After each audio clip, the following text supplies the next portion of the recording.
Hello and welcome. I'm Leigh Ann Gerrans and you're watching W News, broadcasting live from the Al Arabiya studios in Riyadh. These are our top stories. The British monarch, King Charles, is set to deliver a historic speech to Congress calling for unity between the US and the UK.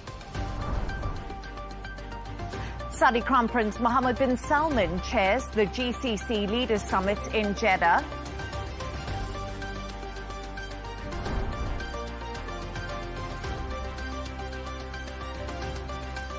Israeli Prime Minister Benjamin Netanyahu resumes testifying in court for his long-running corruption trial.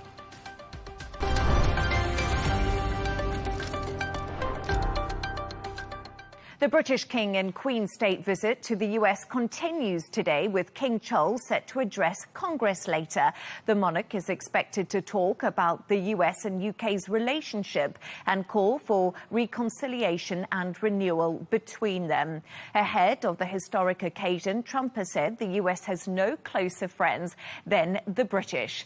Let's go live to Washington now to speak to royal commentator Kinsey Schofield. Kinsey, so good to have you on the show.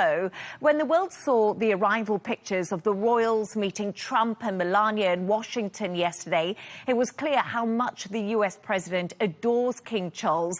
He was grinning like a Cheshire cat. What ability does the king have to warm President Trump up and change his views? What a great question. I mean, I do think that the king is in a powerful position to be a mediator here between Prime Minister Keir Starmer and President Trump. We've seen a war of words on social media between President Trump and primarily towards the Prime Minister over what he feels like and is an abandonment of Iran. But it's all about this special relationship. And I know people say, you know, what does that even mean? It's military, it's economic, it's political, and it's cultural, the relationship between these two countries. They're each other's closest defense partners, and it truly is important that they maintain that relationship. We saw a great speech from Trump today, you know, uniquely uplifting and overwhelmingly kind towards King Charles, talking about how much he valued his mother, the late Queen Elizabeth, and how his mother really was an admirer of the British royal family. He even admitted that she'd had a crush. The president's mother had a crush on a young Prince Charles.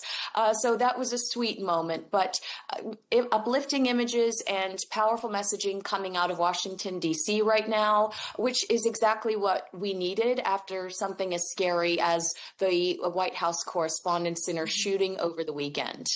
Yes, indeed. And as you say, that shooting was extremely scary and a third assassination attempt on the US president's life. But I wanted to dig a little bit deeper because that's something that stood out to me. President Trump just had this lovely speech right now, as you did say. He praised King Charles, said he had a beautiful accent and his mother had a crush on him, which I thought was actually quite touching in a way. Are you surprised by Trump's charm offensive, or was it expected? Because how do the royals respond to the US audience? Because they have a big following there. I do think it was expected. It's not very well known, but between Trump's two terms, he actually was a pen pal to not only King Charles, but Melania as well. Melania has written the king regularly, and the president has written the king regularly. They've maintained that friendship while he was in a very difficult time of his life, prosecution and a wild time. No one thought we'd see him elected again, yet here we are. His mother had scrapbooks as a child, the president, of a young Princess Elizabeth and a young Princess Margaret. That's the extent of admiration that we know of that was happening in the Trump household. I did kind of anticipate that we would hear some of these stories, and I think that the king, when he addresses Congress later, will be just as complimentary. I do think at the end of the day, the objective is peace, and these are two individuals that genuinely respect each other. And the big agenda item today is what you just mentioned, the King addressing both houses of Congress, which is, of course, a huge honour. What can we expect from this speech, which is rumoured to be around 20 to 25 minutes long? Because even though they respect each other, we know that they have very different political views. I do expect for the king to defend the military because the president made an off-the-cuff comment that was disparaging towards the British military. And I think that the king wants to correct the record, which is it's my understanding that he did so in private immediately when it happened, but he wants to do that on the global stage. He'll talk about the special relationship and why our countries are such value to each other. While we have been independent for 250 years, which is what they're saying we're celebrating, really, we've worked together in miraculous ways over those 250 years, World War I, World War II.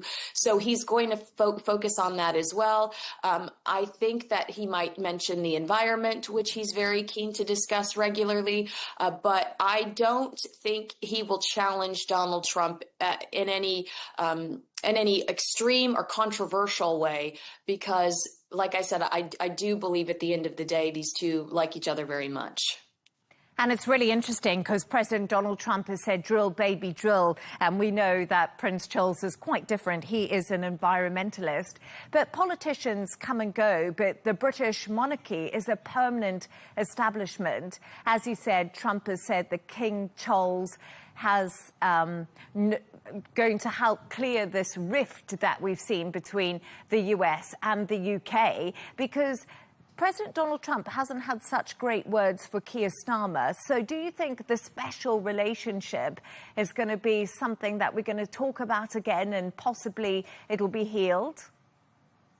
I do, but I'm also looking at the headlines coming out of the UK, to your point about how this special relationship stays because the monarchy is stability. The monarchy, it doesn't evolve in the way that politicians evolve, and that you can't just boot the monarch the way you can boot a prime minister or a president, which we've seen a lot in the UK. I mean, since I've been covering the British royal family, there was Boris Johnson, Liz Truss, Rishi Sunak. Now we're dealing with Keir Starmer. Keir Starmer on his 6th or 7th scandal. I mean, yes, it's so important that the president of the United States stay in good, in the king's good graces, and likewise, because we might be looking at a prime minister that could be resigning any day now if the rumors are true. So you're absolutely right about how this relationship at its core is the key to the special relationship. And it's so interesting, British politics at the moment when it comes to Keir Starmer. I think a lot of people are asking the same question, how long is he going to survive? But why has King Charles decided not to meet Epstein survivors during his visit to the US? And this is really interesting because there's been a lot of public calls for such a meeting and, of course, links to his brother, Andrew Mountbatten Windsor. Well, I don't know how your court systems work, but I can tell you in the United States, it's the people verse, where in the UK, it's actually the Crown verse. So Andrew Mountbatten Windsor is currently under investigation in the UK for sharing government secrets with Jeffrey Epstein, but he's also formally under investigation for other sex crimes. So if the king were to meet with Jeffrey Epstein's victims, he actually could be jeopardizing multiple investigations that are currently happening right now. It's not just as simple as sitting down and listening. Because the Crown technically prosecutes individuals in the UK, he could be jeopardizing a current legal investigation. Kinsey Schofield, thank you so much. And I still love the fact that President Donald Trump's mother had a crush on King Charles. I'm sure lots of mothers watching this probably did too back in the day. But thank you so much for your thoughts. Thank you.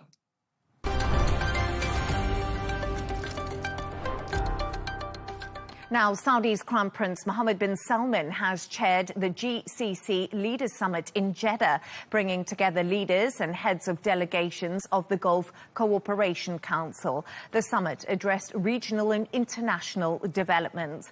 For more on this, I'm joined in the studio by Al Arabiya's geopolitical security analyst, Riyadh Kawaji. Riyadh, really good to have you on the show. So let's begin talking about GCC leaders. So they were meeting for the first time today since the start of the US-Iran war, and they were meeting in Saudi Arabia. Why do you think this meeting is happening now? So what's important about the timing of the meeting, and what are they hoping to achieve?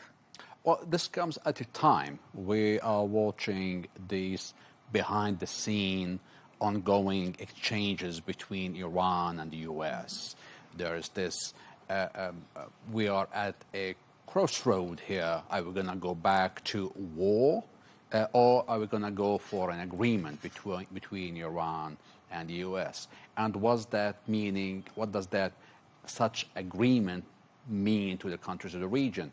As you might remember, the GCC, the countries of the GCC have asked that they should be on the table in the negotiations, and that the overall agreement between the US and Iran should take in consideration the concerns of the countries of the region, because they came under fire during this whole process. They received more than 5,000 rockets, missiles, and drones fired by Iran against these countries. So they're very concerned about the possibility of the war erupting again, and also they want to be involved in whatever overall agreement is reached between the two sides about the security of the region. And it's really interesting. You say that sides want to be involved in an agreement, and we know that these back-channel negotiations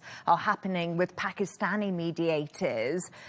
But are GCC leaders influencing discussions behind the scenes, especially when it comes to the Strait of Hormuz and the global economy that's been impacted?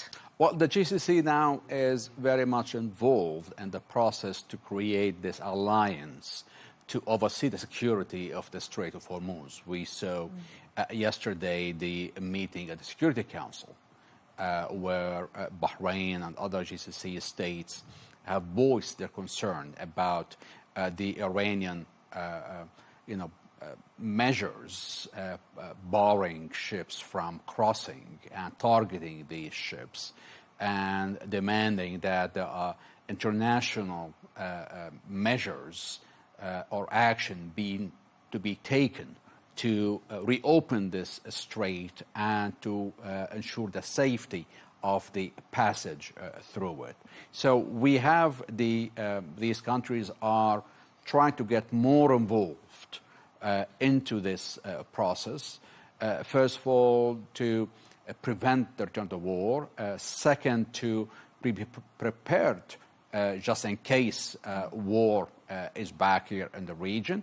And third is to make sure that measures are taken to have a permanent solution to the problems caused by Iran's actions in the region. Because right now the ceasefire is fragile, and we have been saying this for a long time, 2 months since the US and Israel first struck Iran. But it's quite interesting because President Donald Trump was on his Truth Social today, Riyadh, and he said, and he claims, that Iran is in a state of collapse. The president said the regime wants the US to open the Strait of Hormuz as soon as possible, as they try to figure out their leadership situation. What do you make of Donald Trump's words there? And this isn't the first time that he's alluded to the fact that the Iranian government and who they are negotiating with is fragmented at the moment. It's true. I mean, it's obvious with this chaos in the statements we're hearing from inside Iran that are often contradictory to each other. There's indecisiveness from the Iranian side in tackling the big questions. they do have a problem. And definitely the blockade imposed by the U.S. is having its toll on the Iranian economy, the Iranian infrastructure. The oil is piling up in the tanks and in the big tankers that are trapped inside the Gulf waters. So Iran is feeling the pain of the blockade, and this pain will increase definitely as the time progresses. However, what is the break point? When would be the point where Iran would come and make the sought-after concessions by Washington? This is the big question here. What will give in first, the Iranians, or the U.S. will decide that, okay, enough time, given we have to go back to military action, or we have to just give up, pack up, and go back home. So we don't know. I mean, this is the uncertainty engulfing the whole situation. And I think many analysts are also saying, what will be the straw that breaks the camel's back? Will it be economic pressure? Will it be diplomatic pressure? Or will it be military escalation? Because many people are saying, when does this deadlock come to an end? And how does it end, as you've just said, Riyadh? But let's just go back to the GCC leaders meeting here in Saudi Arabia, because there was a really strong message ahead of that meeting about unity between the nations that were gathering today in Jeddah. How strong is that unity behind the scenes? Well, nobody, everybody is aware that there are some differences between the members. However, all these member states came under fire by Iran, from Iran during the war. And that was a cause for further unity between the members. Now, the difference is on not Iran being a major source of threat. However, the difference is on how to tackle this threat. Some countries want to be more confrontational than the others. Others would rather maintain a much softer, more diplomatic approach. For example, Oman. Oman received a couple of days ago the Iranian foreign minister, and they're still trying to, and offering to be a mediator between Iran and the U.S. While we have other countries like UAE cut off diplomatic relations and became more confrontational in its action. And you have others who remained in the middle. So we have differences on the approach to dealing with Iran. However, they all are aware that they share the common concern of Iran being a threat, and this threat has to be dealt with. And they all are working on trying to reach some common ground on dealing with this major threat to the region. And we also got news out today from the UAE that it's announced that it's going to be leaving OPEC and OPEC Plus.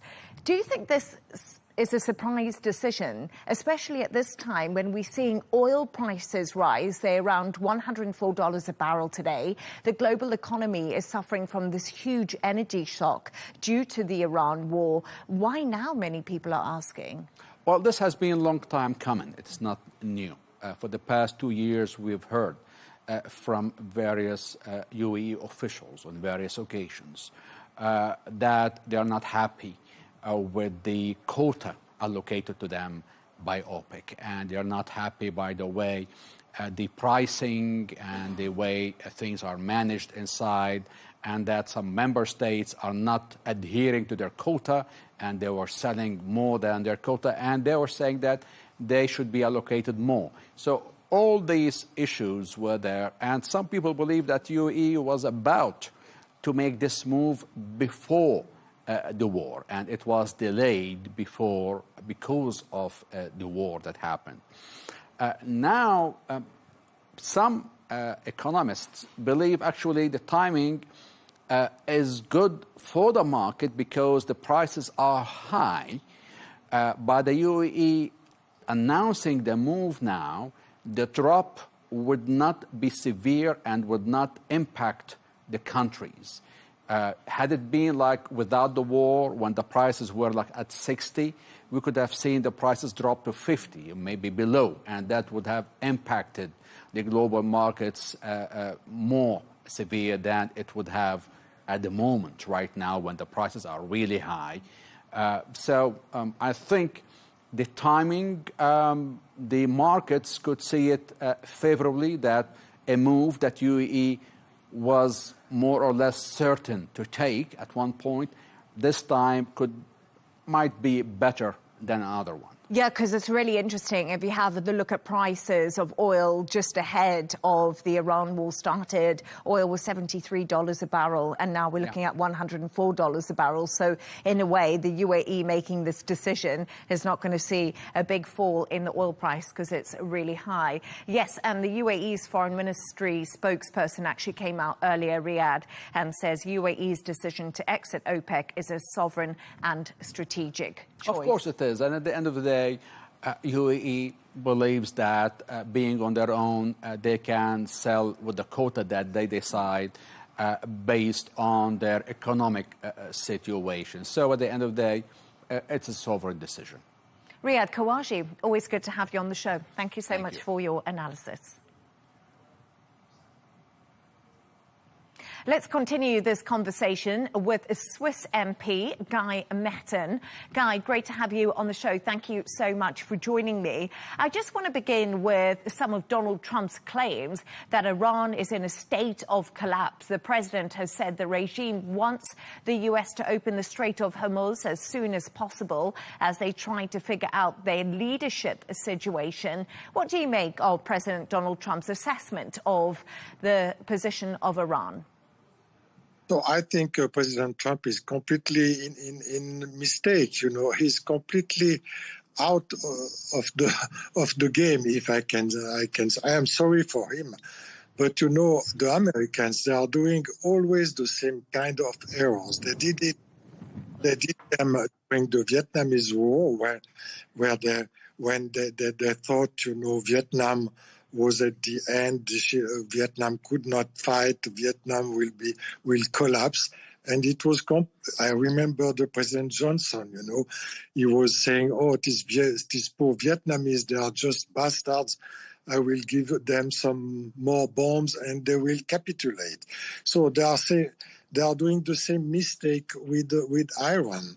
Because Iran has shown, you know, Iran is in blockade since 47 years now.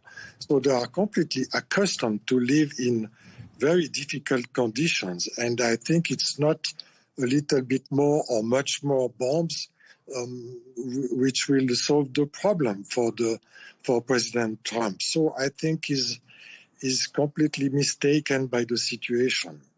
So it's really interesting, Guy, because in all due respect to what you have to say, the war in Iran is very different to America's war in Vietnam, where they did have troops on the ground. So completely different situation to what we're seeing at the moment. We've just seen US military action more from the skies. But peace talks appear to be stalling following reports Trump is unhappy with Iran's latest proposal to end the war. America wants nuclear issues dealt with. Tehran says this discussion on nuclear should be delayed. As Marco Rubio said, is Iran just playing for time and kicking the can down the road because they don't want to capitulate? Yes, I think Iran is playing time. You are completely right, because Iran now has no emergency. There is no emergency for Iran to negotiate. Because, as I said, Iran has many cards in its game. And there is no interest for Iran to capitulate or to accept the American condition just now. We are thinking, many people here in the West, in the Gulf countries and in America, they think that. But I think they are wrong. Because, as I tried to explain, the Iranians, they have the capacity to resist and to be resilient much more than we are thinking. And that's why we should, if we want to solve this problem, we should to enter in negotiations and to build a collective security. That's the problem now, because it's not just bilateral, it's not just, we have to rebuild a full collective security agreement in the Middle East, as we have to do it in Europe with the Ukraine war. And if we are not accepting this reality, it will be difficult to get a solution to this conflict. How are Iran's demands over the Strait of Hormuz and its accusations against the U.S. affecting the progress of peace negotiations? Because we know that Pakistan is continuing to push hard for face-to-face direct talks, and we see the shuffle diplomacy happening with Iran's Abbas Araghchi. He's visited Pakistan, Russia and Oman. Yes, I think Pakistan is playing a very good role. Is very active, and that's very good that Pakistan is so active and tries to bring its help to solve the problem. But Pakistan can just, offer a safe place, maybe make some proposal, but it cannot solve the problem. Because the Hormuz Straits are the key to this conflict now. But the Iranians, they can block the strait. The U.S. Navy can also block the Strait of Hormuz, but with less efficiency than the Iranians can do it. So in that case, there is no equality between them. And I think for the moment, Iran has better cards than the U.S. Navy. And that's why the negotiations are so difficult, because there is no incentive. There is no big incentive for Iranians to be at the table now. And they will wait. They will play time until they get their own conditions or part of their own conditions fulfilled, which is not yet the case. And President Putin has met Iran's Foreign Minister Abbas Araghchi, as I was just saying, in Moscow, saying Russia will continue its strategic relations with Iran. We actually saw a very warm meeting between the both of them. Does Russia have any real interest in helping to bring this war to an end? Because Russia's economy is actually benefiting hugely from the Iran war. Yes, Russia has a long-term interest to have peace, to get peace in the region, because Russia tries to build new commercial roads from, for instance, from St. Petersburg, Moscow to India through Iran. So a peaceful region will be an advantage for Russia, but that's a long-term calculus. At short-term, for sure, the high price of oil due to the Hormuz Strait blockade is playing in favor of Russia. So short-term views for Russia are not in favor of negotiations. But as far as we can see, as President Putin is also a strategist and he plays also for long-term, I think Russia has interest to get a peace. I remember a few weeks ago, President Trump told President Putin to get the help of Russia to get the ceasefire with Iran. It was 3 weeks ago. So Russia used this conflict as a leverage in order to get an appeasement in Ukraine, to get negotiations in Ukraine, and tries to use the Iran conflict and the bad situation for Americans to get the American support in order to get negotiations and a settlement in Ukraine. That's the play of President Putin now. Guy Metten, as always, good to have you on the show. Thank you so much for your analysis and thoughts. Thank you to you. Australia's government has warned big tech companies they could face a new levy unless they voluntarily strike deals to pay media outlets for their news. Major media outlets say the plan is a critical step towards securing the future of Australian news. Patrick Falk has this report. The draft legislation unveiled by Australia creates a financial incentive for social media platforms to strike content deals with news companies. We can announce today that our government is taking the next steps to ensure that Australian journalism is sustainable now and into the future by ensuring that large digital platforms cannot avoid their obligations under the new Media Bargaining Code. The so-called news bargaining incentive could come into effect on July 1st. It would charge Meta, Google and TikTok a 2.25% tax on their Australian revenue if they fail to come to a commercial agreement with publishers for their news. The government would distribute that income to organisations based on how many journalists they employ. People are increasingly getting their news directly from Facebook, from TikTok and from Google. And we believe it's only fair that large digital platforms contribute to the hard work of journalism that enriches their feeds and that drives their revenue. The law replaces legislation passed in 2021, which allowed companies to avoid a levy if they remove news from their platforms. Supporters say tech companies attract users with news stories and hoover up online ad revenues that would otherwise go to struggling newsrooms. We think that investment in journalism is critical to a healthy democracy. It matters. It's something that defines the way that Australian society operates.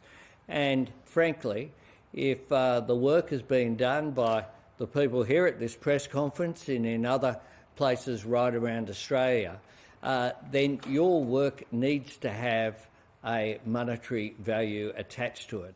Google and Meta have hit out at the move.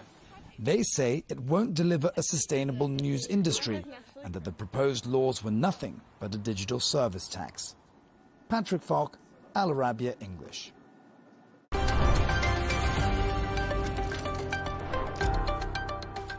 The Israeli Prime Minister Benjamin Netanyahu has resumed testifying in court for his long-running corruption trial. It comes after a 2-month pause after proceedings were disrupted by the war in Gaza and the Iran war. The trial which began in 2020, and Netanyahu is facing charges from 3 separate corruption cases and denies all of them.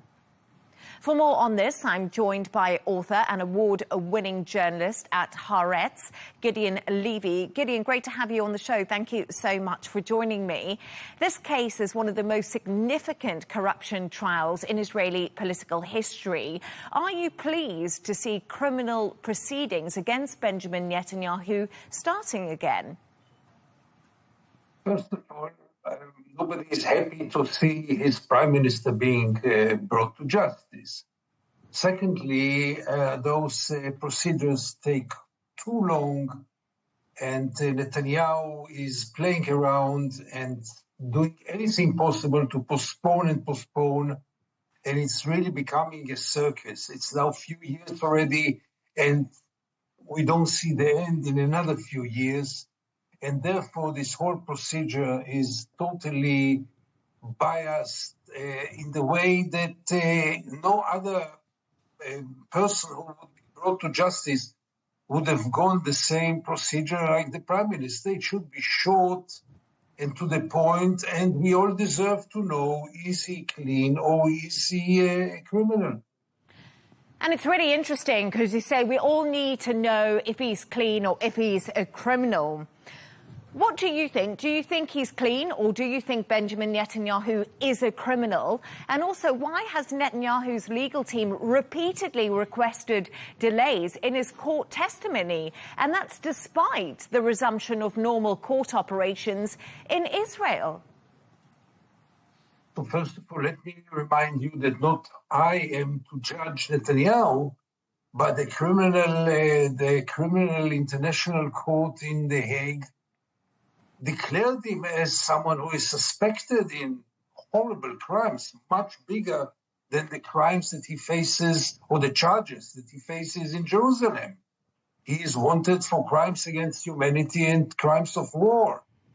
And this, for me, is enough to feel that he shouldn't leave Israel, because someone who is wanted by the criminal court, International Criminal Court, has no legitimacy to be prime minister.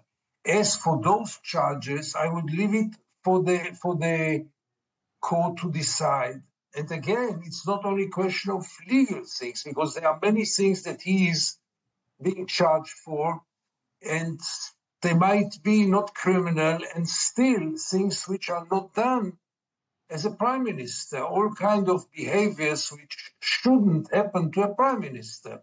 And all them by themselves should bring to his resign, not to speak about the fiasco of the 7th of October and the genocide in Gaza. I mean, there are so many things which should have brought him to retire, to resign, to be replaced once and for all. This man is leading Israel now for 15 years now, and this is really unbearable. He is trying to pull time because he knows that by the end of this trial, he will be convicted, and he will do anything possible, and he is playing on this to postpone and postpone and postpone as much as he can. And unfortunately, the court collaborates with him. But I must just repeat that Benjamin Netanyahu does deny all the corruption charges against him, as he still faces court, as we've just been talking about. But I also just want to talk about Israel's actions in Lebanon, because Israeli attacks on southern Lebanon are continuing. This is despite the US brokered ceasefire in place. And many people are saying that Hezbollah is fighting back. Hezbollah remains strong despite what we've heard from analysts that they were severely weakened, especially when the leader of Hezbollah was killed by Israel. Do you think that Hezbollah has taken Israel by surprise? Sure. Israel is fighting Hamas for 2.5 years in Gaza and didn't succeed to reach any of its goals. Same will happen now in Lebanon. This war shouldn't have started at all. And the fact that it continues now doesn't serve anyone, neither Israel nor Hezbollah. Hezbollah will not be defeated. Israel will not reach its goals to disarm Hezbollah, because there is not enough power in Lebanon to force Hezbollah to give up their weapons, and they wouldn't do it from their own will.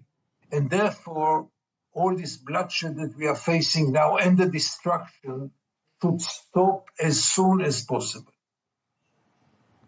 Thank you so much. Really good to have your thoughts and analysis. Really appreciate your time with me. Gideon Levy, thank you. Thank you for having me.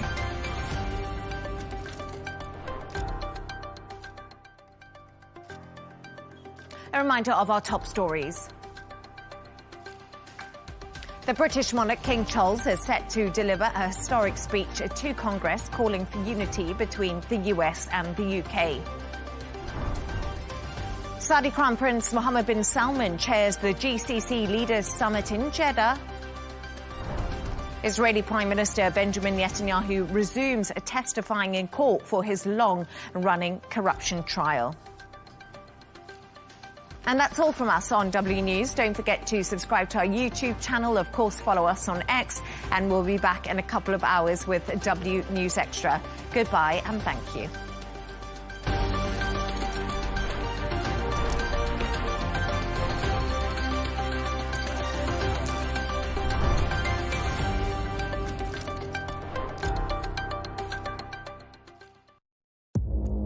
Our allies, in many cases, are worse than our enemies. Stay informed and connected with the latest international headlines. There obviously is a risk. From breaking news to in-depth analysis, it would appear that this war is coming to an end. Who buys this stuff? Investors, pension funds. We deliver the most important developments straight to your screen. Iran always wanted to deal with militia. Join us for compelling, expert-driven conversations. A curfew order has been established. and an insightful look at the issues shaping our world today. There are a lot of proposals about European architecture for security. I'm Leigh Ann Gerrans, and this is W News. We dealt with this when I was Chief of Staff in the first term. Where you don't just hear the headlines, you get the full story. No more Mr. Nice Guy. Donald Trump has reverted back to his tried and tested playbook, talking tough on the eve of crucial talks. But will it work this time? The region is holding its breath ahead of a second round of US-Iran ceasefire negotiations. As we enter week 8 of the war, we'll debate the latest. Stay with us. That's coming up on Counterpoints with me, Melinda Nucifora.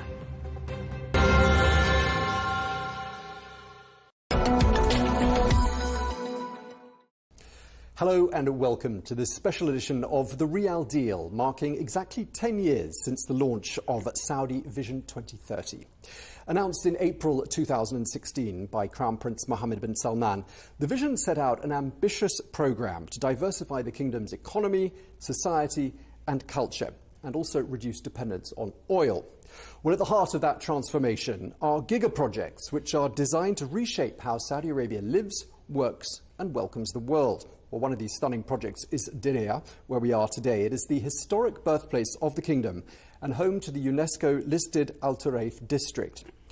Well, to tell us more, we're joined today by the Group CEO of Diriyah Company, Jerry Inzerillo. So thank you very much indeed for taking the time to speak to us. Yeah, very nice to see you. I'd like to start by asking you to take yourself back to when you were first appointed as CEO of this project and you realised, looking at everything around you, that you had an enormous project to deliver. What went through your mind? Excitement. I was very taken because I had a chance in 2016 to read the vision statement of 2030. I thought it was bold. And one thing that I loved, as compared to other vision statements around the world, is that tourism was going to play a very important part. But then I had known Diriyah because I had visited Diriyah in 1998. And there's a few things that I knew. I knew that its authenticity was unquestionable. It was the home of Al Saud. It was the birthplace of the kingdom. And now you have this UNESCO site that really nobody knows about around the world because tourism wasn't open except for pilgrimages to the kingdom. So I said, what an opportunity to be with His Royal Highness, to contribute to 2030, a young, passionate population in an authentic birthplace of the kingdom. Magical. Now, can I put it all together and deliver what will become, by an aspiration, one of the great gathering places in the world? Right. So Diriyah isn't just a heritage site. It's also a giga project. And I just wondered, what was the sort of the thinking behind making it a giga project? Yes. So we knew that in the economic terms of Vision 2030, that tourism would play a big role and that tourism would go from 3% of GDP to 10% of GDP. Now, if you're going to do that, you have a very, very big country because if you look at the Gulf states, they're relatively small geographically. They can all fit into the size of the state of California in America, where I'm from. However, Saudi is 5 times the size of that, right? So you have a big country. You have water in the Persian Gulf. You have the Great Red Sea. You have UNESCO World Heritage Sites. So we knew that in order to get to 100 million visits, which is now 150 million visits, that you had to have all the amenities to draw people. So we didn't want to just restore the UNESCO site. We needed to build 42 hotels, hundreds of retail, restaurants, but we wanted it to have a 24-hour energy. Young people praying, going to school, working, people visiting. So that meant to put together a giga project, a master plan, that could cater to 100,000 people 24 hours a day, 7 days a week, to give it an urban energy. And that's why the original plan that was come up with His Royal Highness, 400,000 square meters, went to the 14 million square meters it is now, because it has all the amenities associated with urban lifestyle, but in a walkable, pedestrian-friendly way. All right, so quite different from the original blueprint. I mean, very much very so. different. And just walking through parts of Diriyah, and, I've had dinners and lunches and things here. I mean, it looks finished, but I mean, I know that's only a part of it. There's still a lot more to do, isn't there? What sort of percentage would you say is done and what remains to be done? Yeah, that's interesting, but it's a little bit of a deceiving question with good news. Because what happens is that Diriyah, the 14 million square meters, almost all of it is on rock. That's very important. Now, His Royal Highness wanted Diriyah to be walkable, pedestrian-friendly, let's have people outside. Now, 7 kilometers of Diriyah is in the Wadi, also very important to have people outside picnicking, exercising, riding their bikes, going for walks, quality of life, right? You're going to have people visiting from all over the world. Our UNESCO site now has already welcomed 5 million people, right? So you can see that part is very successful. We opened Bijeri Terrace, Zalal. Last night we did 3,200 covers because the community and the people that are visiting us love it. But here's where it's deceiving. The amenities of the 14 million square meters, only about 5% is done. So you say, well, only 5%, it has that dynamic, that feel.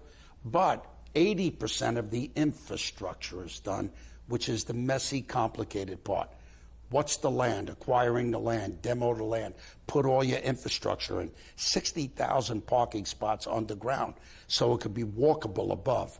So this monumental achievement is almost done, 80% done, almost completely done by the end of 2027. That will allow us then to build all the surface apartments, which we've done, hotels, restaurants, Diriyah Square, which will open in the beginning of 28. Okay, so actually the hard part is done, all that stuff that's underneath where we're sitting now, all the underground. Correct, yeah, and not only done, with the most sophisticated smart city technology. We know all usage of water, all usage of mobility, fully integrated with AI, very, very sophisticated infrastructure below ground on the highest level of technology. So above, you can have just culture and heritage and people enjoying the outdoors. Right, and when you walk through it as a visitor, you see all these well-known brands, shops, restaurants. You mentioned the hotel chains as well. Has the level of international interest been greater than what you'd anticipated? Yes, we knew that today was going to be a gathering place for everybody all over the world. So Bijeri is very interesting because it was our first asset with 20 restaurants. But we wanted to be careful because we knew that we had to take care of first our community of Diriyah.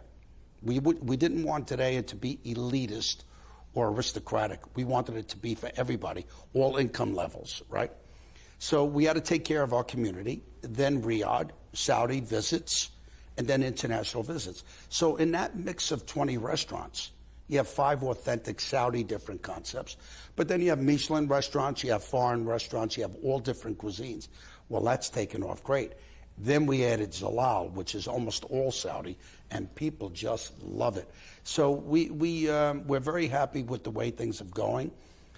We opened our first great hotel, the Bob Samhan Hotel, prior to the last few weeks, which have been disruptive. We were doing a 91% occupancy. We will open at the end of 2027 an additional 8 hotels that are just beautiful. Amman and Oberoi and a lot of great hotels that are coming. Diriyah Square, where you see the 90 cranes, those will all come down at the end of 2027. That will open shortly thereafter. That has 400 luxury and retail shops, of which over 60% are already signed. So all the big names coming. It's going to be a very exciting 2028 on our way to 2030. I want to ask you a little bit more about the residential side of things, because obviously you're targeting tens of millions of visitors, but there are going to be people living here. There are already people living here.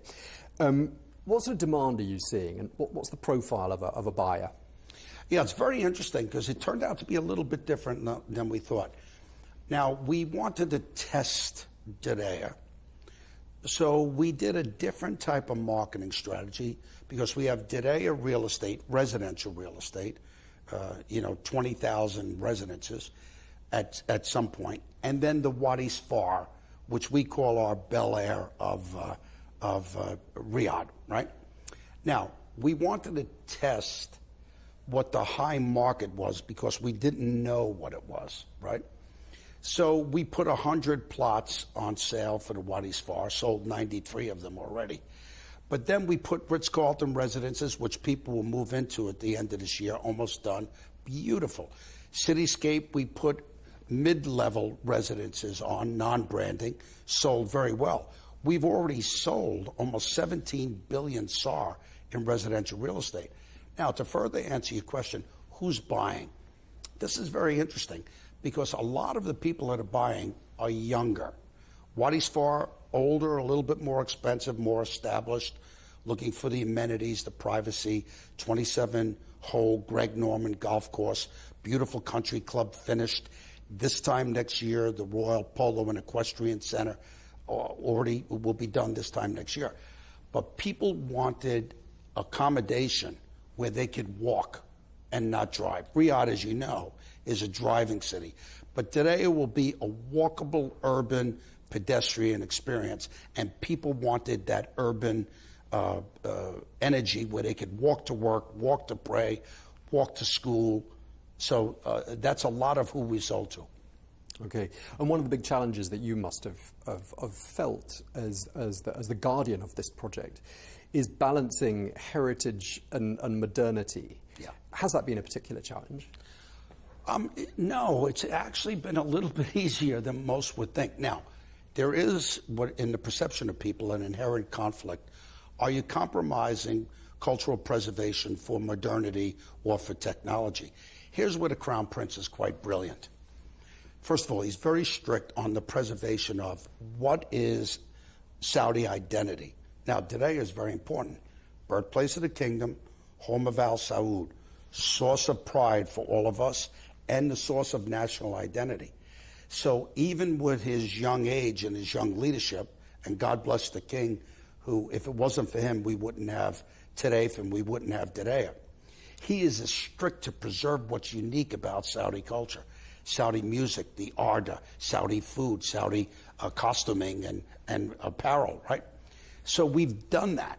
Walkable, all in the mud, made 20 million mud bricks by hand like they did 300 years ago, but underground, all smart city technology. Now with AI, the children can go and walk the site of what it was 300 years ago, but when they go into the museums, they can see how life actually was in its storytelling.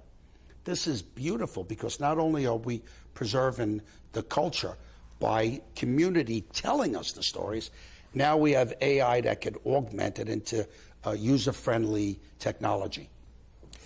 When people visit Diriyah, what sort of feedback are they giving you? What are people telling you struck them the most when they came here?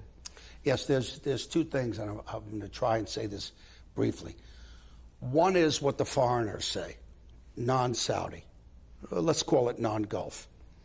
The number one reaction is so interesting and makes me so happy. What did you think of your experience at Tadef at the UNESCO site? You know what the number one answer is? Very emotional. And we're seeing a nervous habit from people coming to the UNESCO site. They don't even know they're doing it. Many people, when they're walking in a site, they find themselves running their hands along the mud. It's a very organic, very emotional, very authentic experience. And now it's so beautifully lit at night. It's the largest night-lit UNESCO site, right? So that's the foreigners. But I'm going to tell you a quick story because it's a very, very important story. On Fridays, I walked the UNESCO site and I chased my protocol team away and I said, leave me alone. I just want to walk amongst the public, say hi to everybody. So I come across a family, very traditional family. Father, mother, 4 children, young. But I notice when I'm walking that the mother is crying. So I say to myself, oh boy, I don't want to upset anybody. But I walk by without trying to disturb the family, not knowing what's going on. And the father, the husband, says to me, are you Mr. Jerry? He recognized me. So then I said to him, Salaam alaikum, how are you? Yes, that's what I like to do. I like to walk with my neighbors. So he said, oh, we're so excited to see you. Can we take an only one Diriyah picture with you? I said, my pleasure, but I see that your wife's upset. Is everything okay? And he says, no, she's crying because she remembers when she walked here as a little girl with her grandfather, and it wasn't in the condition. And she's so proud to take her children to see what it is now. She was crying out of tears of joy. Isn't that beautiful? So that makes our job so happy, because it shows that we're the custodians of the cultural preservation of what is uniquely Saudi. I imagine that was a pretty emotional experience for you as well, to hear that. How important is it that Diriyah feels like a lived-in city and not just a tourist destination? Well, this is very important, because if you look at all the great cities of the world, there's a few things they have in common. They may be structured differently, but they all have an energy, a kinetic energy that's 24 hours, 7 days a week. Now, a few weeks ago, I'm walking through the site at night, which I do almost nightly, and it is a beautiful night of weather. And the place is lit beautifully, and I hear children laughing, I hear people laughing, and I stop for a minute. And I'm in Diriyah every day, and I see Chinese talking Chinese, Japanese talking Japanese, Omanis and Bahrainis and Qataris and Emiratis and Saudis, everybody having a good time. I stopped and I said to myself, this has become what His Royal Highness wanted, a gathering place where people are festive and are proud of who we are and what we mean to the world now. Very, very important. It sounds like that was one of your sort of eureka moments on this journey, because there must have been good and bad moments along the journey, moments where you said, oh my goodness, are we going to be able to deliver all of this on time and on budget and everything else? And there must have also been moments when you thought, wow, we really have gone further than I'd imagined. I mean, was that one of those key moments? Well, you know, when you're CEO of a $64 billion project, this morning we have 63,000 workers on site every day. I go out to I have a terrace over my office that looks at the job site. There's not one day I go out by myself and say, dear, please allow me, give me the strength to see this through, see His Royal Highness's vision through. That's the burden of being a CEO. But what counteracts that is when I walk around my neighbors and see them happy. When I walk around and see the guests coming from all over the world and seeing them happy. This is a manifestation of Vision 2030, and this is a great tribute to the custodian of the two holy mosques, King Salman, and to our great Prime Minister, our Crown Prince Mohammed bin Salman. May Allah always bless them.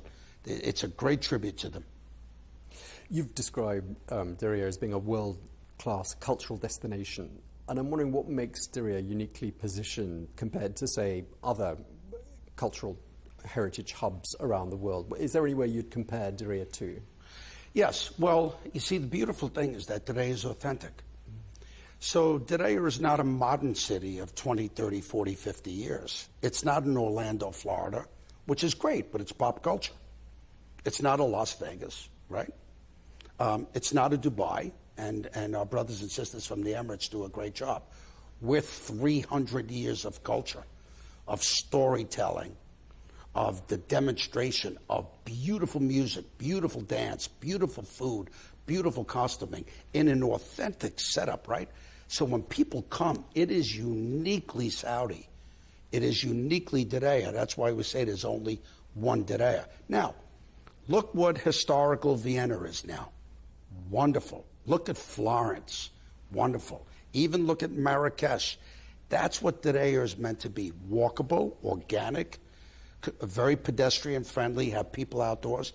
We planted 6.5 million trees, shrubs, and bushes. On a weekend now, you have thousands of people in the Wadi with their families, on bicycles, on horses, jogging, walking. It is the most beautiful thing to see the society happy. One other thing that nobody knows about, a little tiny detail, and maybe unimportant, but important to me. When I came here 8 years ago in the Wadi, I never saw a single bird. A bird. right? Why is that important? You go into the Wadi now, there are thousands of birds. So you hear the music of the birds, but they were there. You know why? Because now you have millions of trees and shrubs and bushes. The ecosystem is beautiful. This is all part of His Royal Highness Crown Prince's vision of quality of life. Okay, what impact do you expect Diriyah to have on Saudi Arabia's position in the world? Well, we know that it will become one of the great gathering places. We already have substantial evidence of that. It will become a microcosm for all that's unique about Saudi. People will come next year, very, very big for us. February 22nd, 2027, our 300th birthday. So now, if you want to see where did Arabia originate, where did the House of Al Saud originate, what is uniquely Arabic, what is uniquely Saudi, Diriyah is that place. In the middle of what's going to become one of the great G20 metropolises of Riyadh, Diriyah is the jewel in the middle. Okay, and we spoke exactly a year ago, and this is my last question to you. If we sit down again in a year or two from now, what do you hope to be telling me about where we are with this project? Yeah, now we're in very, very substantial, good shape. I'm very proud of the team. We have 2 more years that are disruptive. 2026, even though there's a lot operating, and 2027, because we still have trucks and dust and noise and stuff. But by every year we will open, announce, and groundbreak. Now you're going to see 100 cranes on the new boulevard. Now, this time next year, you'll see the frame of the 20,000-seat arena. You'll see the frame coming up of the Opera House, of the Kingdom of Saudi Arabia Contemporary Art Museum, the King Salman Mosque, the Grand Mosque. So every year you're going to see big, big, big advances. But then when you get to 2028, all of Diriyah, 14 kilometers, is walkable. And then when we get ready to host the greatest expo ever done, 2030, Diriyah will be a global masterpiece, and everybody around the world will say there's only one Diriyah. Okay, Jerry, we really appreciate you taking the time to talk to us, but I just wondered, before we wrap up, if you might be able to show me what Diriyah looks like out of that window on that terrace over there. With the greatest of pleasure. Let's go. Thank you. You lead the way. Now, Jerry, just to wrap up, when we spoke to Eric Trump a couple of months ago, he told us something that I now understand. He said he was blown away by the number of cranes on the skyline, which presumably means what we're looking at now over here outside your office is going to be a very different scene in a year from now. Tremendously. There are 87 cranes here. Now, what Eric was talking about, the American record with Hudson Yards in New York is 16. That's 87, but people don't realize that Diriyah Square is almost done. By this time next year, those 87, 90 cranes will be down, and we'll move to Diriyah 2 to the new boulevard, which you can see the cranes already going up. And that will have 100 cranes, and that will be ready for 2029. Well, thank you very much indeed for talking to us. Jerry Inzerillo, thank you. Really appreciate it. That's all we have time for. Do stay with us here on Arabiya English.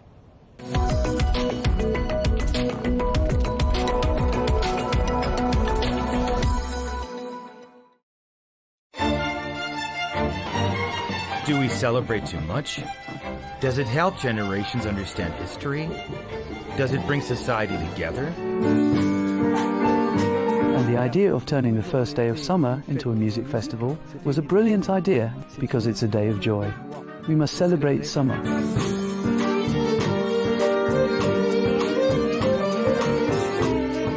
To be human is to connect. When we stop connecting, we start to die.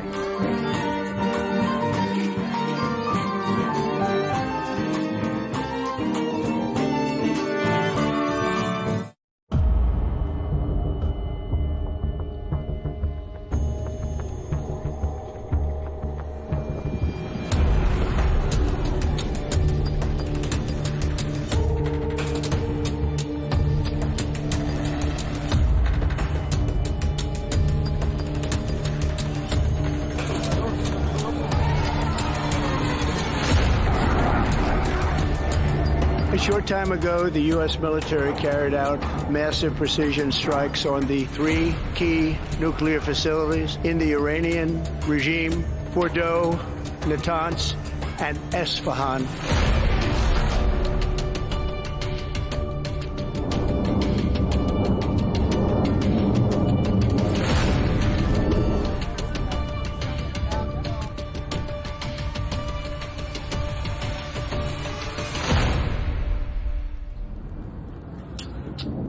What is happening today in the Middle East is not a fleeting moment. It is a new chapter in a long conflict between the United States and Iran, a conflict whose chapters have extended for more than 4 decades, transcending traditional borders and fronts. A struggle for influence, fought through sanctions, covert operations, and proxy wars. An American-Iranian conflict that has redrawn the balances of the Middle East. Its repercussions are still being written to this day. To understand what is happening today and how we reached this escalation, we must go back to the history of the conflict between the two sides since the Khomeini revolution in 1979 until today. Following the fall of the Shah's regime, students loyal to Khomeini stormed the American embassy in Tehran and held 52 American diplomats for 444 days in a crisis that shook relations between the two countries.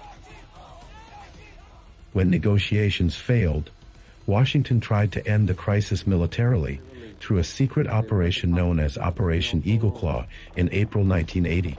But a sandstorm in the Tabbas Desert led to the failure of the operation and the death of 8 American soldiers, turning it into one of the most embarrassing American military operations in the 20th century.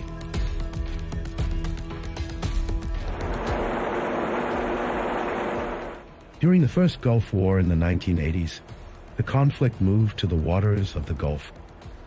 In 1987, Iran targeted the American oil tanker Bridgeton with a naval mine, prompting Washington to respond with military operations against Iranian naval targets.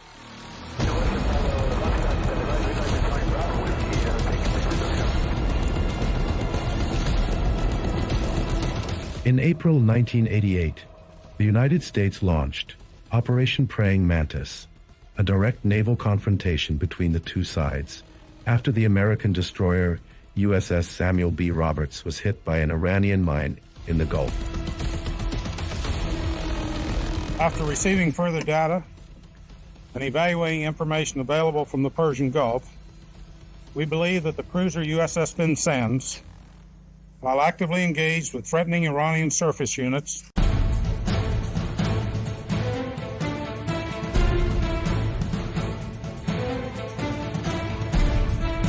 A few months later, the Strait of Hormuz witnessed one of the most tragic incidents in the history of this conflict, when the American destroyer USS Vincennes mistakenly shot down an Iranian passenger plane in 1988, killing 290 civilians.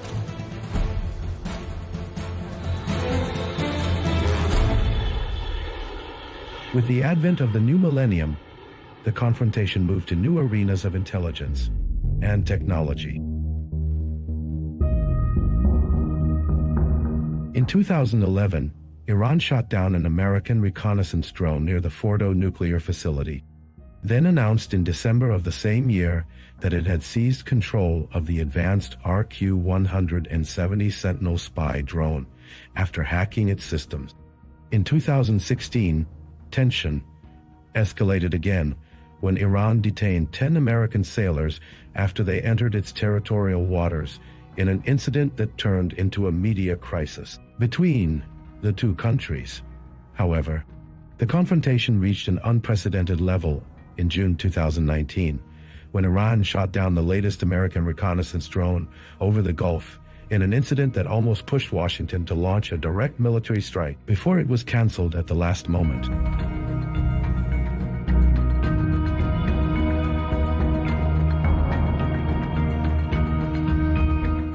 In early 2020, the United States assassinated Quds Force Commander Qasem Soleimani in an airstrike in Baghdad.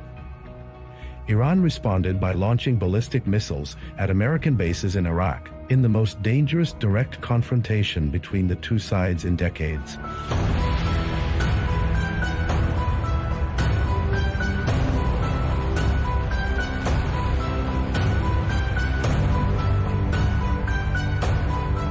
In the following years, the conflict took a broader and more complex form through proxy wars, with repeated attacks on oil tankers and commercial ships in the Gulf and the Red Sea, and increased attacks by Iranian-backed militias on American bases in Iraq and Syria, turning the region into an open battlefield between the two sides. With the outbreak of the Gaza war in 2023, the region entered a new phase of escalation. The scope of tension expanded to include Iraq, Syria, Lebanon, and the Red Sea, with mutual attacks and scattered military operations, turning the conflict into a wider confrontation in the region. In 2024, the region entered an unprecedented phase of escalation. Iran launched a direct missile attack on Israel. It moved the confrontation from shadow wars to direct strikes launched by Iran on Israel in response to the bombing of its consulate in Damascus and the assassination of leaders from the Revolutionary Guard, Hezbollah and Hamas. Meanwhile, after years of conflict, Iran was managing the confrontation with Israel and the United States through its widespread proxies in the region, until the biggest shift came in 2025, when the conflict entered a new phase. In that year, the confrontation known later as the 12-Day War broke out, with Israel launching Operation Rising Lion on June 13th to strike Iranian targets, followed by American strikes in the middle of the night on June 22nd on nuclear facilities in response to Iran's nuclear progress. Iran responded by shelling American bases and Israeli sites, escalating the confrontations in a war that lasted 12 days. During which Iran directly targeted Israel with an unprecedented series of missile and drone attacks.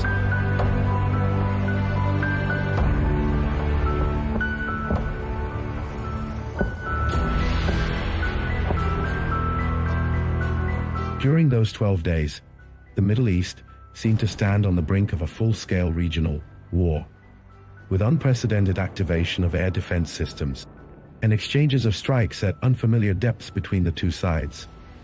Although the open confrontation stopped afterward, the old balance had been broken. As for 2026, the last lines of containment collapsed, and at dawn on February 28, the region began a new phase of direct confrontation, in which events accelerated dramatically, with wide-scale airstrikes launched by the United States and Israel on military and nuclear targets inside Iran as part of two military operations named Fierce Anger and Lion's Roar. This escalation came after the collapse of nuclear negotiations between both countries, while Iran continued enriching uranium and refused to halt its nuclear program.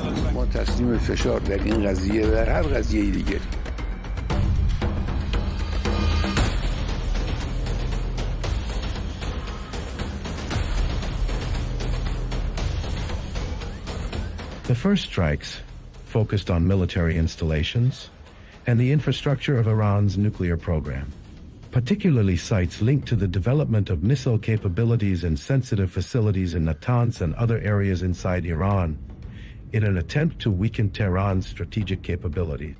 During the first hours of the attack, pivotal events shook the structure of Iranian leadership, as the strikes resulted in the killing of Iran's supreme leader, Ali Khamenei, along with a number of senior military commanders linked to the Revolutionary Guard, dealing a severe blow to Iran's political and military leadership.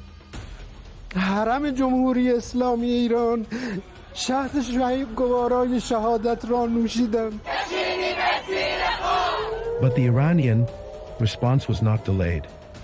Tehran announced the launch of Operation True Promise 3, beginning a wide wave of missile and drone attacks targeting Israel, in addition to civilian sites and oil facilities in the Arabian Gulf, Jordan and Iraq, with the expansion of the strikes and counterstrikes. The confrontation quickly turned into an unprecedented direct war between Iran on one side and the United States and Israel on the other, with continuous Iranian targeting of Arabian Gulf countries and Erbil, pushing the Iranian regime to also deploy one of its most prominent arms in the region, Hezbollah, in Lebanon, to expand the scope of the confrontation and open a new front on the border with Israel, where it fired 6 rockets toward sites inside Israeli territory.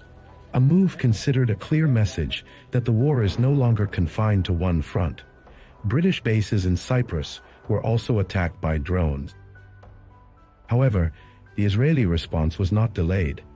Israel launched a wide series of strikes targeting Hezbollah's military infrastructure in Lebanon, along with sites and field commanders linked to the party, as well as elements of the Iranian Revolutionary Guard, believed to be overseeing military coordination between Tehran and the party inside Lebanese territory.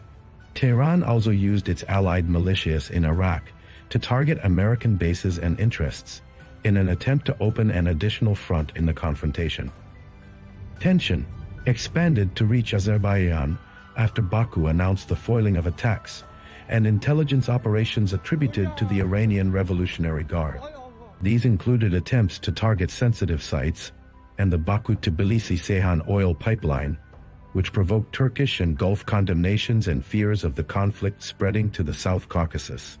In conclusion, this conflict has been described by many concerned parties as an attempt to bring about structural change in the Iranian regime and to redraw the balance of power in the Middle East.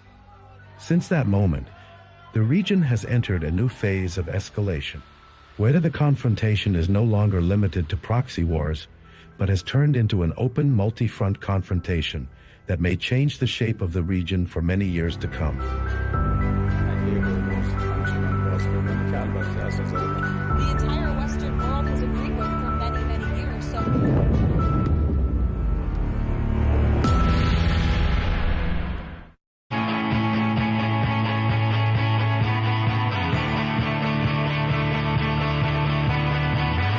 Welcome to the metropolis, the big city. This is where tech, trends, and culture meet.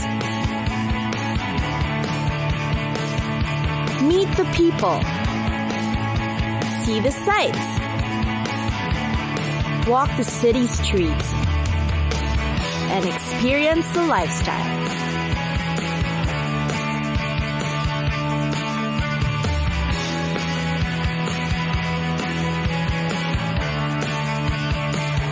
This is your first-class ticket to the cities of the world.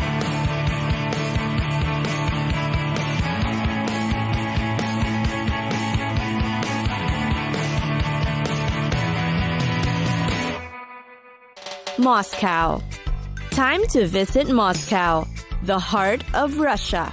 The city of Moscow represents both the Russia of the past and the present. It is known as a city that has inspired authors and poets for being the center of the Soviet mystery during the Cold War. Moscow has over 10 million residents, consisting of mainly ethnic Russians. It has been heralded as one of the world's most expensive cities, being an international business center. Many global corporations have set up corporate branches in Moscow. The closer to the center you stay, the more expensive accommodations in Moscow will be. If you're on a budget, it's recommended to stay outside of the city instead. The Moscow Kremlin is located in the heart of the city, making it the seat of Russia's government. Tourists in Moscow today have the privilege of seeing the architecture even back during the reign of Ivan the Terrible, such as St. Basil's Cathedral. These serve as signs of Russia's history, from how the Tsars once ruled over it as the president does today. Moscow is also home to the greatest writers of Russia. Many of them lived in the capital city, some born there, others died there. These legendary writers all left literary masterpieces to pay homage to. Many Russian author museums can be found in Moscow that tourists will definitely appreciate. In Moscow, you'll also find the Tretyakov Gallery, which is the city's cultural treasure. It is considered the world's most important museum of Russian art, featuring the masters Repin, Vrubel, and others. There's also the Armory Museum, which features a special collection of jewels, crowns, thrones, and carriages from royal Russia. The Armory State Diamond Fund preserves these important symbols of Russia as a tsardom and an empire. Moscow is also known for its intense winter season, lasting for until April. Summers can be very hot, but still bearable.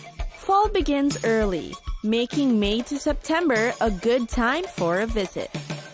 A tour around the city is also possible via commute. Moscow's metro system is fast and efficient, inexpensive and easy. The metro stations are in fact attractions in themselves. That way, you get around the city in convenience and style.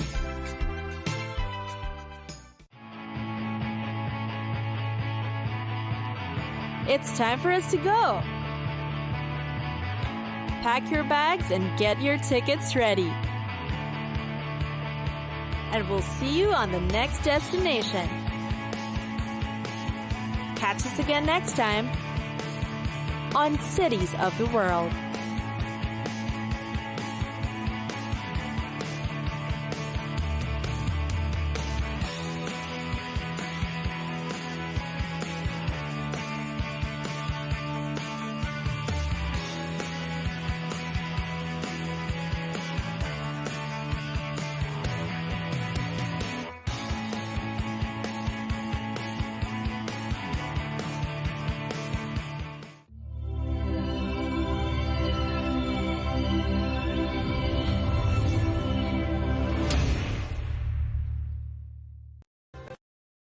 No more Mr. Nice Guy. Donald Trump has reverted back to his tried and tested playbook, talking tough on the eve of crucial talks.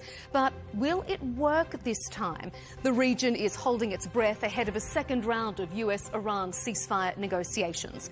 As we enter week 8 of the war, we'll debate the latest. Stay with us. That's coming up on Counterpoints with me, Melinda Nucifora.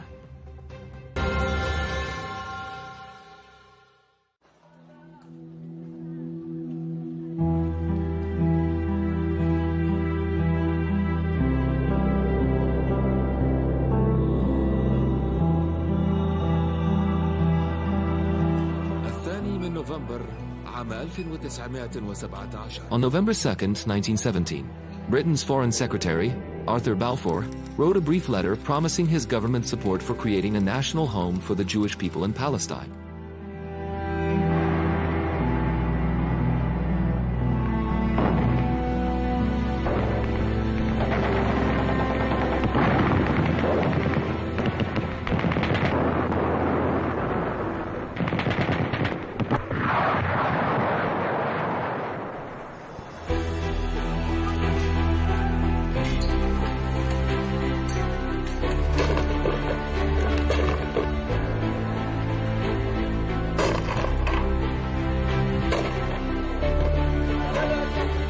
That marked the beginning of a century of conflicts and wars that would forever alter the fate of Palestine and the entire region. 108 years later, Britain's Prime Minister Keir Starmer stood before the world. On September 20th, 2025, before the cameras, announcing his country's recognition of the state of Palestine. I state clearly, as Prime Minister of this great country, that the United Kingdom formally recognises the state of Palestine. As your chairman has reminded you, The British recognition carried special symbolism. No other nation has played a more decisive role in the modern history of Palestine than Britain itself. it is nearly 16 years since he recruited me to the Zionist movement.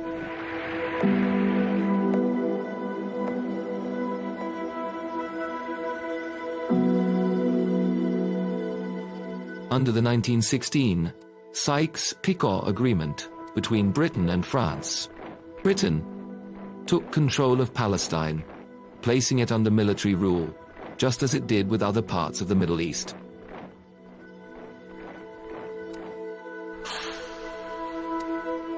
A year later, Balfour confirmed in his letter to Lord Rothschild, the wealthy British Jew, that his government viewed with favor the establishment of a national home for the Jewish people in Palestine.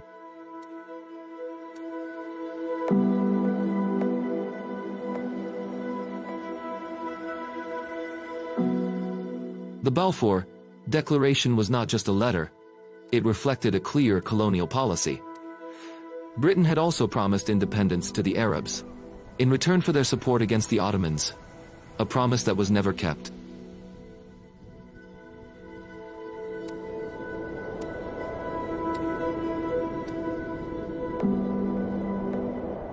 In 1920, Britain formally declared its mandate over Palestine. As the de facto authority, the British allowed waves of Jewish immigration into Palestinian lands. The resulting anger led to massive uprisings in cities like Jerusalem, Jaffa, and Haifa, culminating in a Palestinian revolt in 1936 that lasted 3 years before being brutally crushed by British forces.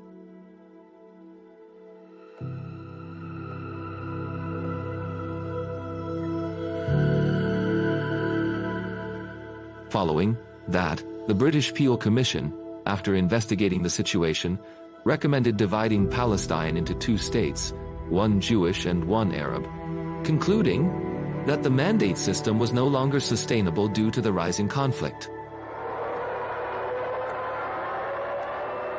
On the eve of World War II in 1939, a British white paper sought to calm both sides. It announced the support for establishing an independent Palestinian state where Arabs and Jews would live together within 10 years. But both sides rejected the plan. It satisfied neither their ambitions nor their fears. Keinen Mut, die mehr zu zwingen vermag, dann wird unser Wille und unser Heil. The outbreak of the World War made Palestine even more volatile. As the Nazis tightened their grip on Europe's Jews, migration quickened, until Jews made up nearly 1/3 of Palestine's population. In 1947, Foreign Secretary Ernest Bevin handed the matter to the United Nations, announcing Britain's withdrawal from the mandate.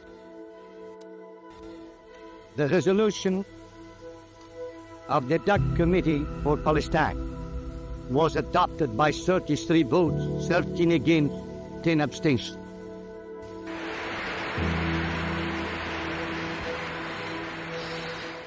Under Resolution 181, the UN voted in favor of partition.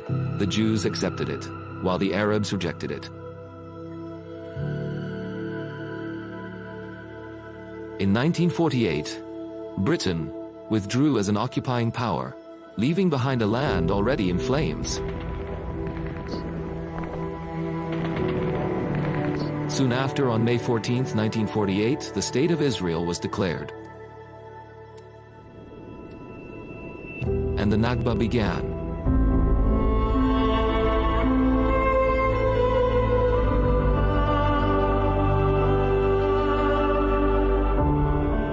Over 750,000 Palestinians were forced from their homes in the war that followed.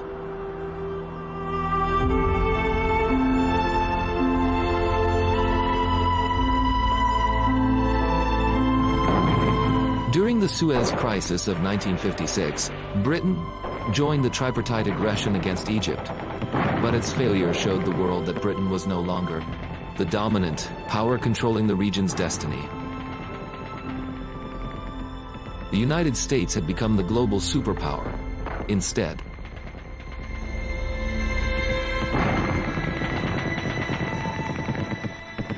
In June 1980,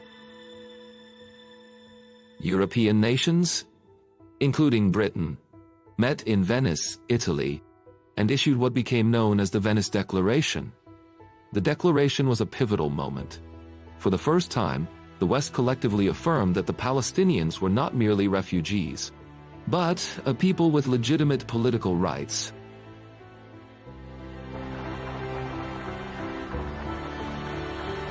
The Oslo Accords of 1993 revived hopes for peace in the region. Britain supported the negotiations and financed the emerging Palestinian Authority. It seemed the Palestinian state was finally near.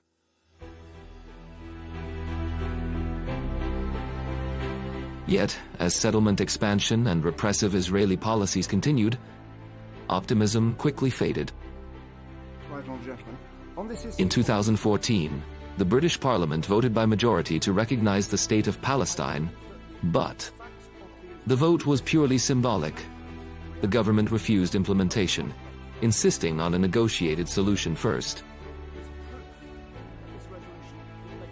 Yet, public pressure keeps the issue alive in London. For many Britons, it has become increasingly clear that their country bears a historic responsibility.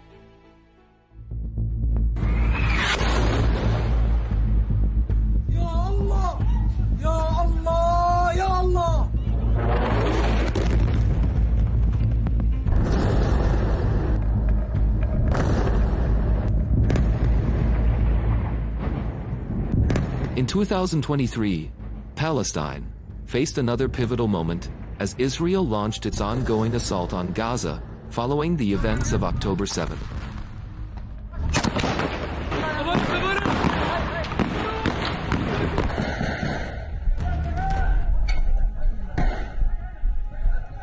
Tens of thousands of Palestinians tragically lost their lives in Israeli strikes, and many, many more were injured in this ongoing conflict.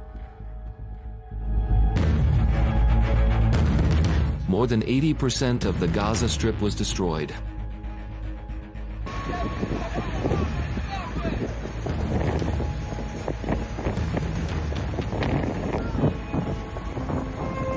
The new catastrophe in Gaza and Israel's repeated refusal to heed ceasefire calls placed immense pressure on Western governments, some of which finally decided to recognize the State of Palestine.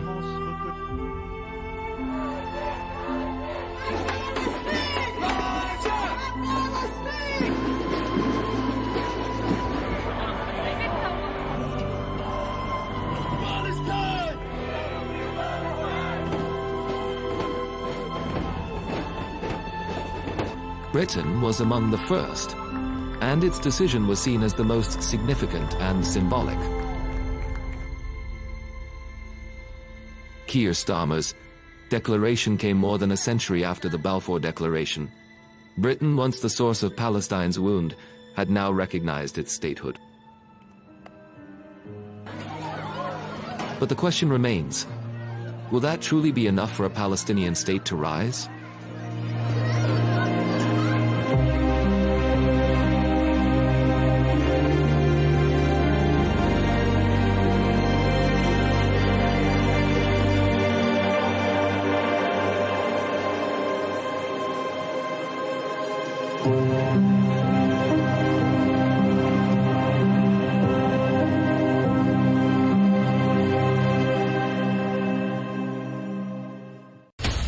From the White House to Gaza, Kiev to Beijing, elections, economics and the environment compete with conflicts and other complex issues for our attention.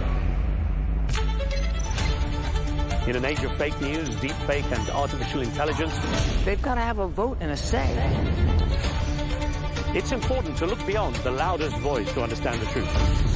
From newsmakers to groundbreakers, my campaign is going very well. Presidents, prime ministers, princes and peacemakers, and cultural tastemakers. As Arabs, as Middle Eastern, we're too emotional. Join me on the Rizkan Show for empowering conversation.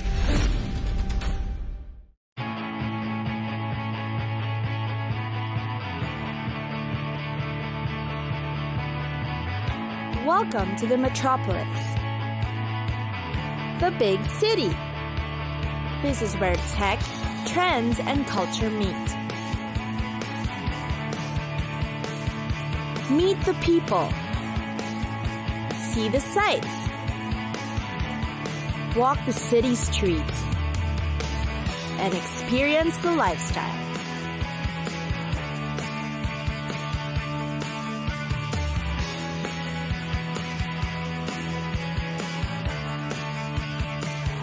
This is your first-class ticket to the cities of the world.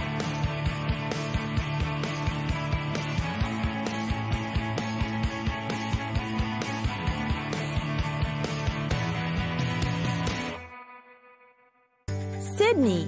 Sydney, Australia's largest city, is often dubbed as one of the most beautiful in the world. The place offers an attractive mix of modern architecture, historical landmarks, breathtaking views, relaxing gardens, and more. What are the top spots to see in Sydney? Perhaps Australia's most famous man-made attraction, and a worldwide icon too, is the Sydney Opera House. The structure alone is already a unique feat of architectural design and engineering. While built from innovation, creativity, and quite a bit of controversy, the Sydney Opera House remains a remarkable building that's home to over 1,500 performances a year and inviting up to 1.2 million audiences each time. One of the most well-maintained and well-preserved examples of colonial-style architecture in Australia is Sydney's Government House. Since its construction in 1846, it has been home to 27 governors and today remains one of the city's hidden gems, with interiors characteristic of its Gothic influence. Located nearby is the Royal Botanic Gardens, which offers a bevy of colors that's a sight to see in any season. It is kept alive with birds such as cockatoos and sleeping flying foxes that hang from branches, among many other natural wonders. The Australian National Maritime Museum is known for its sensational displays of the country's maritime heritage. Exhibits on display range from full-size to scale ships, an authentic submarine, and other relics of shipping history. The iconic Queen Victoria building is Sydney's ultimate shopping hub. As the building itself is an architectural marvel that boasts of fine details, craftsmanship, and style, it gives tourists an elegant and high-end shopping experience. Worth the hike is Sydney's Blue Mountains, located in New South Wales. Its blue haze horizon offers a breathtaking view and the perfect escape from the busy city. It's a great way to appreciate the scenery, wildlife, and mountain surroundings. Australia's Bondi Beach is known as the most popular in the country. It's close to the suburbs and easily accessible, which allows tourists and locals alike a spontaneous visit. Its great sand and clean waters are what make the beach a popular hotspot.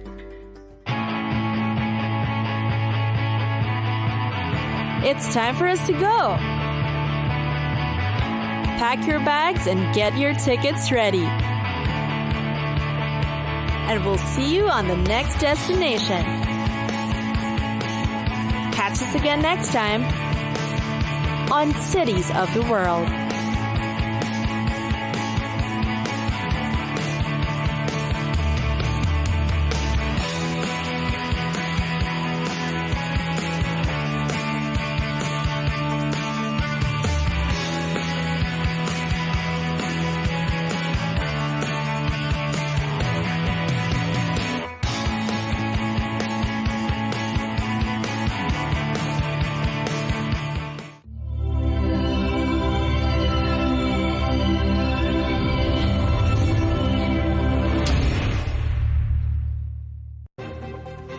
No more Mr. Nice Guy. Donald Trump has reverted back to his tried and tested playbook, talking tough on the eve of crucial talks.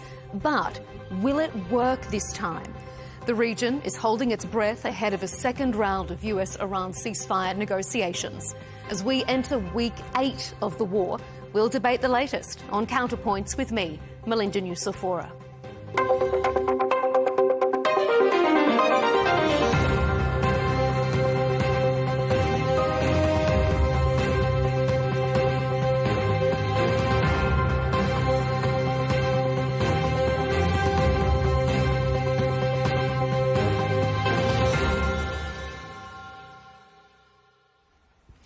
Big threats, bold statements and preemptive declarations of victory. President Trump's negotiating style may be unorthodox, but it has reaped rewards for the bombastic US leader. As the current ceasefire deadline fast approaches, the president was back at it. On social media, he wrote, "The United States is going to knock out every single power plant and every single bridge in Iran. No more Mr. Nice Guy," he wrote. "They'll come down fast, they'll come down easy." That was his social media post. Over in the Oval Office, he had this to say. They have no Navy, they have no Air Force, they have no leaders, they have no nothing. Actually, their leaders are, it is regime change. You call that enforced regime change. If that is indeed the case, then the question remains, why hasn't US military success translated into unequivocal victory over Iran? Tehran says the US is approaching the talks in bad faith and accuses the White House of not being serious about diplomacy. Trust between the two sides could hardly be lower. The US continues to blockade Iranian ports and Iran continues to block the Strait of Hormuz, each side blaming the other for bringing the ceasefire to breaking point. So where to from here? Coming up on the show, we'll ask, is the US preparing a return to war or will diplomacy prevail? How is the region adapting to the challenges posed by this conflict? And why hasn't there been a civilian uprising in Iran as the US and Israel anticipated? Joining us for this discussion is Mansour Ahmed Khan, former ambassador of Pakistan to Afghanistan, Austria, the Slovak Republic and the IAEA. He's now head at BCPR, a Pakistan-based strategic think tank. Ryan Morrow is joining us, counter-terrorism expert and president of the Morrow Institute. And rounding out this panel is Patrick Henningsen, a geopolitical analyst and executive editor at the news website 21st Century Wire. Gentlemen, welcome to Counterpoints and thanks for being here with us. Well, 4 to 6 weeks. That was President Trump's prediction for how long it would take for the US to destabilise the Iranian leadership, take out its military, particularly those ballistic missile capabilities, and shatter Iran's nuclear ambitions. Well, we're into week 8 now, and fast approaching the end of the current deadline. To call the situation tense would be an understatement. But the Trump administration remains confident. Before we launch into the questions, I want you to take a listen to the US Energy Secretary, Chris Wright. Here's what he had to say over the weekend. The president's using every way he can to get leverage over the regime to bring this conflict to an end. He's a creative negotiator. He uses pressure in different ways. He uses uncertainty in different ways. And I think, as you've seen over the last 16 months, it generally leads to good results. I don't think we'll see any surprises here. I think we'll have a nice end to this conflict. Ryan, will we see a nice end to this conflict, or should the region be preparing for another surprise US attack, perhaps? I would gamble heavily on the side of it not being a nice outcome. In fact, I think that'll probably become very clear in the next day or two. Now, the bigger question is, will we get to some type of settlement between the U.S., the Arab world, and the Iranian regime, and, of course, Israel and the other players involved? And I would say, well, we kind of have to. It's possible that the Iranian regime falls, but that's possible and been possible for a very long time. We've seen regimes that suddenly collapse. So the elements exist. But I wouldn't count on that being imminent or us having the intelligence to even know if it was imminent. And so I think the most likely outcome is probably more of a long-term ceasefire that occasionally is broken by one side blaming the other, but with the objective of being that the Iranian regime is weak enough that progress for the Abraham Accords, for example, can go forward, that peace can go forward. Hopefully the situation for the Iranian people is improved, but that as the Iranian regime acts up, then the U.S., Israel, and the Arab states even do have the option to neutralize threats on Iranian soil at will. That would seem to be a perhaps unstated but likely objective. Mm-hmm. Ambassador, what do you think? Is Iran in the weaker position here, and will they accept a nice end, or do you think there's no such thing in these negotiations? First of all, I think this war and all the wars are basically unnecessary wars, because if objectives have to be achieved, they can be achieved in a better way through diplomacy. But, you know, it never happens, and wars happen, and then wars have to be brought to an end through diplomacy. There is never a nicer end to the war, because they bring a lot of destruction, lot of humanitarian catastrophes we have seen in this war also. And now after, you know, almost 40 days since the war started on 28th of February, we are looking at diplomacy. Pakistan has been playing this role. Other countries have also been playing this role. Issues are very complex. Issues between United States and Iran, they are not just they have not been developed just during this war, but they are 47 years or even more old. And now, you know, we are at a stage where we are looking at some opportunity to reach a ceasefire, or I mean a permanent ceasefire. Now it depends whether we can go towards a comprehensive peace agreement. If suppose the parties agree on difficult issues like nuclear issue and Strait of Hormuz, and if there is, although their statements are not indicating until now, but if they reach some kind of understanding for developing a comprehensive agreement in next few weeks, and they develop a comprehensive agreement, then there can be a qualitative change in US and Iran relations. But, you know, it is very difficult to have this kind of optimism at this moment. So it is quite possible, as my previous speaker has also said, that there are complex issues, and it is quite possible that we see continuation of the conflict, if not in this form, maybe in Israel-Lebanon front or in some other parts. So it's a complex, and I think it will linger on for some time. Before I bring you in, Patrick, I just want to ask you, Ambassador, to elaborate as well on this idea of a surprise US attack. We've seen so many times in the lead up to negotiations a major strike on behalf of the US. Should this region be preparing for a return to war before these talks even begin?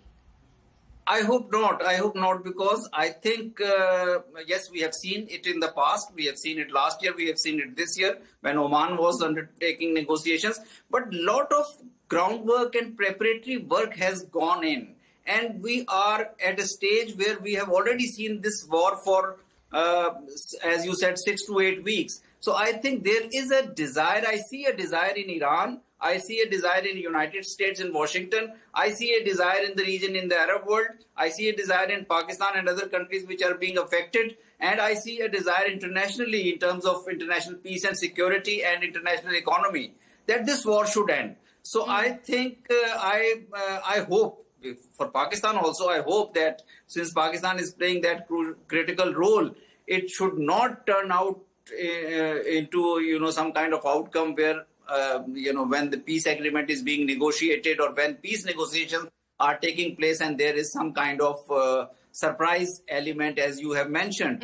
So I hope optimism in Pakistan, there is a lot of optimism at the moment in Pakistan, in the region also, and everyone is hoping that everyone wants to bring this war to an end. So this war should end, but I don't know how we will reach or we will make progress towards a comprehensive agreement, because the issues have been really complex. Indeed. There seems to be still so much between them. Patrick, I could see you nodding your head at the beginning of the ambassador's comments there.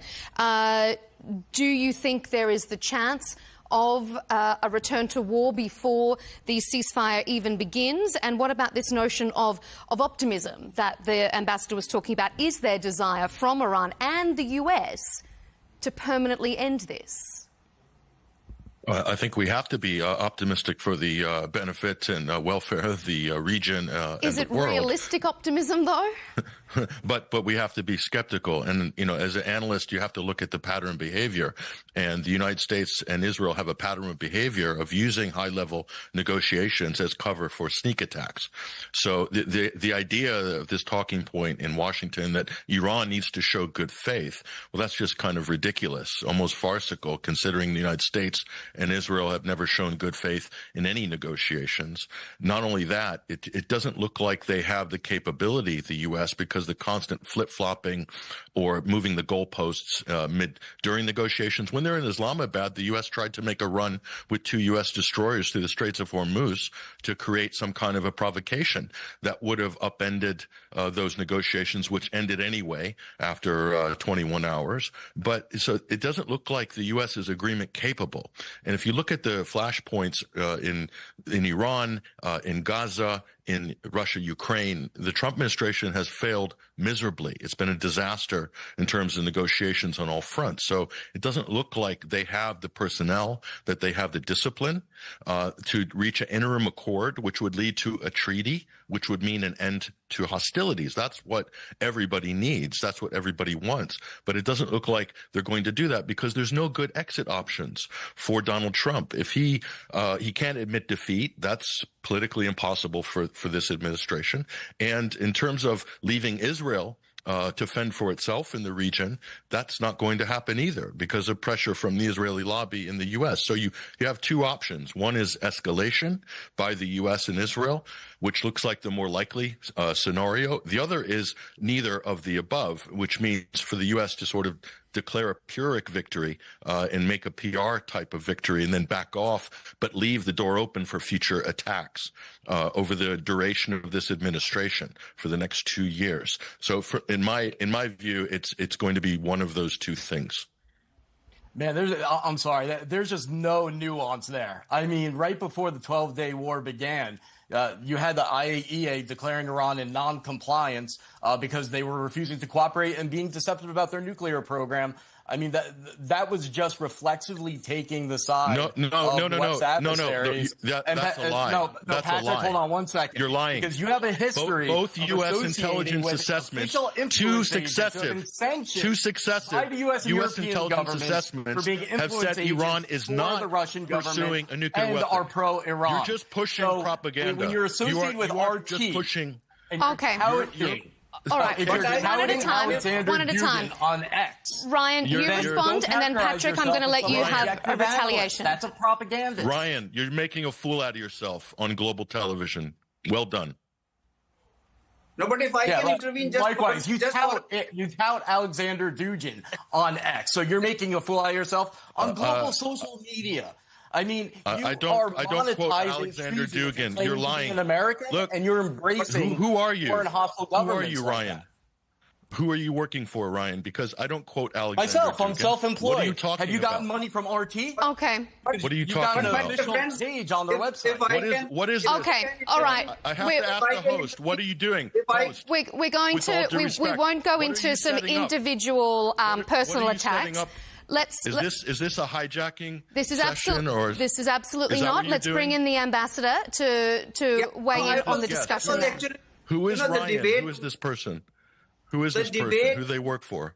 Yeah, no, let's not get into personal. I think what I would like to intervene here is that when the 2 points which you were discussing about Iran's compliance on nuclear issues or the Strait of Hormuz issue, I think what will be the logic or rationale for the US at this moment to continue the war when there are very good chances of getting a very good deal on nuclear issues, because all the indications are that Iran was ready to offer a deal on nuclear issues in Oman, and now Iran is maybe ready to give even better nuclear deal for the sake of peace in a peace agreement with the United States and for peace and stability in the region, and also Strait of Hormuz. If there is an agreement between US and Iran at this stage, it can lead to better operationality and functionality of the Strait of Hormuz. So I think let's not. I think just try to see what United States or any other country. The case of Israel is different. Israel may have different objectives, but if you look from the perspective of major global or regional countries, I think they want this war to end right now. And whether it is a sustainable end or whether it is a very short-term end, it is only time will tell. But I think countries want to end this war. Mm-hmm. Ryan, do you think the US wants to end this war? And President Trump often, on the eve of these sorts of talks, will up the ante. He said that he will flatten Iran's civilian infrastructure. And that sort of bombastic talk has worked in the past. It's got him to where he wants to be in negotiations. Will it work this time around? It doesn't seem like Iran is intimidated by the president like they have perhaps been in the past. Well, I would suspect that they're intimidated, but if you follow an ideology like the Iranian regime does, that would view death as martyrdom, and you kind of have this end times apocalyptic worldview of things, then that's going to have limited effect. I'm not a fan of rhetoric like that. I do understand the argument saying that in the Middle East, that type of rhetoric is just flying around all the time. So it's not the same thing as in a domestic American context. It's a little bit more normal over there. But I'm still not a fan of it. I understand that you need to be tough, and the U.S. does have a military advantage. It makes sense to utilize that in order to try to get Iran to cave to their, I think, very reasonable demands on the part of the U.S. And the Western world. But I would agree that the rhetoric doesn't have to go into, destroying an entire country. Mm. Patrick, do you think this kind of negotiating strategy adopted by the president is going to be proven effective this time around? Or do you think that the level of deterrence from these sorts of threats is starting to wear thin because it doesn't materialise? Well, before I answer that question, your other guest, Ryan, accused me of being paid by RT. I have my own media outlet, 21st Century Wire. It's been running since 2009, which is longer than Ryan's been doing propaganda for the U.S. and Israeli government. But I don't get paid by RT. So that's just libel. In the past, okay, all right. Guest. Thank you for clarifying Ryan, that. That's just libel. In the past, it's libel, and you're doing that. And you're doing that on global TV, Ryan. So you've shown everybody what you're about, who you are. Okay. Yep. Now to answer the question. Now to answer the host question, there are no negotiation tactics by the Trump administration. They're going to net any sort of sustainable political settlement. And what you have is just constant flip-flopping, constant changing, withdrawing, and then coming back again with a different position, doing things in midstream. As we saw from Islamabad, the team they sent, Jared Kushner and Steve Witkoff, effectively two Israeli assets or glorified Israeli emissaries who have no track record of any success in any of these failed negotiations, and J.D. Vance, who we now know was on the phone to Donald Trump over a dozen times, as well as Benjamin Netanyahu. So that's the vice president of the United States, who has zero decision-making capability, zero agency, who's really just there as window dressing to make the negotiations look legitimate because of all the criticism that Kushner and Witkoff have been receiving. So if that's the negotiation team, I think there's 0% chance of success. And again, if you look at the previous pattern, it's predictable. The United States has used high-level negotiations as a facade to prepare to reload and rearm, and I believe that's what's going to happen. Ambassador, what do you make of that? Because Pakistan's aspirations as a global mediator really rest on this. Is there 0% chance of success? Not only Pakistan's prospects as a peace builder or Pakistan's role as a mediator or peace builder, but Pakistan is seriously affected by this war. Pakistan has a 1,000-kilometer long border with Iran, Iran is a neighboring country. Pakistan has very close strategic and economic relations with Arab world, with Saudi Arabia. We have a defense pact, and we have very close and relations which we have to closely balance between United States and China as two global powers. So if nothing comes out of these talks, it will definitely, Pakistan will feel the pain, Pakistan will be hurt, and Pakistan has made lot of input into this effort for bringing peace. I think, yes, we, as Patrick has mentioned, that there has been this pattern of, using the negotiation process and then launching attacks. But now at this moment, lot of groundwork, lot of homework has gone into this effort, into this peace effort. There was an Islamabad first round of Islamabad talks. After that, Field Marshal Asim Munir visited Tehran and had very close negotiations, very close engagement on all these crucial points with the Iranian leadership, all flanks of Iranian leadership.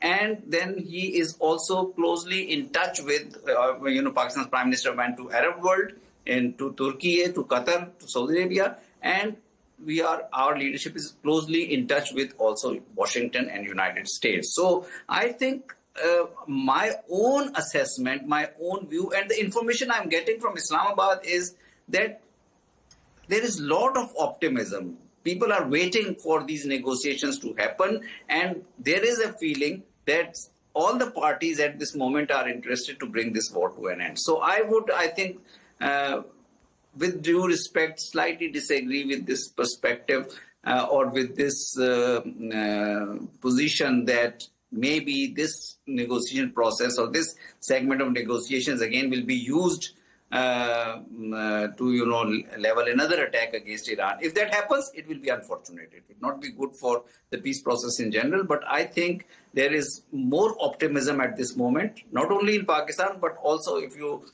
see statements from other countries, supportive statements from other countries, supportive messages from other countries coming to Pakistani leadership, coming to the regional leadership, that this war should now end. Mm-hmm. Ryan, why hasn't US military success translated into an unequivocal victory here? And does that in any way damage US military credibility? It shouldn't damage U.S. military credibility if it's properly understood that you have two governments that just have interests that are not reconcilable, and each one is hoping that the other side caves. So that's not a reflection on... But if the U.S. military was as strong as the president continues to say it is, that, overwhelming military strength, shouldn't they be able to make Iran cave? Well, they stopped the strikes. I mean, the U.S. military does have the ability to force that regime out of power. I'm not advocating doing that, but I'm saying that capability exists. I mean, the U.S. military is dominant. Then there's the question of translating that into political success, but that's not a reflection on the performance of the U.S. military per se. But I think what you have is really, I think it's actually very clear.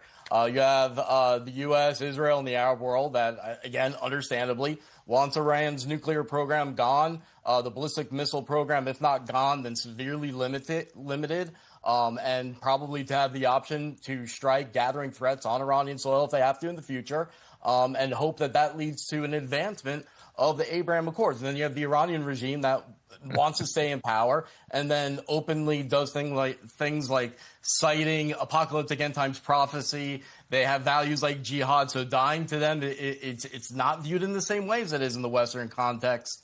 And so then for them, that's unacceptable because they view having those weapons as necessary for staying in power. So it's hard to come to necessarily an agreement. You can come to a stalemate that then is accompanied by a ceasefire that comes and goes. I could see that happening. Patrick, I can see you nodding your head. Well, first of all, the U.S., the Trump administration is living in its own little propaganda bubble, and they have been for the duration of this conflict. We were told that The Iranian regime was on its last legs during the so-called protests that Donald Trump later admitted that he was trafficking weapons into the hands of these so-called peaceful protesters. As the president said that himself recently, probably by accident. He was probably boasting.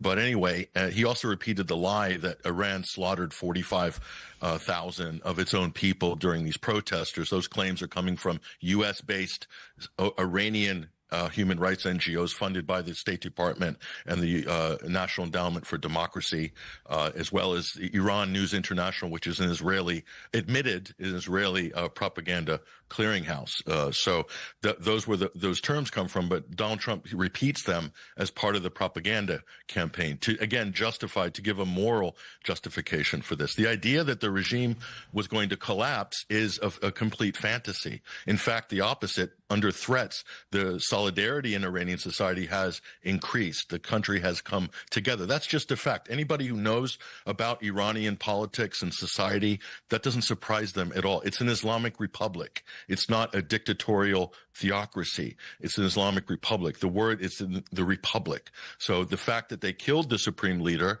means that increased the cohesiveness of Iranian society. And probably this bombing run by the United States and Israel have increased the resilience of the Islamic Revolution for the next 50 years.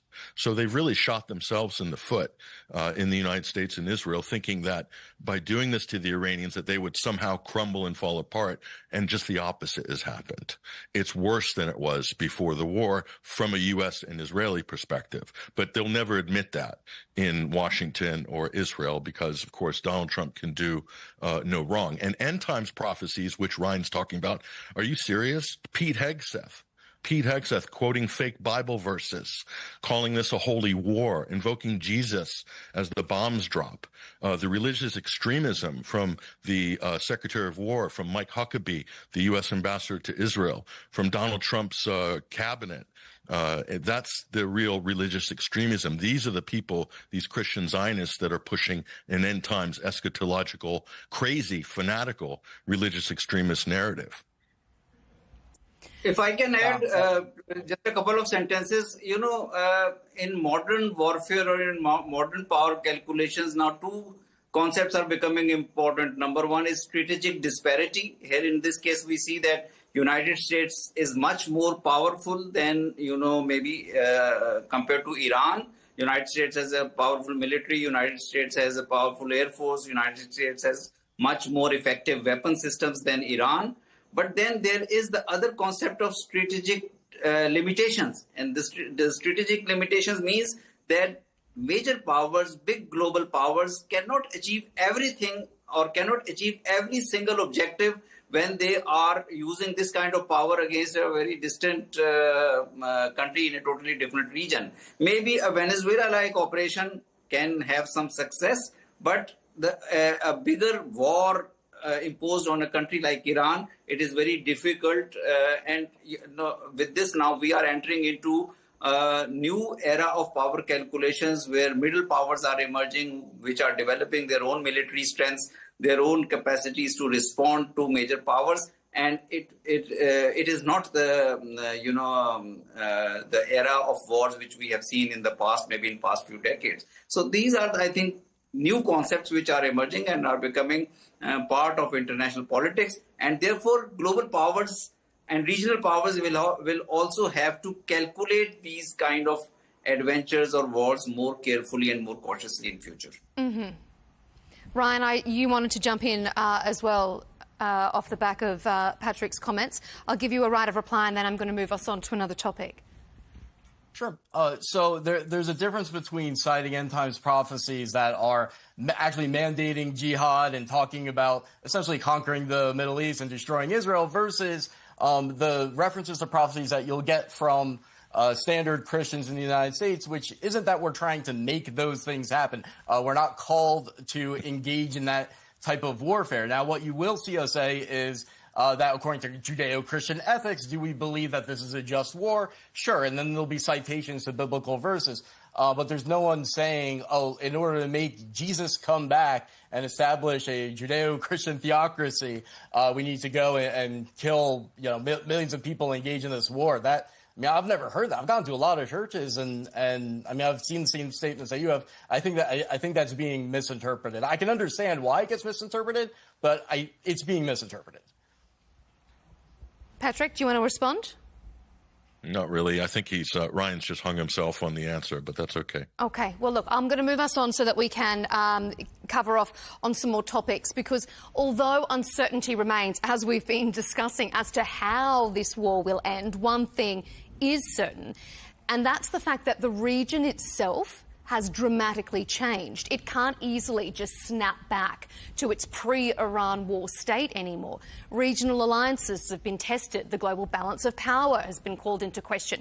The Strait of Hormuz as a free shipping lane may be a thing of the past, and the future of US bases in the region could also be uncertain. A prominent Emirati scholar has suggested that whilst the US-UAE relationship is important, the time has come to question whether US bases are necessary for their defence.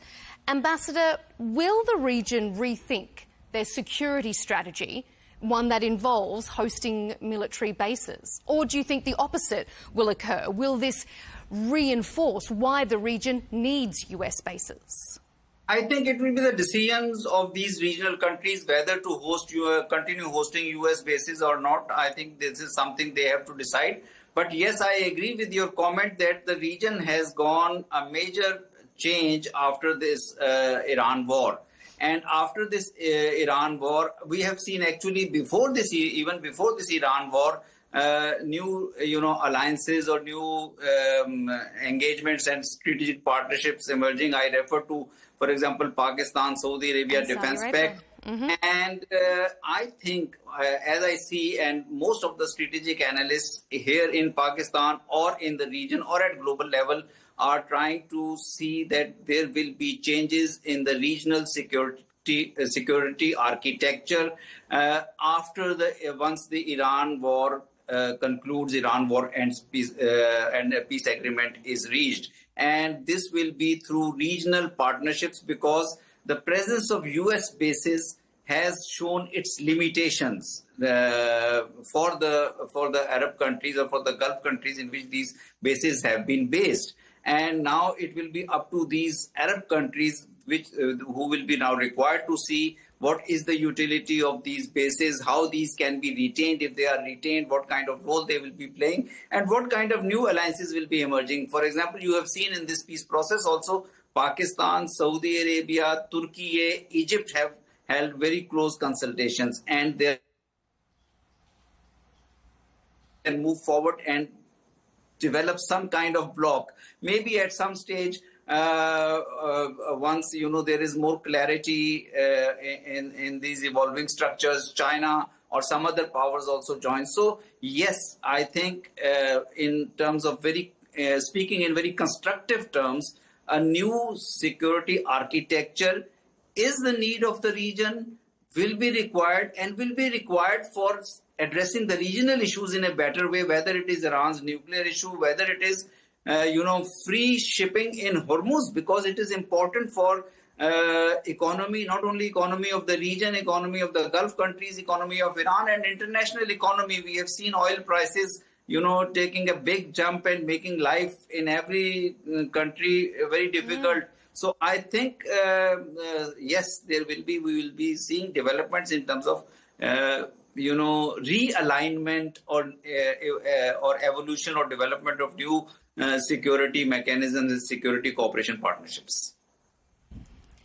Ryan, do you think there are limitations to the benefits of hosting US military bases? And do you think there is a risk that some of the regional allies that the US maintains may start to question whether that is something they want to continue in the future? There are always limitations, but I think after you had Iran lobbing missiles in really a self-injurious way, just throughout the region, just continuously, especially after the neighbors to Iran had done some diplomatic outreach leading up to this, hoping to spare themselves from that. I think the only conclusion that the Arab world can reach is that they need anti-aircraft systems, anti-missile systems from the U.S., Ukraine, from other countries, in order to defend themselves, because whether they agree with the conflict or not, you have to prepare for it to break out. And so if you have missiles falling on your oil sites and your airports and all that, you're going to do what you need to do to stop that from happening again. Whether it affects the international politics, I still think that the Iranian regime is in a much weaker spot now. So I would actually think that the Arab states are going to, once the conflict simmers down, feel safer. But I think that with the real experience of having the missiles land in their territory, they are going to invest in defending themselves from that. I mean, it's common sense. Patrick? I think Ryan left out the important part of the story conveniently, which is that the U.S. started the war. The U.S. and Israel started this war, not Iran. And rather than provide protection for the Gulf Arab states, the United States bases there have drawn fire as a result. They're a liability. And Ryan admitted by accident what it really is a protection racket. You must buy weapons and air defense systems from the United States. So Ryan's acting as a type of a sales rep there, pushing U.S. arms sales. That protection racket, unfortunately, the bottom has fallen out of it because of this conflict. And I think a lot of people around the Gulf, and what my esteemed colleague from Pakistan said was correct. There needs to be a new security architecture for West Asia, but it's not going to be an externally imposed security architecture. It needs to be by the region and for the region. And that does not mean the United States is going to be involved in that. The United States, unfortunately, has basically, by starting this war with Israel, has basically played its final card and in the region, and it will never be the same. The U.S. cannot recoup its positions in the military bases that have been completely destroyed around the region. That's not going to happen. We're already seeing Qatar and other GCC countries talk with a more sane approach, looking forward, and in their best interests as well as the region. The problem in the region, the biggest threat to security is Israel. That's pretty clear. They've already bombed 6 countries in the region, and the United States, who has also bombed not just Iran, but has also attacked Iraq as well over the last month, so as well as Yemen. So the aggressors here are pretty clear. It's the United States and Israel. And the region has a right to defend itself, to steal a famous term from Israel. I mean, we should... Well, regardless of who you blame, if you have missiles landing on your territory, you're going to buy defenses against those missiles. It's not about blaming, Ryan. It's just a fact. That analysis at all. The U.S. started the war. It's just a fact. It's not about blaming. This isn't about blaming. It's about facts. The U.S. and Israel started an illegal, undeclared war of aggression. So at that point, they forfeit any rights to work within what they call their rights. They don't have rights at that point. If you agree with international law, unfortunately, you have a president in Washington that says he doesn't need international law, that he works on his gut feeling. Okay, how long is that going to get you down the road? Not very far. People in the region, I think, are very well aware they're dealing with an unstable rogue state in Washington and in Tel Aviv. We should add that even though there are questions regarding defence, these regional countries have reasserted their value and their dedication to the strategic alliance with the United States that goes beyond defence, so into things like energy, business, AI. Those kind of bonds aren't likely to break because of this conflict. But Ambassador, something you discussed sort of raises the broader issue that I think the region is grappling with. Saudi Arabia, Turkey, Egypt and Pakistan, as you mentioned, have started holding regular consultations on matters of mutual interest. Do you think that we're going to see more of that now, a more diversification of security arrangements in this uncertain global order? And is that going to be to the detriment of the US? The bigger challenge in this uncertain global order is that the polarization has continued to increase. For a few years we have been seeing that the order has been changing from unipolar order to a multipolar order.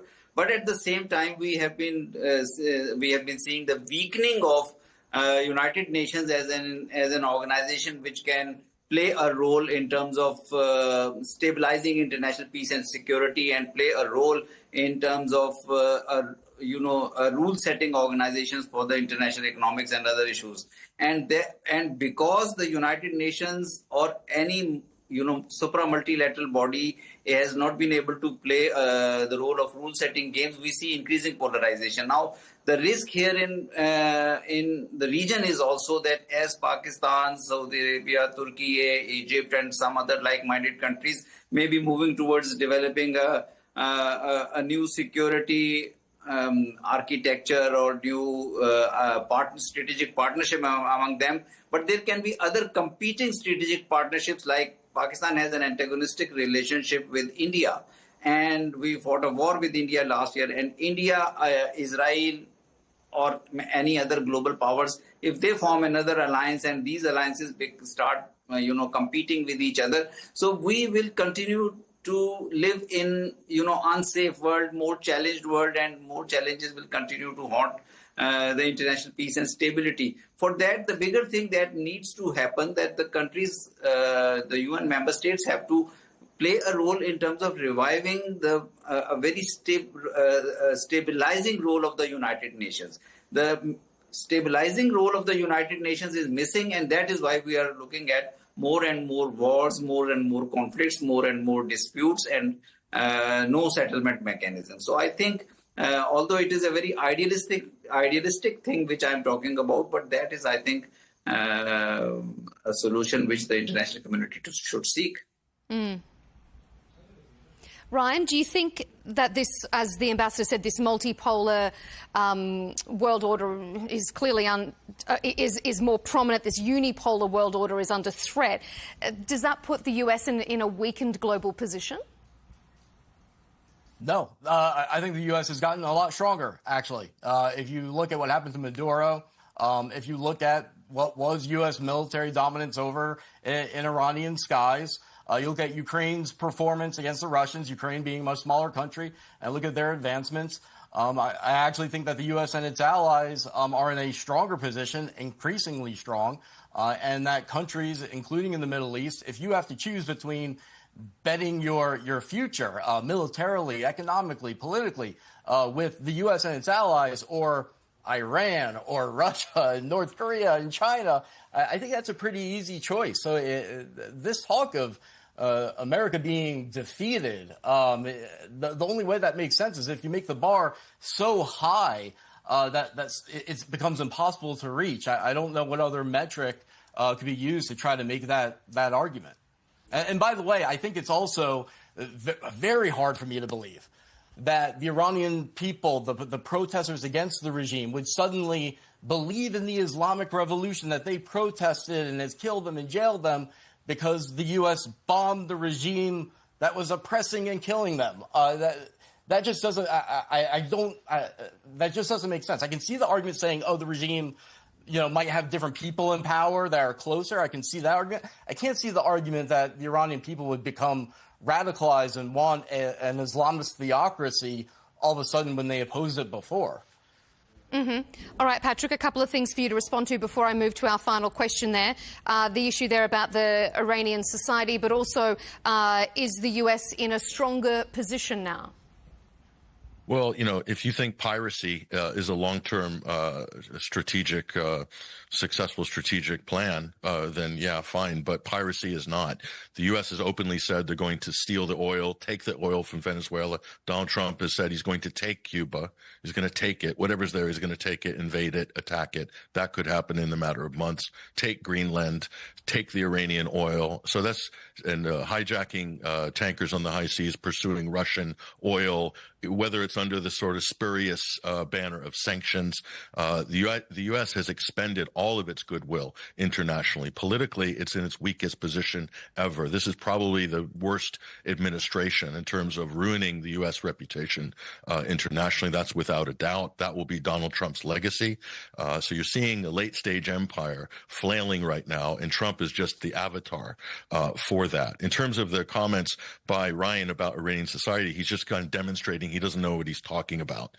So if you've ever been to Iran or you've studied Iranian politics, republics. We've studied the Islamic Revolution. It's not the only Islamic republic in the region. Pakistan is also an Islamic republic. So it is a model of government that has been successful and resilient despite being under 47 years of sanctions. And there are not throngs of protesters wanting to overthrow the Iranian government, and people will come out in the millions as they did during the National Day right around the same time Benjamin Netanyahu rolled up to the United States to sell the war to Trump. 2 million people came out on the streets of Tehran to support the Ayatollah Ali Khamenei, who the U.S. and Israel assassinated.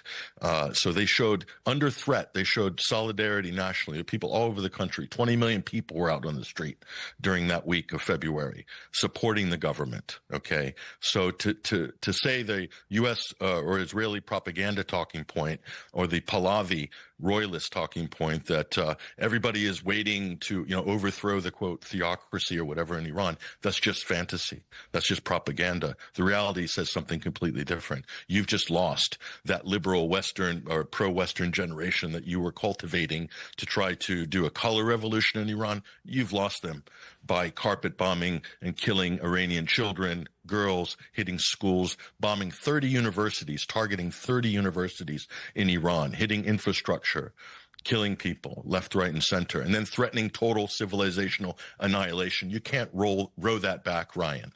It's finished. You can't undo. The world can't unsee what Donald Trump and the U.S. have done.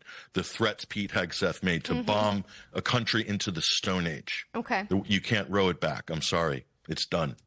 Okay. A very brief response from you, Ryan, because I need to move us to our final question there. I mean, what else can you expect from someone who associates so long with Russian influence agents? I mean, that is what they're saying. So that point of view, nice is cope. Represented. That's a great cope. Great cope, Ryan. And just hold on a second. And as for the issue you don't of have the an argument. I mean, You don't have an argument, You're going to have Ryan. people who are going to cite the millions of people who have protested the regime at the same time as people are going to then cite the people who protested in favor of the regime.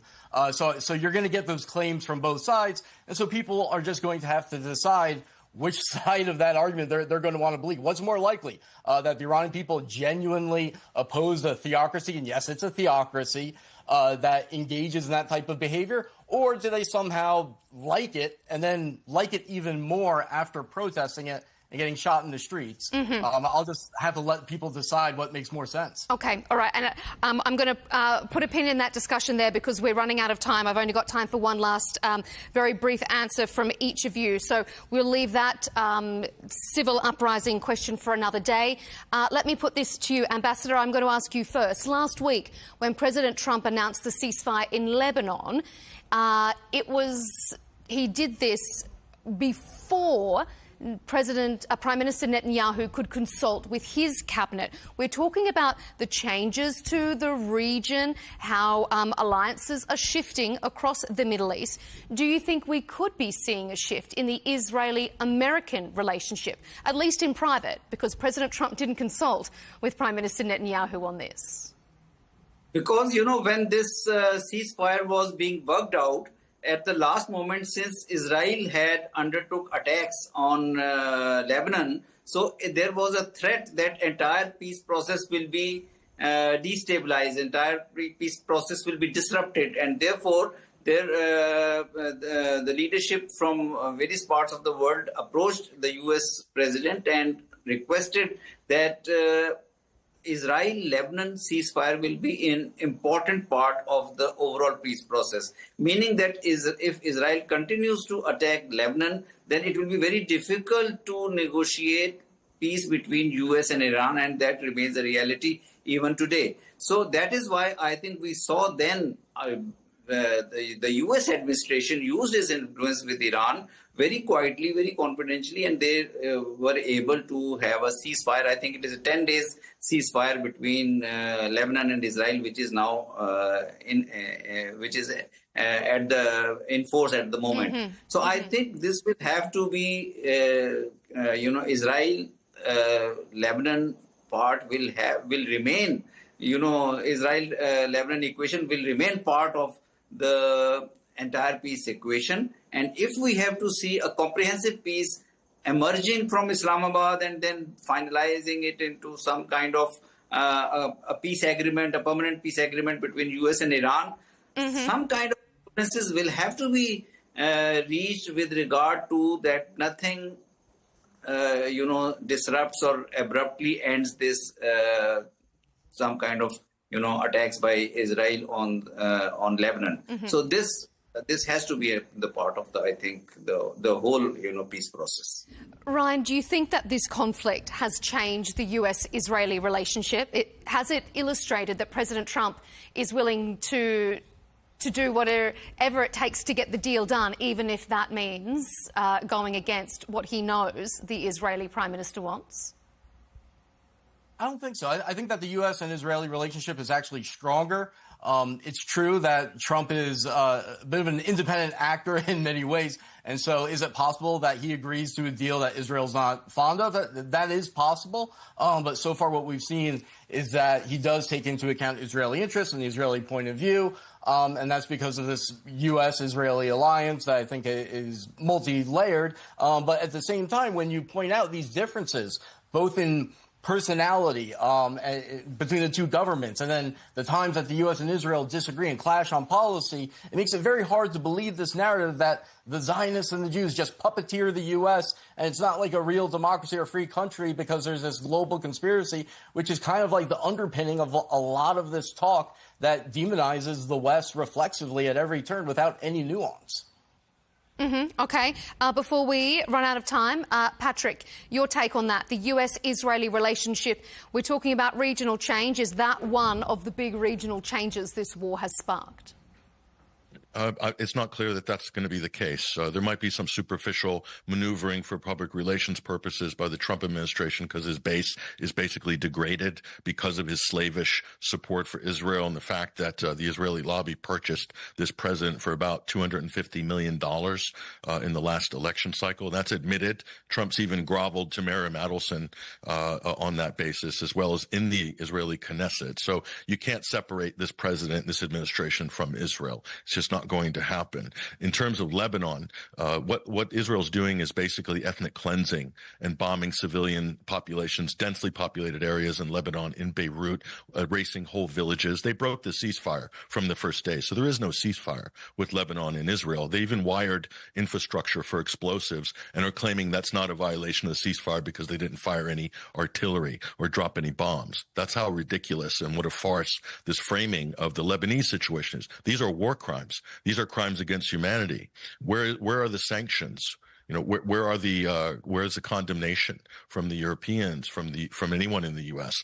They don't mind because it's Israel. Israel can do as it wants, and this is proving it. The situation in Lebanon's proof that Israel has total impunity in the eyes of the United States. And until that changes, we're just going to have a long, simmering, burning conflict in this region. It's never going to end until that changes. Gentlemen, your opinions, your perspectives have been illuminating and so interesting for our audience. I appreciate it. Unfortunately, we're out of time, so I'm going to leave it there. But Mansour Ahmed Khan, former Pakistani ambassador, thank you to you, sir.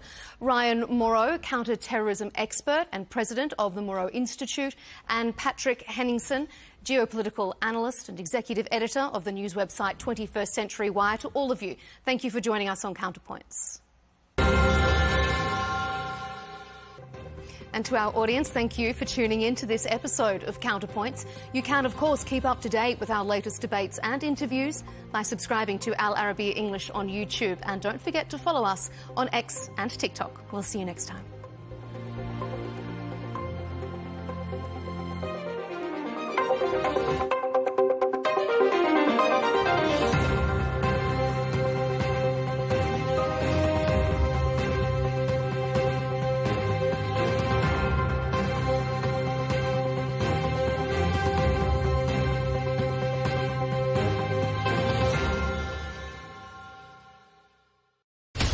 From the White House to Gaza, Kyiv to Beijing, elections, economics and the environment compete with conflicts and other complex issues for our attention. In an age of fake news, deepfake and artificial intelligence, they've got to have a vote and a say. It's important to look beyond the loudest voice to understand the truth. From newsmakers to groundbreakers, My campaign is going very well. Presidents, prime ministers, princes and peacemakers, and cultural tastemakers. As Arabs, as Middle Eastern, we're too emotional. Join me on the Rizkan Show for empowering conversation.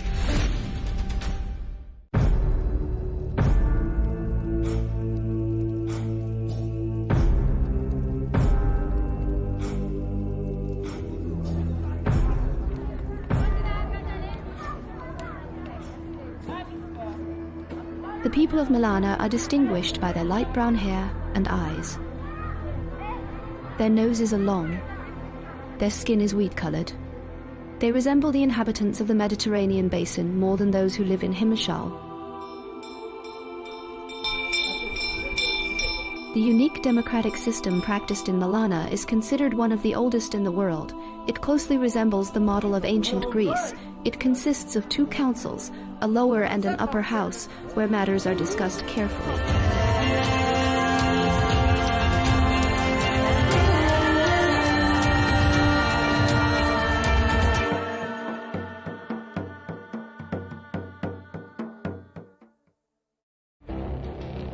It feels like decades are passing by in a matter of weeks. Seismic shifts in the world order. Never, ever will be part of America. With so much happening and so much noise. Whether it's political upheaval, Canada has been ripping us off for years. economic shifts or social movements. And no one wins from tariffs. I think America can be more friendly to the rest of the world. The in-depth analysis and all the latest developments across the globe. To have an inclusive policy together. The meetings with Hamas gave me some hope. We're in another nuclear arms race. The most important development straight to your screen. Welcome to the dressing room. I'm on my own. I need backup. And an insightful look at the issues shaping our world today. It was not going to happen, that war, and it happened. Join us on Arabiya News, where the world talks.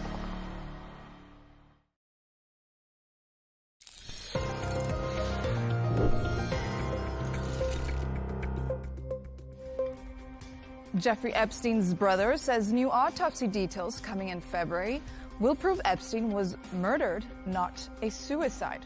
Epstein, the convicted sex offender, died in his New York jail cell on August 10, 2019, while awaiting trial.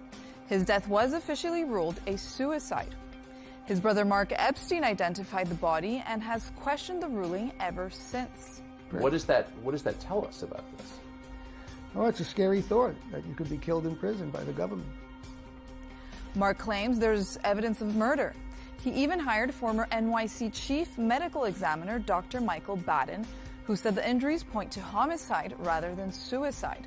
Never seen 3 fractures like this in a suicidal hanging. Going over 1,000 jail hangings, suicides, in the New York City state prisons over the past 40, 50 years, no one had 3 fractures. Despite Mark's claims, the FBI and DOJ reported in June 2023 that there was no credible evidence of foul play. Still, Mark doubled down in a January 9th interview with News Nation, saying more autopsy facts will be released in February that prove it, insisting the injuries didn't match the way his brother was found hanging. Mark has also claimed Jeffrey told him he had compromising information on powerful figures, including Donald Trump during the 2016 election, allegedly enough to cancel the election. In a recent December 2025 interview with Chris Como, Mark went even further, suggesting Trump could have been involved in his brother's death. You really believe that Donald Trump is capable of having your brother murdered to spare himself embarrassment? Absolutely. Based on what? From meeting him years ago and just watching his performance the last 20 years. Seeing he doesn't seem to have a limit on what he would do to help himself. Now, a vocal critic of the Justice Department's investigation, Mark says he won't show his face publicly due to safety concerns. His continued claims and the promised new autopsy details are reigniting debate and conspiracy theories surrounding one of the most controversial deaths in recent history.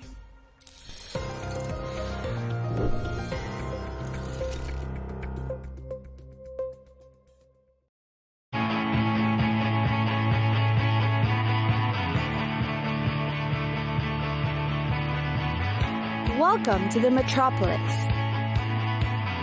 the big city. This is where tech, trends, and culture meet.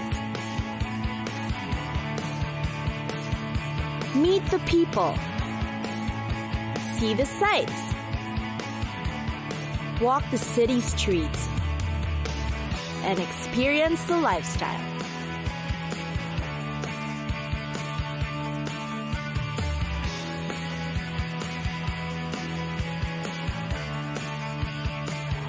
This is your first-class ticket to the cities of the world.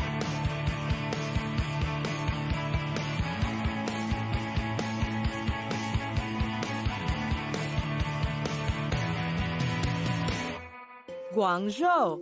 When in China, visit Guangzhou.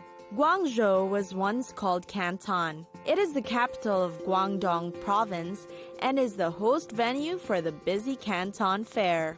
Thousands of tourists visit the city for a number of reasons: the wonderful scenery, the local culture, and the authentic cuisine. The Pearl River, the third longest river in China, is certainly a breathtaking view. The Nansha Wetland Park is a great relaxing place to experience the natural beauty of Guangzhou. Nansha serves as the best habitat for fish, shrimps, and crabs to thrive. For a glimpse of fascinating architecture, head to the Shamian Island. With amazing buildings and structures, alongside cutting-edge works of art, you'll definitely appreciate the diverse yet marvelous design.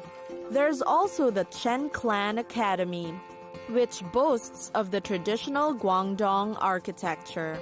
It features one of the best preserved ancestral halls, representing the fascinating folk art of southern China. In the middle of the city, find the Sacred Heart Cathedral on Yide Road, facing the Pearl River. It's quite amazing to find such a place amid the old busy city and noisy surroundings. For a dose of entertainment, catch a classic Cantonese opera while in Guangzhou. The best traditional performances are usually held in the Jiangnan Theater in Haizhu District. When it comes to food, China's 8 regional dishes is well represented in Guangzhou. Their food is known for its tender and slightly sweet taste. You must try Guangzhou's authentic dim sum or have morning tea time with friends and family. Guangzhou has a lot to offer shoppers too. The Canton Fair is the largest trade fair in China, selling a wide variety of goods. Find health products, computer accessories, and garments at the fair and at reasonable prices. You may also find services to help you book hotel or travel requirements here. Another must-see shopping street is the Jiangnan Avenue North, located at the approach bridge of Haizhu Bridge. The street is full of wedding dress shops. Every time the bus passes by this wedding dress street, girls wish that the bus could slow down so they can get a better view of the dresses on display.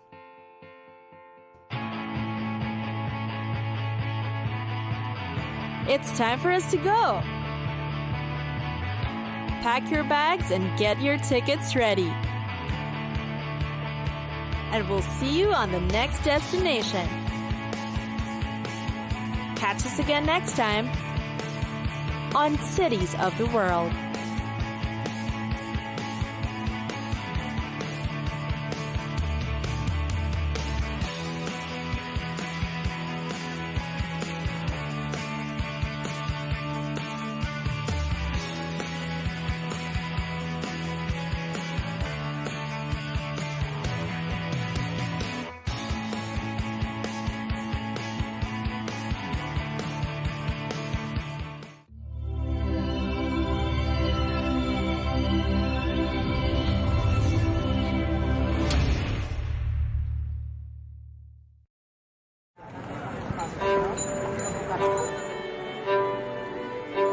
people think that we launder money, but actually we make money black. It's a weird law. They call it gedoogbeleid, like this.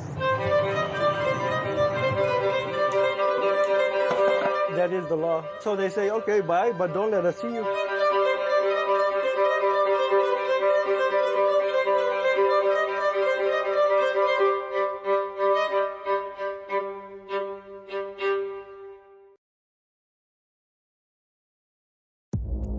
Our allies in many cases are worse than our enemies. Stay informed and connected with the latest international headlines. There obviously is a risk. From breaking news to in-depth analysis, it would appear that this war is coming to an end. Who buys this stuff? Investors, pension funds. We deliver the most important developments straight to your screen. Iran always wanted to deal with militia. Join us for compelling, expert-driven conversations. A curfew order has been established. And an insightful look at the issues shaping our world today. There are lots of proposals about European architecture for security. I'm Leigh Ann Gerrans, and this is W News. We dealt with this when I was Chief of Staff in the first term. Where you don't just hear the headlines, you get the full story.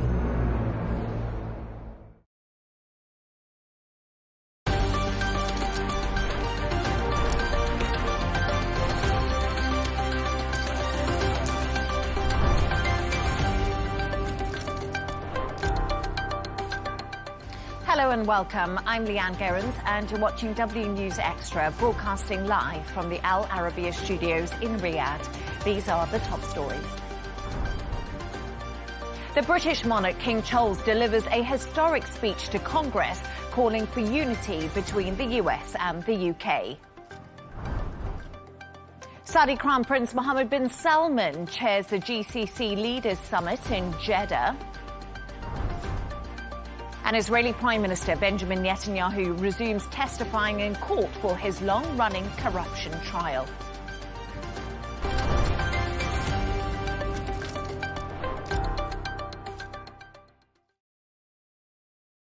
The British King and Queen state visit to the US has continued, with King Charles addressing Congress. The monarch will talk about the US and UK's relationship by saying time and again our two countries have always found ways to come together, and call for the reconciliation and renewal between them. To discuss this and all of today's stories, I'm joined by Alex Malouf, founder of Riyadh-based comms consultancy firm Narrative Shapers, and Managing Director of This Is Dubai, Michael Jabri-Pickett. Alex and Michael, thank you so much for joining me today. So we're going to be talking about King Charles. Of course, he's going to address Congress shortly. Alex, how significant is this moment in history?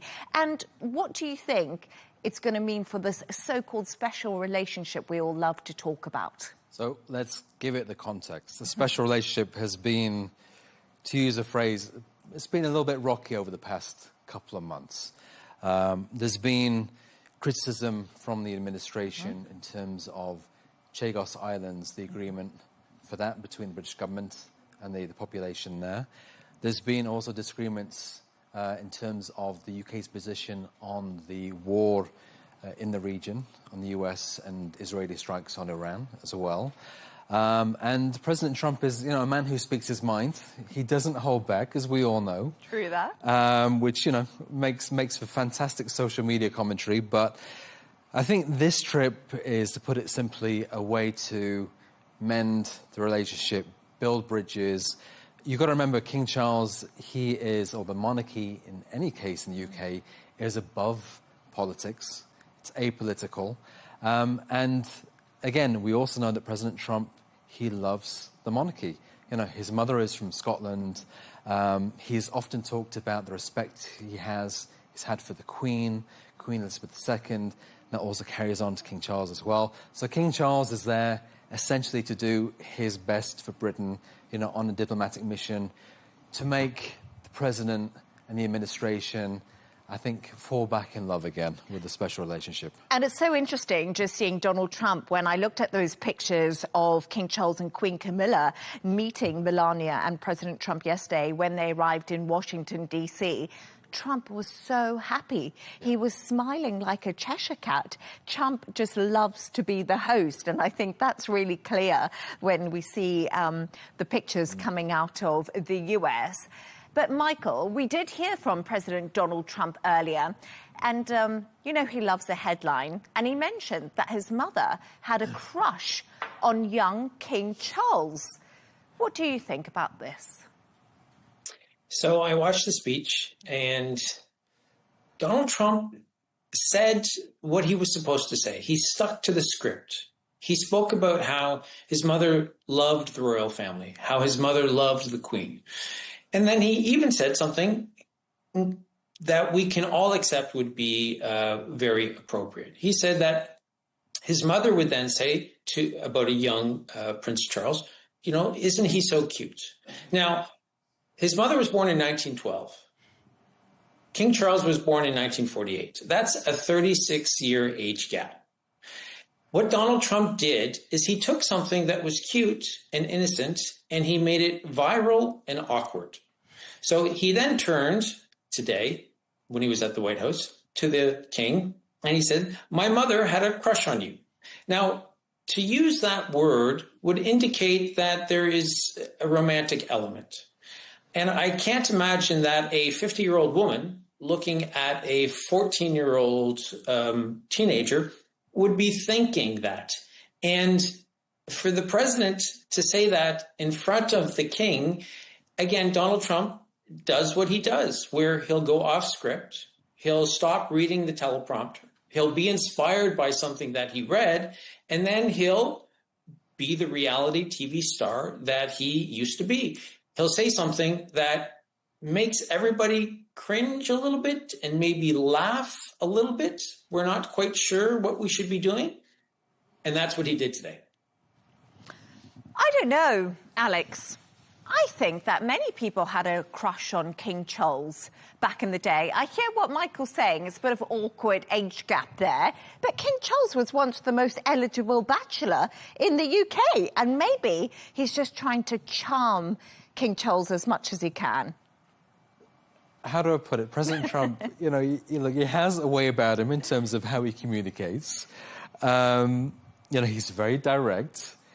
King Charles can deal with a lot, so I think we're in safe hands there. I don't think we're going to have any awkward moments, at least from the British side. Well, I do think that Buckingham Palace was worried that President Trump would go rogue, but as Michael said, he largely stuck to the script. He had a few little awkward moments there. But King Charles, as we speak, is now making this historic address to both sides of the House. Yes. To Congress, which is a real moment, isn't it? And you did say to me earlier, the monarchy is apolitical, but right now King Charles is in a political situation. And you talked about the differences. Charles is obviously the head of the British the British Army. And sometimes we think Donald Trump might forget that because he has really stuck the knife in to Keir Starmer. He has. You know, he's talked about how countries in Europe, for example, have not done enough for NATO. He's talked about how the US has sacrificed a great deal in terms of the wars it's fought for Europe. There's been a lot of pushback from the UK Armed Forces and also as well Number 10 in terms of the sacrifices made by British troops during Afghanistan, which has fought on behalf of the US because NATO was called upon to defend the US after the strikes in 9/11. The King is also the head of the English Church as well. So, you know, there are many things here at play. You've got to remember, though, that King Charles is, in many ways, he is a consummate politician. He knows what to say. He knows how to say it. He'll be talking about shared values, shared democratic values, which are the basis, the foundation for the special relationship between the two. So he will do what he needs to do to make President Trump happy. And we can see King Charles right now. If you have a look at the pictures on our screen, Michael, Alex and our audience, he's about to address Congress. He just walked in. Everybody's giving him a standing ovation. He was shaking lots of hands. What a moment. We also see Queen Camilla there. Let's just have a quick listen in to what King Charles is going to say on this historic address to Congress.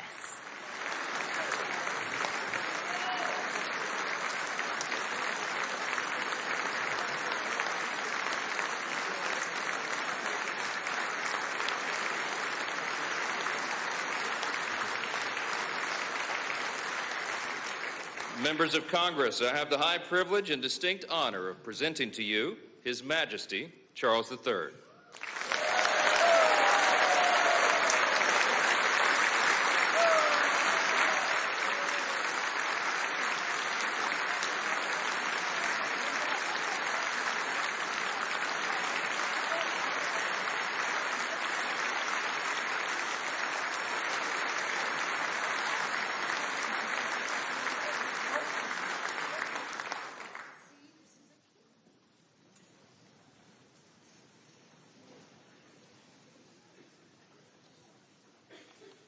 Mr. Vice President, Mr. Speaker, members of Congress, representatives of the American people across all states, territories, cities, and communities.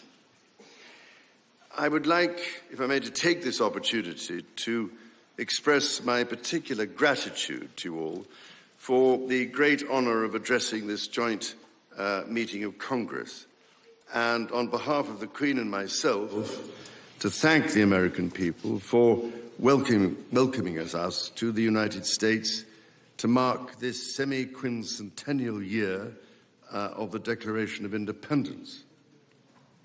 And for all of that time,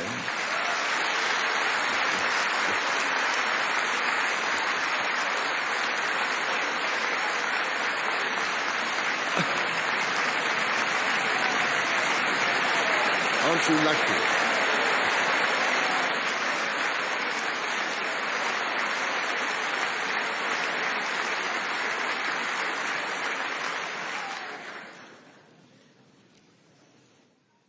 And for all of that time, our destinies as nations have been interlinked. As Oscar Wilde said, we have really everything in common with America nowadays, except, of course, language. So, ladies and gentlemen, we meet in times of great uncertainty, in times of conflict from Europe to the Middle East, which pose immense challenges for the international community and whose impact is felt in communities the length and breadth of our own countries. We meet, too, in the aftermath of the incident not far from this great building that sought to harm the leadership of your nation and to foment wider fear and discord. Let me say with unshakable resolve, such acts of violence will never succeed.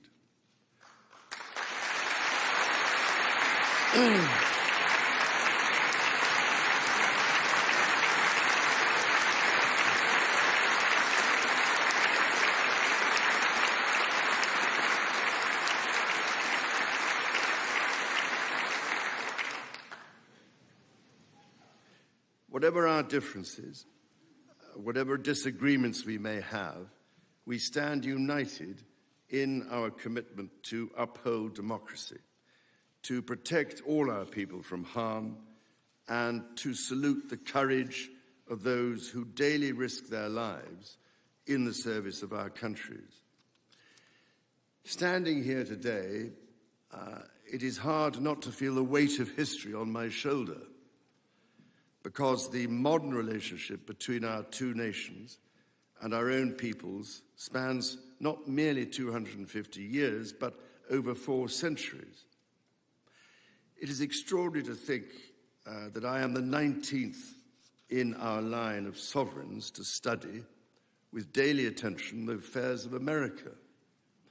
So I come here today with the highest respect for the United States Congress, this citadel of democracy created to represent the voice of all American people to advance sacred rights and freedoms.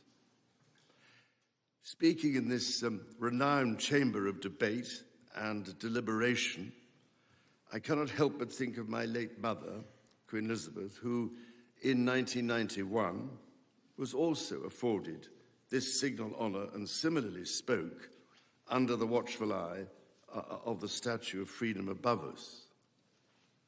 Today, I am here on this great occasion in the life of our nations to express the highest regard and friendship of the British people to the people of the United States.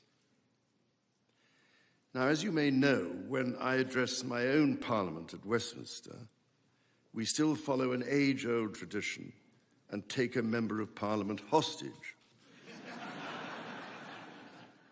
holding him or her at Buckingham Palace until I am safely returned. These days, we look after our guests rather well, to the point that they often do not want to leave. I don't know, Mr. Speaker, if there were any volunteers for that role here today.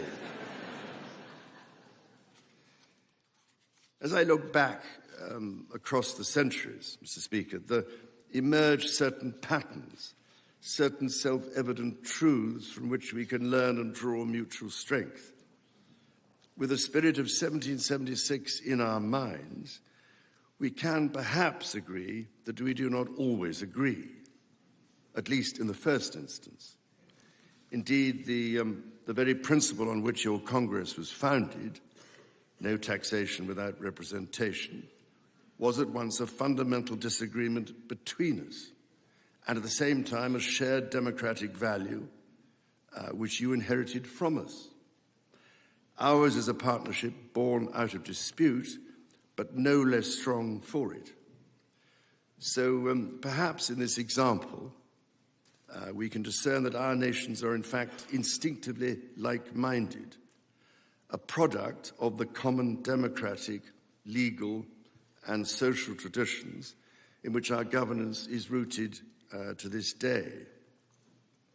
Drawing on these values and traditions, time and again, our two countries have always found ways to come together.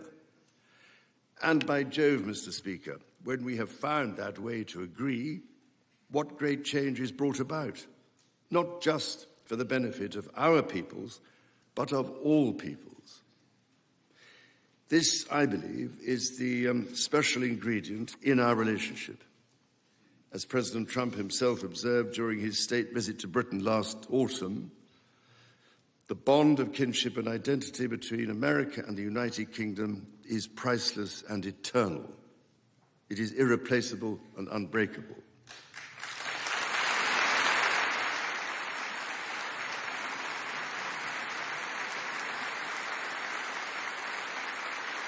So there we go. We just heard a little bit of what King Charles has to say as he addresses Congress in the US. Him and the Queen, of course, walked into an absolute huge standing ovation and applaud, Alex. I was just having a good listen there to what King Charles had to say, and it was quite interesting. He said the UK and US destinies will always be interlinked. Violence will never succeed. He addressed that shooting in Washington, D.C. at the press dinner just a few nights ago. And he just was summing up that democracy is the thing that links the UK and the US. What did you make of what he had to say? Again, he struck all the right notes, you know, talking about the basis for the foundation of the US, talking about shared values, even though obviously the relationship started off maybe not on the right foot, to put it diplomatically, and talking about how the relationship is intertwined, essentially how we need each other and we complement each other. So therefore, you know, any disagreements we may have are disagreements between friends and things which we will overcome. That's essentially his message. And you've seen from Congress, I haven't experienced or looked upon that sort of reaction to any leader in Congress for many years. So, yeah, I think everybody got what they wanted from this. I think it actually stunned King Charles a little bit when he was standing up there and there was such a huge applause. He almost looked a little bit humble, like blushing. He was taken back by it. But Michael, let's talk about what you think we heard from the King. Charles obviously making the speech. And I thought it was quite interesting because he quoted the British writer Oscar Wilde. He said, "We have really everything in common with America nowadays, except, of course, language." I don't know what you made of what he had to say. So what struck me the most is that you had a leader in Congress quoting Oscar Wilde, which is not a daily occurrence, certainly not in America in 2026. We also had a leader who spoke with a sense of humor and a sense of decorum.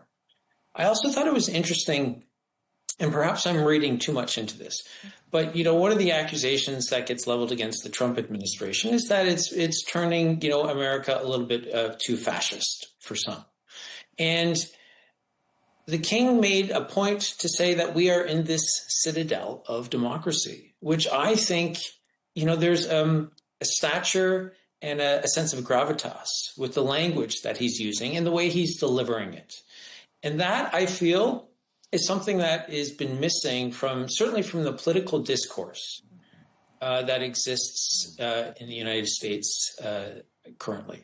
Now, something else I will say is that everybody, all the royal watchers, will talk about how King Charles is not a political figure and that this speech in no way will be political. But I think we all know that the fun that the royal watchers get, as well as so many other people, is that we enjoy reading between the lines. And what does every word, what does every expression, what does it all mean in these moments? Because it is, the king is coming here representing the UK.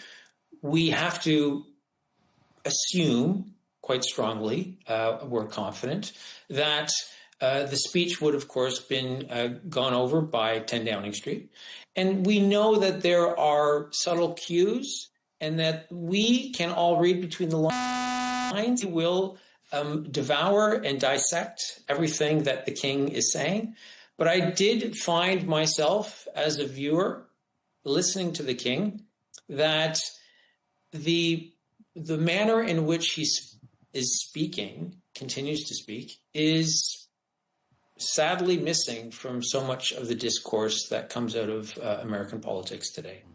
Thank you so much for reacting to that live speech from King Charles addressing Congress. He also said, "I feel the weight of history on my shoulder" at this high-stakes meeting that he has in the US right now. And it is a high-stakes visit because so many people are hoping that it will repair the special relationship between the UK and the US.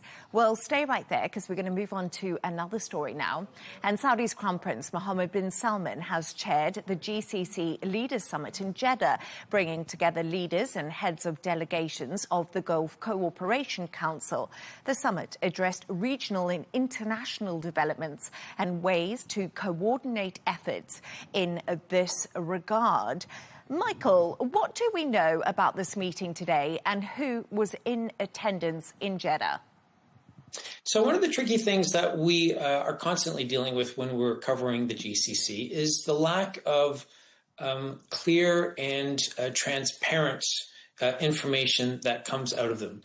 Leaders and the representatives traditionally do not speak in great detail about what it is that's been discussed. But again, if we're going to read between the lines a little bit, we do know that during the past 8 weeks or so, there have been some reports coming out of the Western media that maybe not all 6 GCC countries were aligned completely on everything that was happening.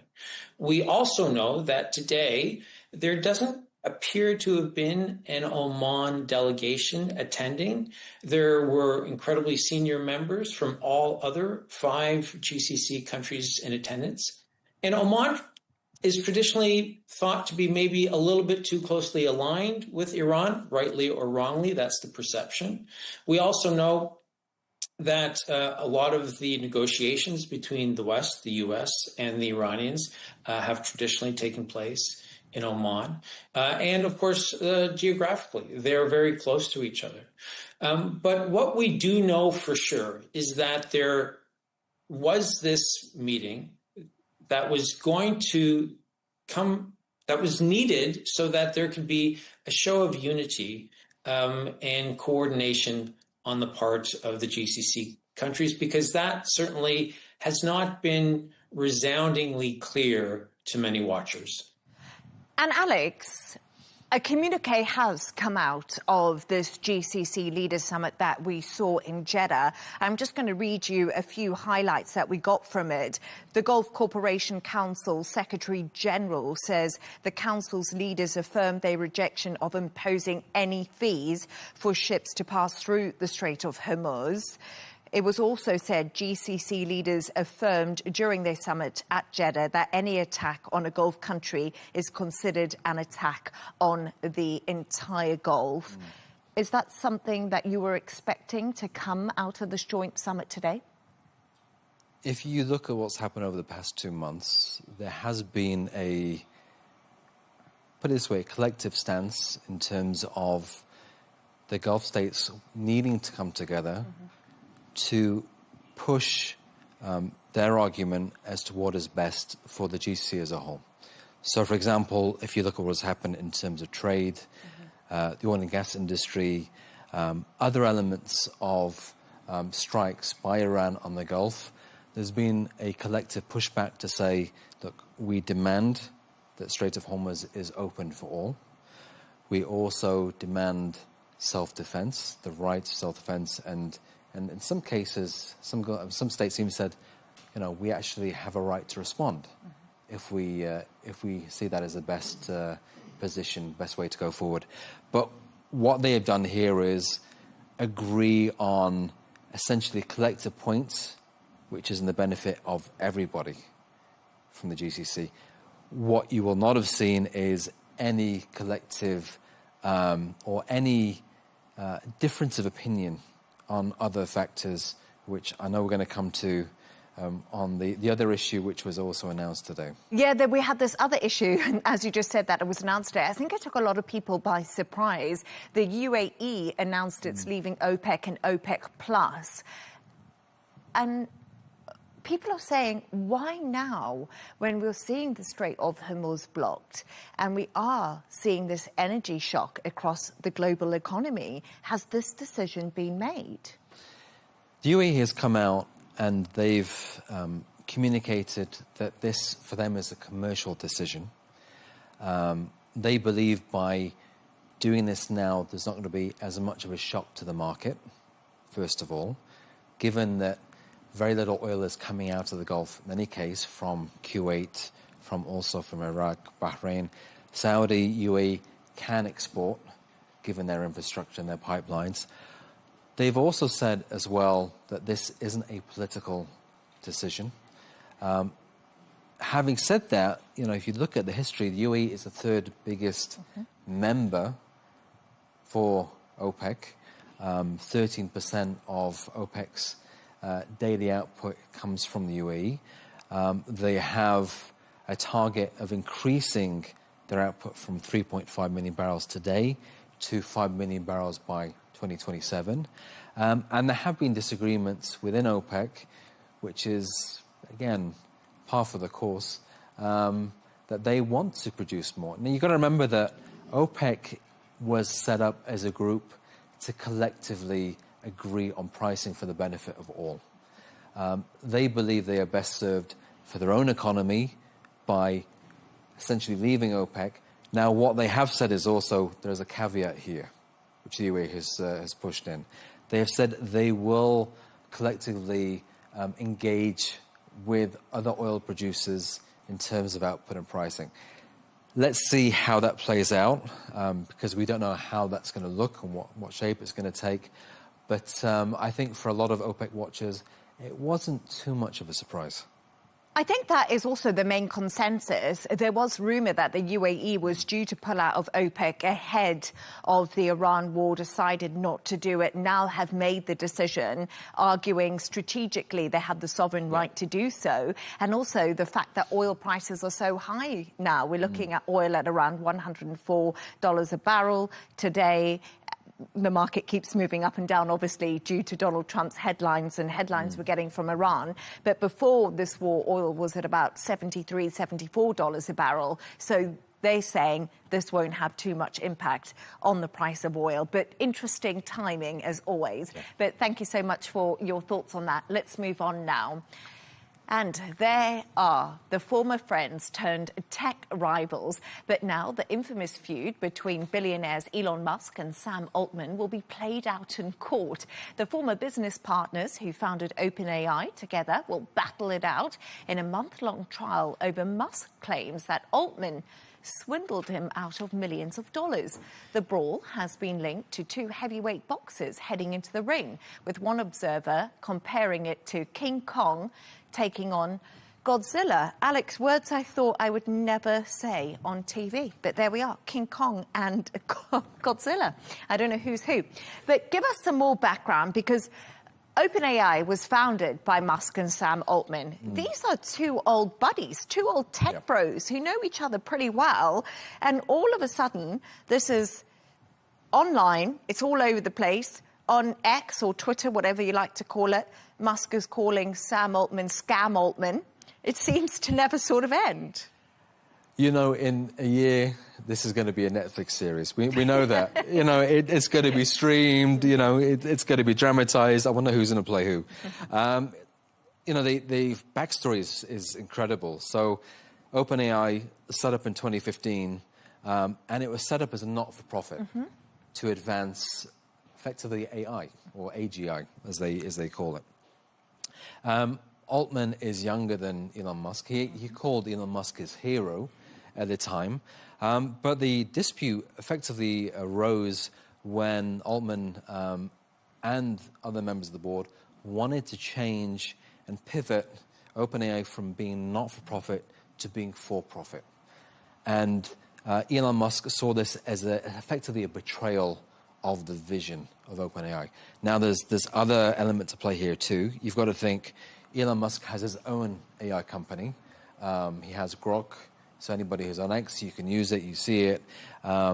They've merged it within his wide empire of SpaceX, and he's going to be IPOing that this year, so it's going to be potentially $1 trillion company. The biggest IPO after Aramco ever, many people think. It's going to be huge. And then you've also got the other big IPO of this year, which is going to be OpenAI itself. So, you know, you've got these two heading in, these two titans, King Kong, Godzilla. But effectively, you know, some people have argued that this is going to be essentially a battle for control of AI in the near future. So let's see how this plays out. I think it's absolutely fascinating because we see this battle playing out. But I was just having a think to myself, and I didn't check this, but I wonder how markets are reacting to OpenAI, because, you know, when leadership is always challenged in court, there always seems to be a little bit of a stock price move. But, Michael, many people, like Alex just said, basically the future of AI could be at stake. I don't know if that's completely true, because I think AI is developing beyond Musk and Altman. We know China's involved too. But who is likely to come out the winner in this court case? And it's something that I must say is the judges have said that Musk and Altman have to stop slagging each other off on social media. So we're not going to see any more Scam Altman or any more little jokes, apparently. So good news there, at least. So I'll believe it when I don't read it. But, you know, Godzilla versus King Kong, that's certainly one way to put it. The one that I heard from a female TikTok presenter was War of the Broses, takeoff of War of the Roses. And I think the winners, so you're asking who's going to lose. I'm saying the winners are going to be all of us who are watching, who are, you know, the meme, sort of having the popcorn as we're watching the drama unfold. I think it's going to tick so many boxes for so many people who want to see any of the tech bros be defeated. I think they want the mudslinging to be at an all-time high. Now, if you were to speak to lawyers, and I've been doing a little bit of research, the consensus seems to be, although Musk has the money simply to argue the points as long and aggressively as he wants, legally, most say that his case is going to be very difficult for him to prove, and that chances are Sam Altman will come out legally the winner. But I think both will be embarrassed. I think both reputations will be tarnished. That's if Musk still has a reputation that can be tarnished anymore.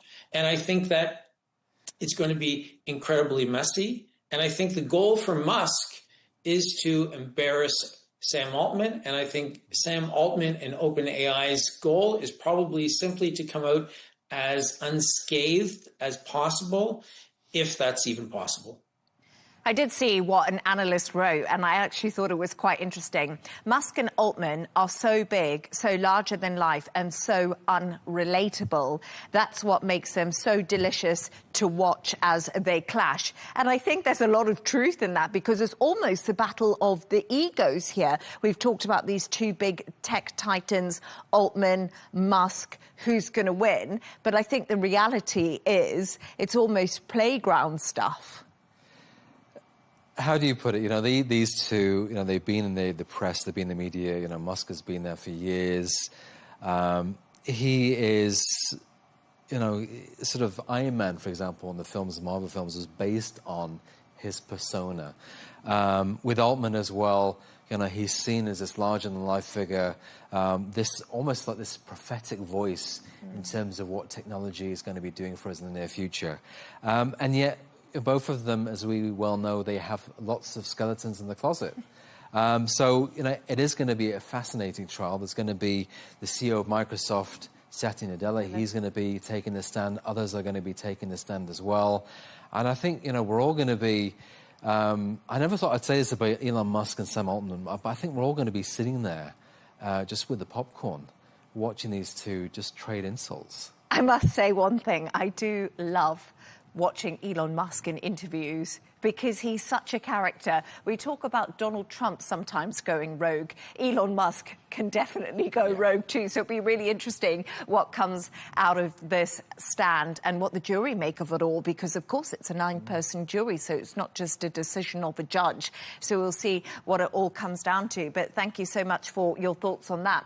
And it's that time of the show where Michael and Alex have chosen 2 of their quirkiest stories of the day. We're going to start with Michael, because yours is all about the very considerate Japanese football fans.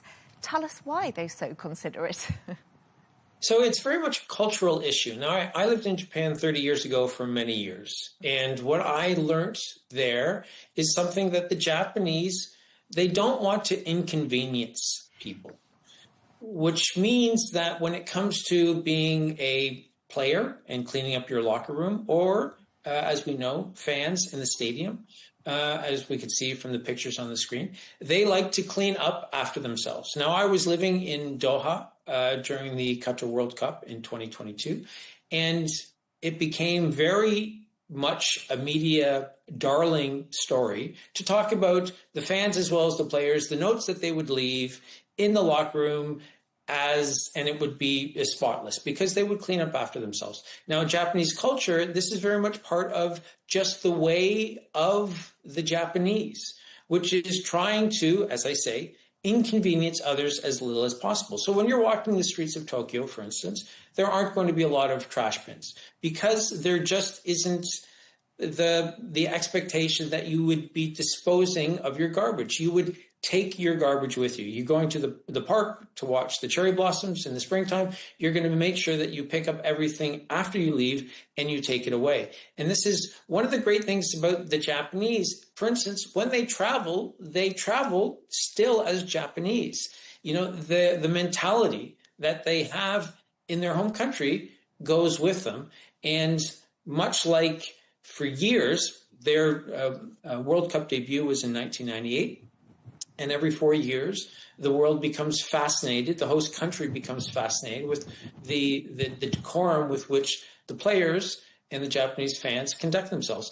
And that will be on display when the World Cup kicks off in June. I think the Japanese are playing in the States and in Mexico at this point.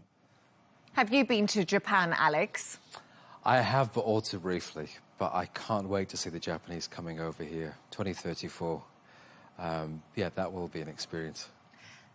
I have not seen them play either. That will be an experience. And I was just thinking, as you were speaking, the Japanese fans picking up after themselves, a little bit different to the British fans. I was just thinking of King Charles. You know, he's giving that historic speech. But if we think about countries, we know what British stadiums look like after a big football match.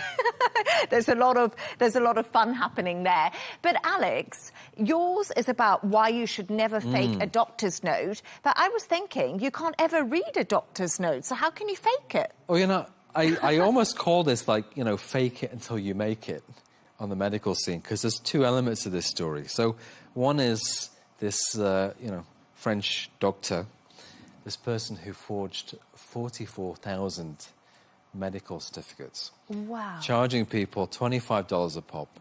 He made $1 million over the course of his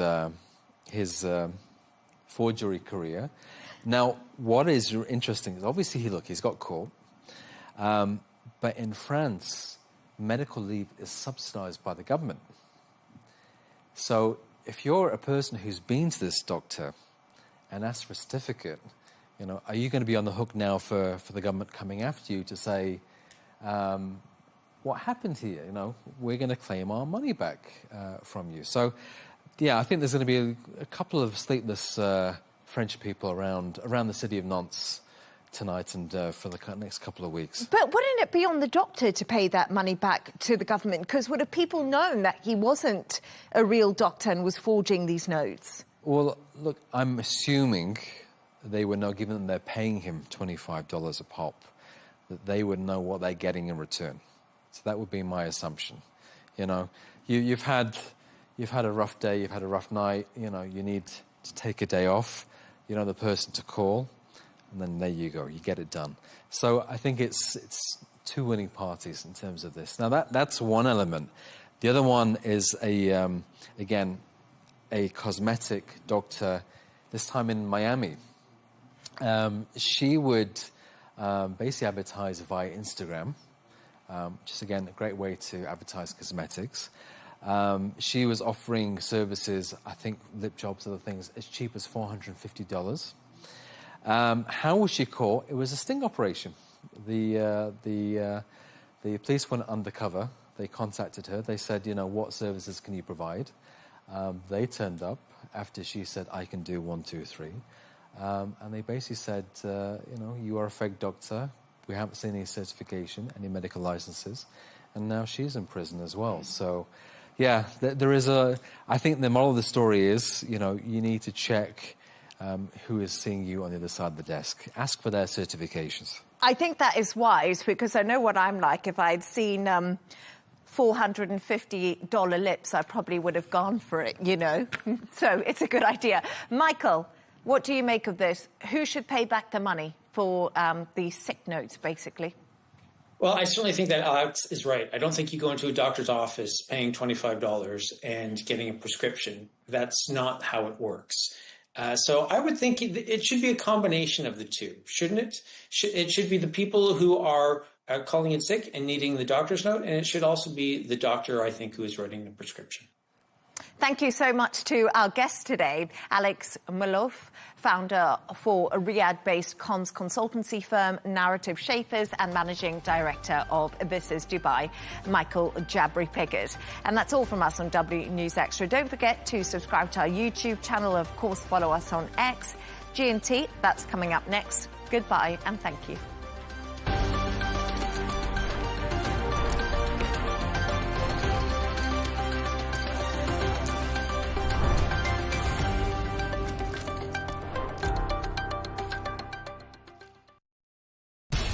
We have to take care of our people, and we're going to take care of our people first. For in-depth analysis and all the latest developments across the globe, make sure you join us every weekday.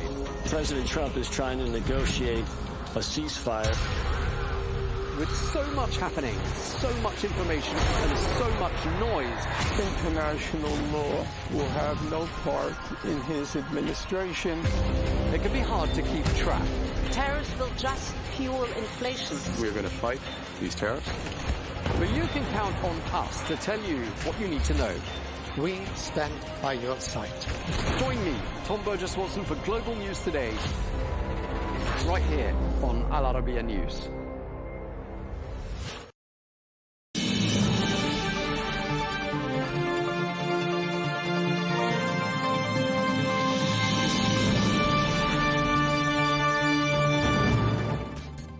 Welcome to Global News Today, bringing you exclusive interviews with leading experts every weekday. Here on Al Arabiya English. From our headquarters in Riyadh, I'm Catalina Marchand-Abreu. Coming up, all the latest reaction to the visit of King Charles III to the United States. The visit is part of the 250th anniversary celebrations of the American independence from Great Britain. What is the current state of the special relationship between the two countries? President Trump and the UK Prime Minister Keir Starmer have clashed over Iran and NATO in recent months. Can the king repair relations between the two countries and smooth relations between European countries and the U.S. administration?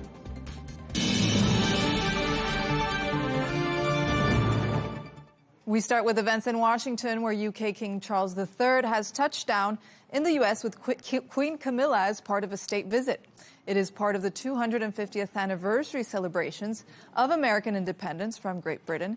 The visit of the king comes at a difficult time for the relationship between the two countries. Relations have appeared strained between President Trump and the UK Prime Minister Keir Starmer over the Iran war and ongoing discussions and rhetoric over NATO. But all eyes will be on the mood, music, and interactions between the president and king over the next few days. King Charles will address to a joint session of Congress, becoming only the second monarch to do so. His mother, Queen Elizabeth, being the last in 1991.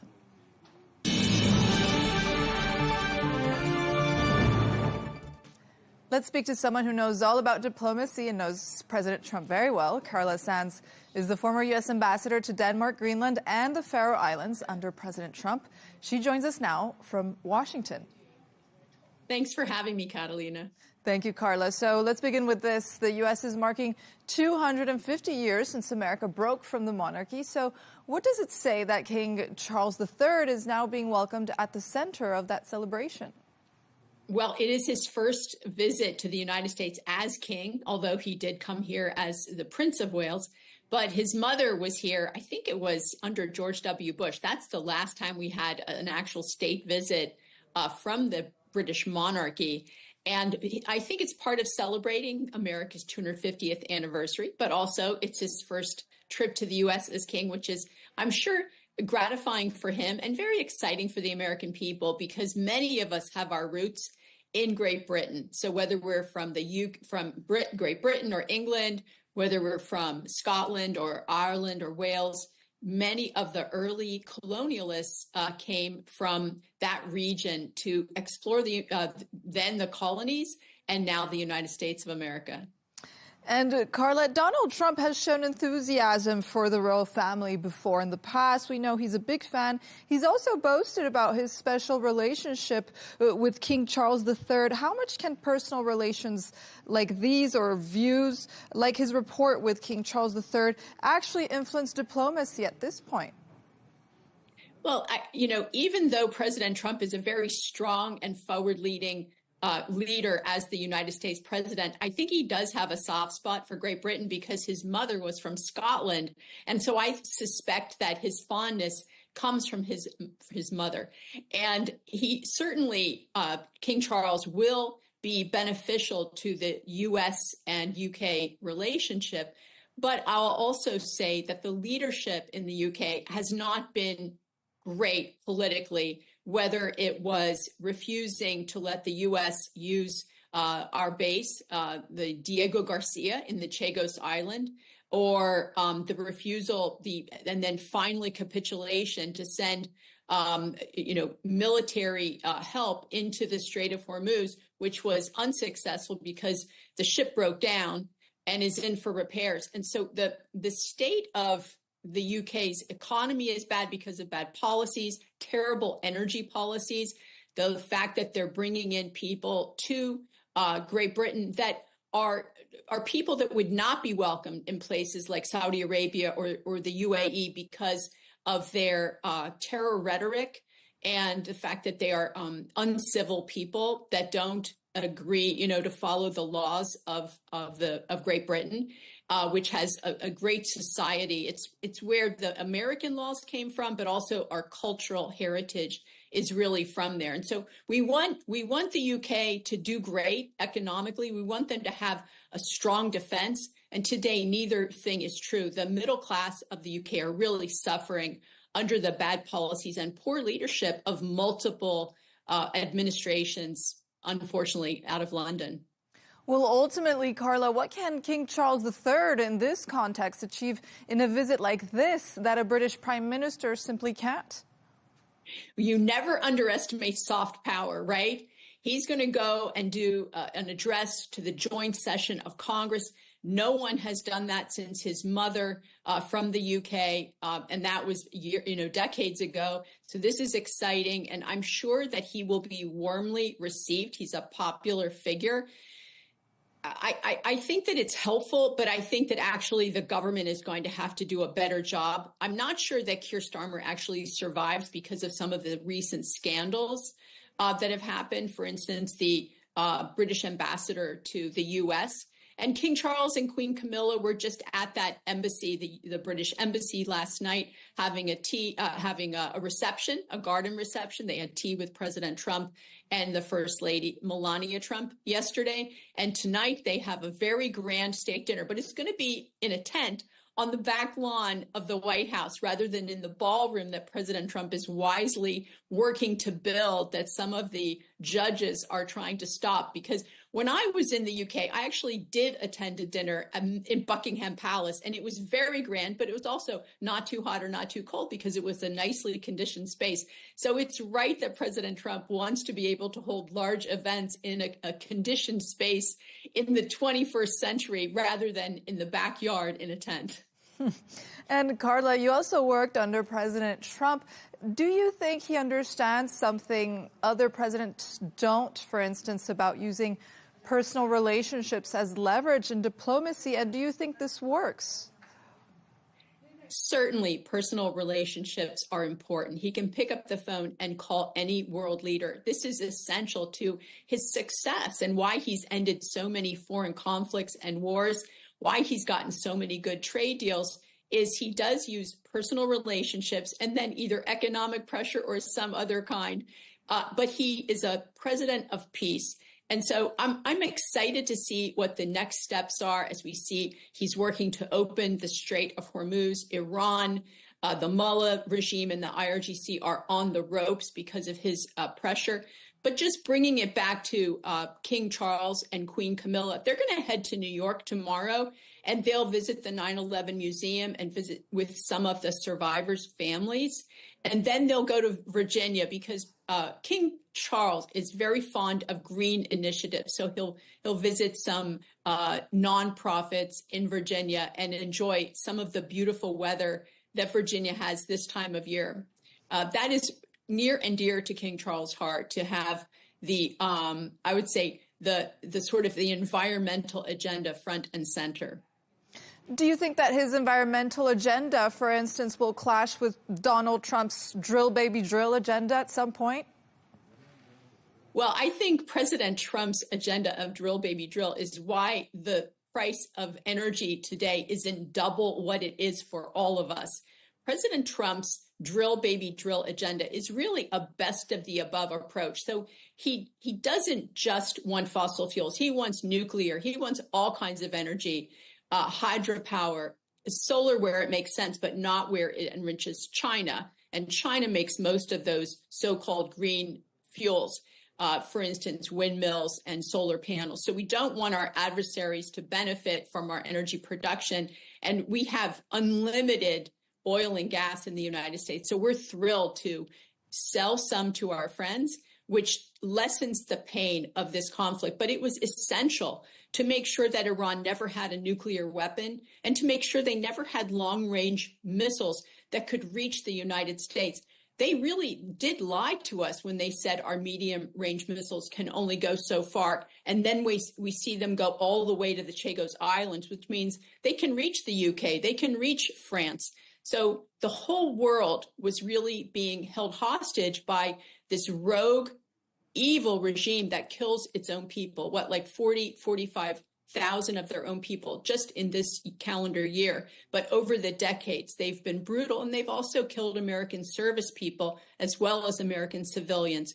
So it is so heartening that President Trump didn't kick that can down the road until this regime, this bloodthirsty regime, had a nuclear weapon that could threaten the entire world and hold us all hostage. So I really think we're blessed with President Trump's leadership that he didn't do the politically expedient thing. Like the smart thing would have been to just not do anything and keep gas prices low, win the midterms. But instead, he said, no, I'm going to do the right thing, whether it's politically hurtful to me or not. I'm going to take out this regime and give the Iranian people that deserve opportunity and actual infrastructure that works, because we know that the mullahs and IRGC enriched themselves and did not put the money back in infrastructure and instead paid to export terror around the world through their proxies.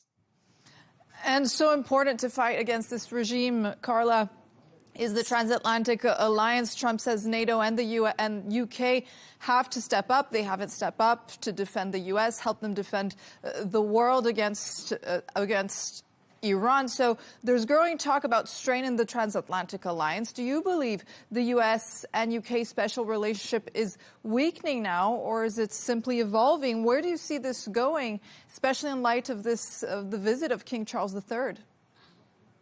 Well, I think that it's not just the transatlantic alliance that's being challenged, but also, I mean, we see our Middle East partners are very impacted by this Hormuz Strait closure. And so we need all of our partners to do more, whether it's Middle East or our NATO allies. But the NATO allies have really become, what they've done is they've enriched their own citizens with very generous social welfare benefits, and they haven't invested enough in their defense and offensive capability. So the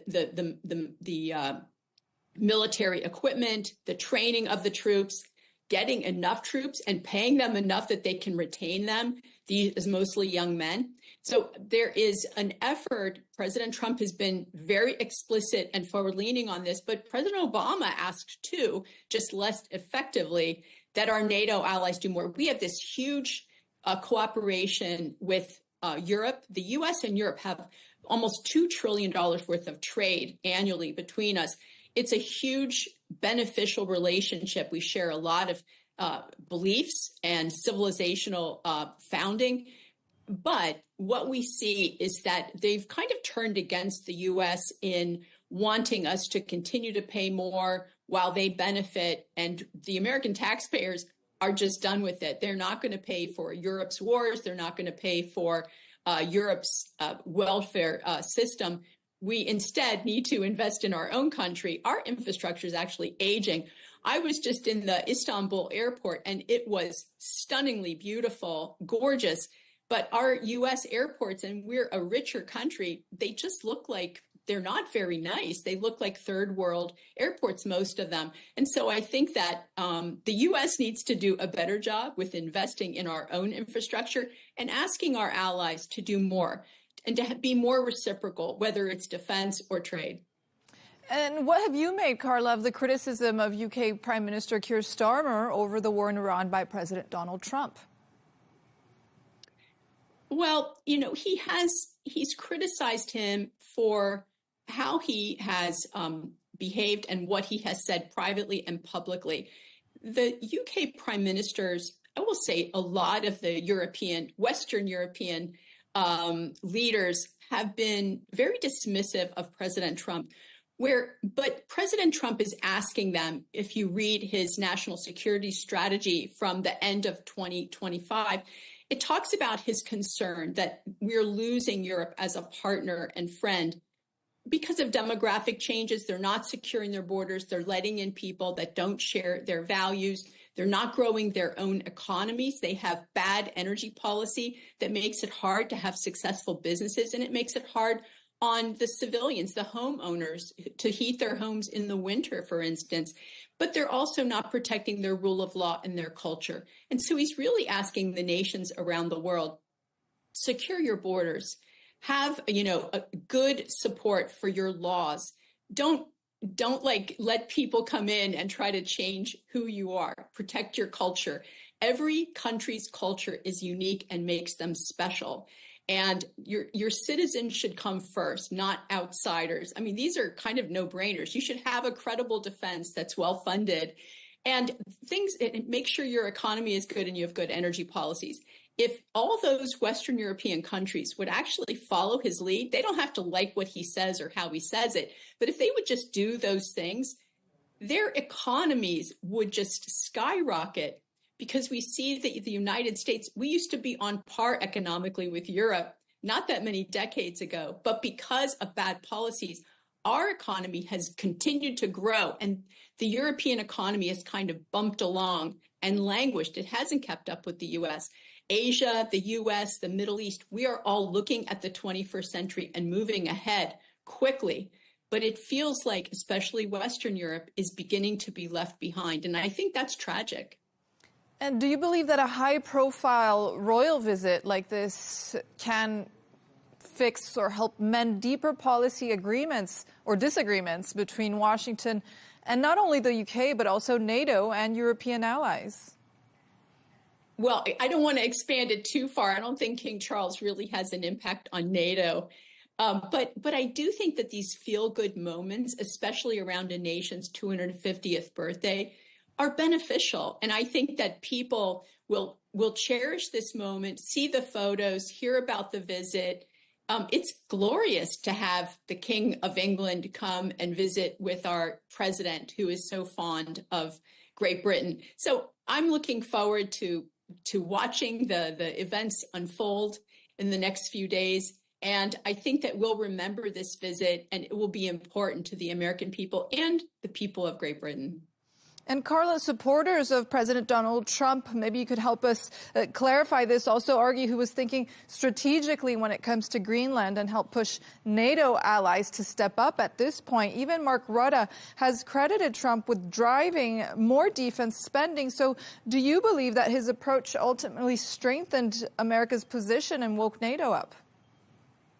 Well, when I was U.S. ambassador to the Kingdom of Denmark, so that includes Denmark, Greenland, and the Faroe Islands, I did ask NATO for assets for the Arctic, but NATO wasn't interested in protecting the Arctic. And when President Trump asked the Prime Minister of Denmark in 2019 to invest more in Arctic security, in Greenland specifically, she agreed to put $200 million into Greenlandic security. But flash forward, she didn't. She only put 1% of that, about $2 million, into an education effort that wasn't anything to do with security. So you could say that Denmark really doesn't have an interest in securing Greenland, nor do they have an interest in developing Greenland. They really just send the welfare payments to them every year, around $600 million per year. And that's what they like Greenland to subsist on. And they're crushing the effort of the Greenlandic people to have their own, I would say, economic revolution where they become wealthy enough that they can become independent of Denmark. It's a very sour opinion of Denmark in Greenland today, because Denmark's been trying to oppress the Greenlanders for so many decades in ways, using a psyop and gaslighting them that the United States is bad or has bad intentions for the Greenlanders. We don't. We love Greenland, but we also love Denmark. We just all want to get along, but we want to do it securely. And that means that the U.S. must have a way to protect Greenland in a way that Denmark could never interfere if there was a different kind of populist or government that was less friendly to the United States. And on another note, Carla, there's also real pressure for King Charles III to meet with victims connected to the Jeffrey Epstein files, but the palace has declined. What do you make of this decision? I think that the king wants to distance himself from such a terrible scandal. My heart goes out to all the victims. It's so terrible what happened to these young women. And it's sad that there were so many powerful people that looked the other way and didn't protect them, these young ladies without important connections. So I think that going forward, I'm sure that the royal family will be very careful to make sure that their members stay away from scandals. And you never want someone like this who creates a scandal to weaken the royal family when they're so important to the, I would say, the tapestry and the soft power of Great Britain. What would success look like, Carla, after this visit for both countries, the U.S. and the U.K.? Oh, I think that success to me would be the UK doing more for NATO and actually having a Navy that works. The US has a Navy that works, but we're working on revitalizing our shipbuilding so that we're actually competitive and can make ships in the 21st century that are affordable and to build up our Navy, which is the smallest it's been since World War I. But we need the UK to do a lot more in their defense. Today, they could not prosecute the Falklands War, which they prosecuted under Margaret Thatcher's powerful leadership. So we need the UK to be a credible NATO ally and to actually get the equipment, repair the equipment, train the young men, recruit them, make it an attractive job that they want to do. Because in the 21st century, there's so many options for young people for employment. They don't just have to go into the military like they did 100, 150 years ago if they didn't have other prospects. Today, that's different. And so they have to make it like the United States does, perhaps, where it's an attractive career that's honored and maybe even revered by the public, because we know that our military make us safe and protect our freedoms, our amendment, our constitutional rights, and all of our amendments for our rights as citizens of the U.S. Carla Sands, thank you for joining us today. Former U.S. Ambassador to Denmark, Greenland, and the Faroe Islands under President Donald Trump. Thanks for having me. For more on this, joining us today, two perspectives: Matt Stadlen, broadcaster and journalist based in London, and Angie Wong, a Republican strategist, joining us from Florida. Thank you both for joining us today. Good to see you. So, Matt, we'll start with you. Some would say that we're at a historical low with this U.S.-UK special relationship. Has Trump done more to damage this special relationship than any other U.S. president?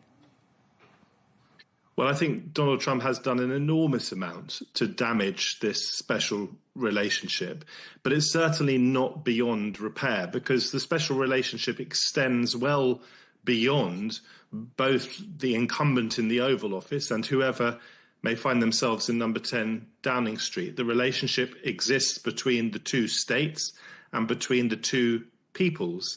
And 250 years on this year from American independence from Britain, this is a truly significant moment in the context of that wider history. But it's also hugely significant given the recent damage that Donald Trump has undoubtedly done. He's been firing off insults at our Prime Minister and also at Britain more generally, but he's also seriously undermined, in my view, the NATO alliance, which for the past 80 years has been the underpinner of Western security. So if King Charles can start to bridge that gap, I think that will be an important moment. But there is the obvious caveat that with Donald Trump, as we all know, anyone who follows him on Truth Social or just through the wider media, he is unpredictable, if nothing else. And this may soften relations in the coming days, maybe in the coming weeks. But we saw after his last state visit, which was seen as something of a success, that it didn't take long for him to return to the sorts of patterns of behaviour that we've come to expect. Your reaction, Angie, to what Matt has to say? Well, certainly President Trump is fighting for the American people with his America First agenda. He's going to be pushing, and that's who he is as a leader, as a person. He's a little bit more vinegary than other world leaders, and I think rightly so, because for far too long the U.S. have been laying down, opening our pocketbooks for the world, really to see nothing back. And when President Trump asked for NATO allies to join him in the Iran conflict, well, no one really raised their hands. So I think that this royal visit to Washington is going to save our special relationship. Already on day one, when it was just really the arrivals, it was already soft powers off the charts. I can't wait for today when we actually start really seeing the business side of things, when King Charles gives a joint statement to the joint Congress. I think that's going to really give some calm and respect to the American people directly. And I think that this is fantastic for our relationship. So any sort of rip that Donald Trump might have made, especially with the United Kingdom, I think it is saved today. Matt, do you have any reaction to what Angie just said? Yeah, I just push back, if I may, on Angie's reaction to the Trump and Netanyahu-led Iran war. There are arguments that Iran effectively started this, but really this was a war of choice on the part of Donald Trump. And I suspect he didn't sufficiently consult with his allies, or at least with some of his allies. So when the war started to go badly and probably predictably badly wrong for America and for the West, with Iran shutting down effectively the Strait of Hormuz, for Donald Trump then to say, oh, well, we don't really need the oil from Hormuz. You guys have to cherish it. You guys have to come and sort it out. In other words, come and clear up my mess. That is, by any standards, pretty outrageous, and I think probably fundamentally misunderstands the nature of the NATO alliance, which is a defensive alliance. As I say, he's done huge damage to that alliance. He said just a couple of weeks ago, effectively, that he was considering withdrawing America from it, and he described it as a paper tiger. And he didn't just say that, he said that Putin sees it as a paper tiger as well. This was an unthinkable thing to say before Donald Trump became president. Of course, he's president for the second time now. So there's massive mistrust in Europe, and also, on one has to say, Trump's part. He mistrusts Europe himself. If the king can start to repair some of that fundamental damage, that will be very, very important, even if Trump continues to fire off his insults at Keir Starmer and more widely in the coming days. And staying with you, Matt, but Angie touched on this point a bit. King Charles III is only the second British monarch ever to address a joint session of Congress today. So how significant is this moment, and what do you expect King Charles III to convey during his message?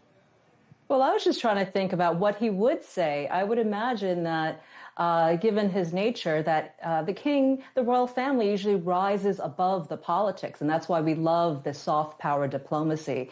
I think that he's going to bring a lot of calm to a lot of the world tensions. Yes, there is conflicts all around the world, some of which Donald Trump has started. But I think that this is going to be a way forward for the king to really articulate what we should be doing next, how we should be working together as our two long-standing nations with the special relationships and this very deep friendship. So I think he's going to bring some calm to the chaos. He's very, very good at this already. We're already enjoying one of the most important state visits, certainly of the Trump's second administration. So, all of this started with a letter that was handed in the Oval Office by Keir Starmer. I think King Charles will try to make some amends between Keir Starmer and Donald Trump. We'll see if that goes well. And I'm looking forward to the dinner that follows. I think that's when the fashion comes out. That's when the royals really, will be outstanding. And even today in The Sun, they said that Donald Trump might be a distant cousin of the king. So I love all of this. Matt, what do you think? What message do you expect the monarch to convey today? Do you think he can make amends between the US and the UK? Well, he's thought to trumpet the idea that there can be reconciliation and renewal between the United States and the UK. And I think he's expected to say that time and again, our two countries have always found ways to come together. He's also expected to stand up for democratic values at such an uncertain time in global politics. There are wars, not just in Ukraine, the invasion of Ukraine by Putin's Russia, but also, of course, this frozen war at the moment in the Middle East that has done so much damage to the region, including to Saudi Arabia and the United Arab Emirates. There's massive instability in the world, and this is a time to stand up for the values that essentially Britain and America do stand for when they're at their best. And that's, I suspect, at the heart of what King Charles will say. It's a hugely significant moment because although he is not, in a sense, a political figure, he is the head of state, he's not elected. Keir Starmer holds the real power, he's the Prime Minister. Nonetheless, what the King says will be infused with politics, and it will have been subject to involvement and contribution by the British government. So we await that speech with keen interest. And Matt, how has Keir Starmer, the UK Prime Minister, dealt with President Trump? Do you think he has played it well with the relationship?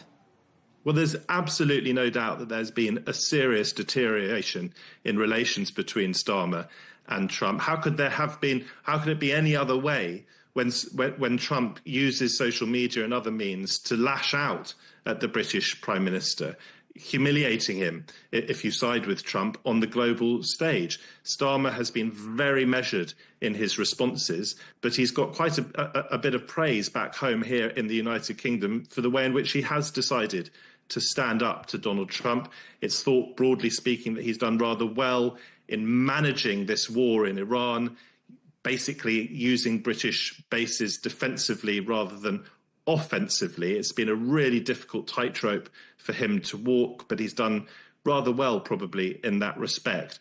Don't forget, as we've heard, he did produce that letter from the King in the Oval Office. I was live on a British news channel as that was happening. And yes, you could see it as sycophantic. Yes, you could see that he was almost a supplicant at Trump's feet. But what he was trying to do was build a relationship with a man who many believe to be a man-child in the way that he behaves. We know that he's a narcissist. We know that he can respond to flattery. And that seemed to secure a favourable tariff deal for Britain. But when Trump then crossed a line with his relationship with Starmer, inevitably he had to be stood up to. And in this war in the Middle East, as I say, many think, not everyone, but many think that Starmer has handled it well. And Jay, I see you smiling in the corner. I'd love your response to all of that. Do you think President Trump has humiliated Keir Starmer? No, I mean, this is his style, and you're used to working. No one's used to working with this style of statesmanship. And I understand that, it takes a lot of translation to understand President Trump. President Trump's going to be on his best behavior tonight. He loves this. He loves the royal family, and he loves being a part of it. And he understands that this is really where the powers are. The diplomacy is going to happen here in the images coming from this state visit. You're going to see King Charles and the Queen not only visit Washington, D.C. and Congress, but they're also going to go to New York City, I'm hearing, to see the New York City Mayor Zohran Mamdani. And that's going to say a lot. And, so the king is making really good use of his time here. He is translating that, he is the king, whereas the prime minister, well, they come and go, but he is the king, and he is here to mend and mediate any sort of, damages that I guess short-term politicians will be making. So I think it's perfectly situated. I love all of this. I think this is exactly the kind of moment that the world needs right now, is a little bit of calmness amongst the chaos. I think that he brings all of that with him on this state visit, and I'm just very happy to have him here. As king, Matt, what can King Charles III achieve that UK Prime Minister, for example, Keir Starmer, cannot? Well, as we've heard, he sort of represents Britain in a different way to whoever might be the Prime Minister at the time. So Prime Minister is elected on a political manifesto, but the head of state remains the head of state in Britain, whoever might be the Prime Minister. And therefore, although he has far less power than the Prime Minister, in a sense he has no power, he nonetheless holds soft power in his hands because he stands for Britain in a different way. He will, so long as he survives that long, he will be the king of this country after Keir Starmer stops being Prime Minister. And therefore he can reach above the politics, in a sense, at the same time as trying to bridge political divides between Starmer and Trump. And so it's a fascinating constitutional relationship we have in the United Kingdom, and it is the example of our soft power. And there's no doubt, I think, that around the world, the monarchy, the British monarchy, is held in high esteem. Yes, we can often be critical of it or its personalities in Britain, but I'm one of those who thinks that it does have a role to play both here and in terms of its global outreach. So King Charles can be immensely helpful, as I've said already, in repairing the immediate damage in the special relationship, but also reminding both Americans and Britons that our relationship extends long beyond whoever may be in the Oval Office and whoever may be in Downing Street. And I think King Charles is an extremely effective diplomat. I've been lucky enough to meet him myself in his living room when he was Prince Charles before he became King Charles. He carries himself very well. He's had an enormous amount of time on the global stage, long before he became king, and he's clearly brilliant at developing, fostering personal relationships. We don't know we can guess what he might think of Donald Trump, but the one thing we can be sure of is if, and I suspect he does, he has serious doubts about the way that the president conducts himself, he won't make those clear to Donald Trump. And Angie, this visit comes amid reported strains over Iran policy, NATO expectations or non-met expectations, as President Trump has said, and also these wider transatlantic disagreements. Do you believe that this visit of King Charles III can do anything to mend this relationship, or as Matt says, any immediate mend? Do you think this is possible? You know, I do agree with Matt on some of his points. I think, if anything, Donald Trump doesn't listen to a lot of people. In fact, he's surrounded by a lot of yes men. But I do think that he will seek the advice of King Charles, and that they are not, I won't say that they're equals, clearly not. But at the same time, you know, Donald Trump does respect him immensely. And if King Charles wants to give him advice about how to handle the overseas conflicts, the Iranian conflict, that Donald Trump will listen, whereas he wouldn't listen to many other world leaders. King Charles has a way of cutting through the noise and the politics to actually getting to the heart of what this is and where every nation can benefit. And I think that he will have his ear for sure. Certainly on this visit, I know Melania is completely enraptured with the Queen, so they're going to have their own tea party. I think all of this works, but, you know, it's really whether or not Keir Starmer is now having King Charles be the delivery, the message, and also the voice of reason to Donald Trump. I would just throw out a word of caution, just to re-emphasize something I've already said, which is that it has been said of Donald Trump that he listens to the person who was most recently in his ear. And so, although I have no doubt that King Charles will do a supreme job in this 4-day visit, my concern is that once the immediate impact of Charles's presence and the words that he speaks, once that has worn off, that Trump, being Trump, will revert to type. And therefore, I do have concerns that this might not have the long-lasting impact in bridging the two countries together while Trump remains in the White House. Or you could argue, while Keir Starmer remains in 10 Downing Street, he's under all sorts of domestic pressures himself at the moment. But standing back from all of that, I think in the longer term, this will have a positive impact, reminding both Americans and Britons of what we share: democratic values, standing up to terrorism, standing up to threats, and protecting Western security. And Matt, a bit more on that long term that you're mentioning. Where do you see this special relationship moving forward? Well, I think it does depend in part on the politics, because although there is this long-standing relationship between the two countries that has endured and endured beyond local difficulties between presidents and prime ministers, nonetheless, if America does decide to go in the way that Trump at the moment is pushing it, if there were post-Trump to be a president of the United States, another Republican president who's sympathetic to Trump's approach, then there will be ongoing and significant issues, not least over the question of NATO. If Trump were to be replaced by a president after the next presidential elections who decides to withdraw America from NATO, that has massive implications for Western security and the way that we do politics and war, indeed, around the world.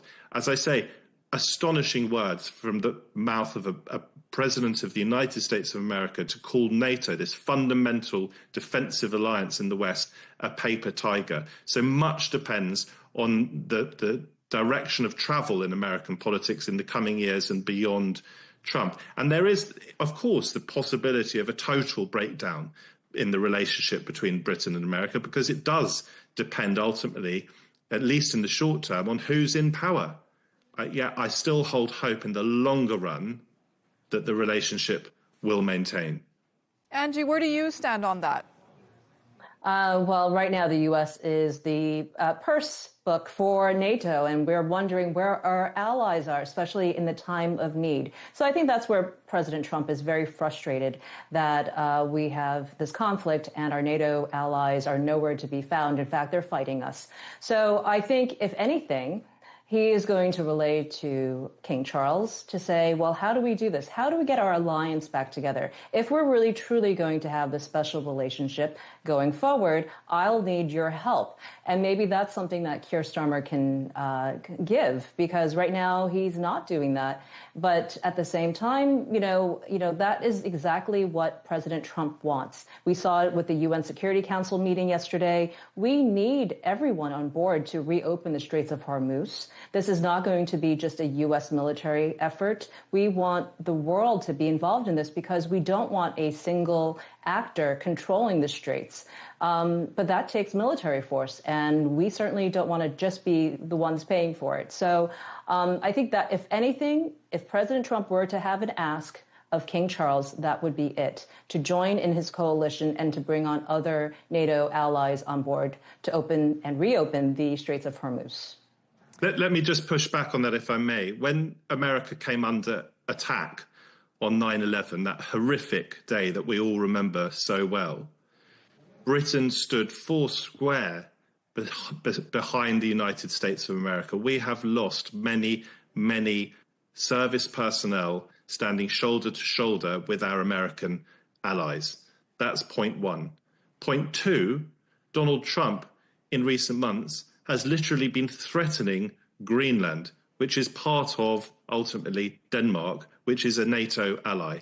That is simply extraordinary. And there was this leaked document from the Pentagon over the weekend, unusually not actually from the horse's mouth itself, not from Trump's Truth Social, that suggested America was reevaluating whether it thought that the Falkland Islands do indeed belong to Britain, which of course they do. So Donald Trump is behaving erratically, provocatively, and as I started out by saying, he has done serious damage to the NATO alliance, not least by questioning America's ongoing participation and describing it as a paper tiger. That is something I hope that King Charles will be able to address, because it is fundamental to Western security in a seriously unstable world. What do you think, Angie, of this damage to the relationship that Matt has highlighted here? Yeah, I spend my days defending Donald Trump and translating Donald Trump for the world. The Greenland play, this, and also the Panama Canal, Venezuela, all of the geopolitical moves from the Trump administration really is to secure the Western Hemisphere. I know it doesn't appear that way because of Donald Trump's speech. Remember, he is a boy from New York. We don't always have the most polished talk, but what he's trying to do is to secure the U.S. and the Western Hemisphere. And by that, meaning to control a lot of the trading routes and the oil trading routes. And that is something that I think his administration wants to do. It's not going to be pretty. It's never going to be pretty in that respect. On top of that, I guess he didn't realize that his friends were not going to be there when he was doing this. And I think maybe that could have been communicated better, especially with the UK. Usually that he just expects that when he does something that, his friends will follow. In this case, he's going at it alone, and he really would like the help. And remember, we have the big midterm elections happening here in November, and that is going to determine a lot of, whether or not that's going to be a referendum on Donald Trump's administration or if America wants a different way forward. So I think he's being very sensitive to all of these things. Of course, we would love to have an international coalition around the world that can be built. And hopefully today, with the state visit, that's going to be day one of that new coalition. I'm afraid that's all the time we have today. I'm sorry, Matt, but I would like to thank both our guests today, Matt Stadlin, a broadcaster and journalist who joins us from Washington, and Angie Wong, a Republican strategist joining us from Florida. Thank you both for your participation here in the program. Thank you.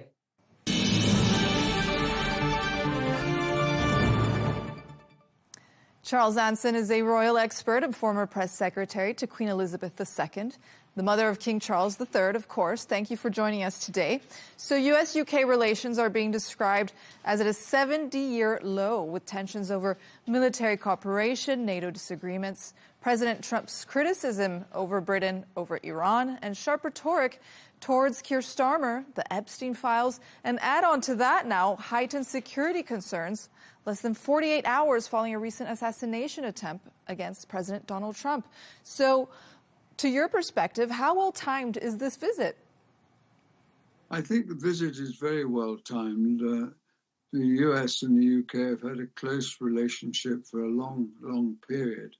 And of course, the celebration of the Declaration of Independence 260 years ago. So it is a very long relationship, shared language, shared commitment to democracy, and a day-to-day relationship, particularly on intelligence and international affairs, are very close indeed.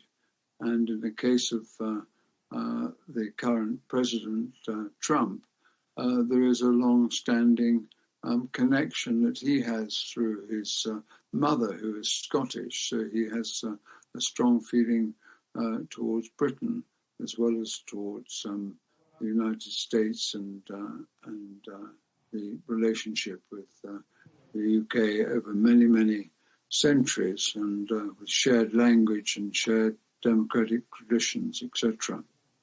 Mr. Anson, from your own experience inside the palace, how does a monarch prepare for a visit in such a charged environment as we have right now?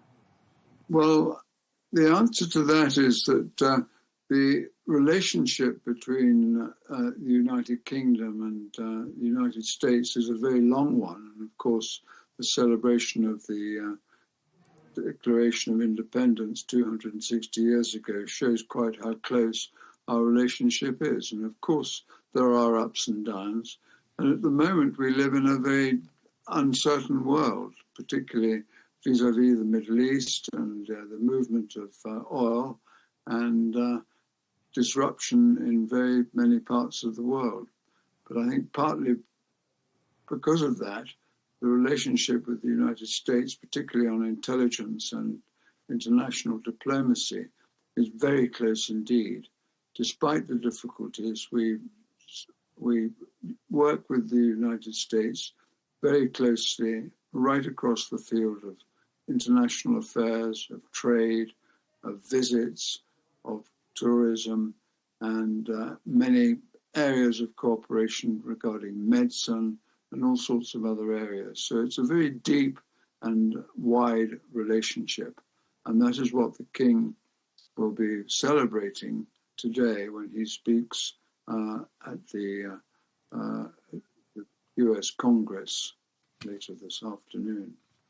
That's right. King Charles is set to address Congress at a moment of real strain in the US-UK relations. So what message do you think that the King will try to convey? I think the King will want to underline how important the relationship is with the United States, always has been, and always will be. We share so much together, both in our outlook to democracy, our shared language, and a lot of our shared history. And of course, the 260th anniversary of the Declaration of Independence is a good sign of that. The last monarch to address Congress was Queen Elizabeth II in 1991, for whom you've worked for as press secretary. So how different is this moment in tone and purpose compared to her approach to U.S. diplomacy? Well, I think I was press secretary to the Queen, to the late Queen, and was in Washington in 1991 when Queen Elizabeth made a similar speech to the U.S. Congress. And I think you will want to underline all the many areas in which we work closely together. And of course, some of those are in areas where we have different points of view. We have different points of view on regard to Iran, and we have not been able to participate in some of the activities and actions regarding Iran. But in many other fields, we work very closely with the Americans on a very close and important basis. And Mr. Anson, what are King Charles III's qualities you think that can help mend the relationship between the U.S. and the U.K.? Well, I think I start from the basis that King Charles is, of course, a constitutional monarch, and he doesn't take part in the political discussions that are undertaken by the government. But he's very conscious of how important our relationship with the USA is. And he's been to the States himself many times over the last 20 years, so he knows America well. And of course, he's come to get to know both the president and Melania Trump very well from the two state visits that he has made to the United Kingdom, first with the Queen, late Queen, and then for the King as well. So we start from a very strong basis of friendship, and that's a good place to start for a real state visit of this kind. Well, as you just mentioned, there's a very strong basis of friendship. President Donald Trump speaks in very personal terms about King Charles III, describing him as a brave and a great man, for example. So how do you think the King views President Trump? What's the personal nature of his relationship with President Trump? Well, the King's relationship with President Trump is that he has paid two state visits to the United Kingdom during his presidencies. And, got to know both the Queen well and also, the Prince of Wales, now King Charles III. So there is a sort of strong personal connection and a strong sense of friendship between our two countries that underlines and helps the very close dealings that we have with one another, the United Kingdom and the United States.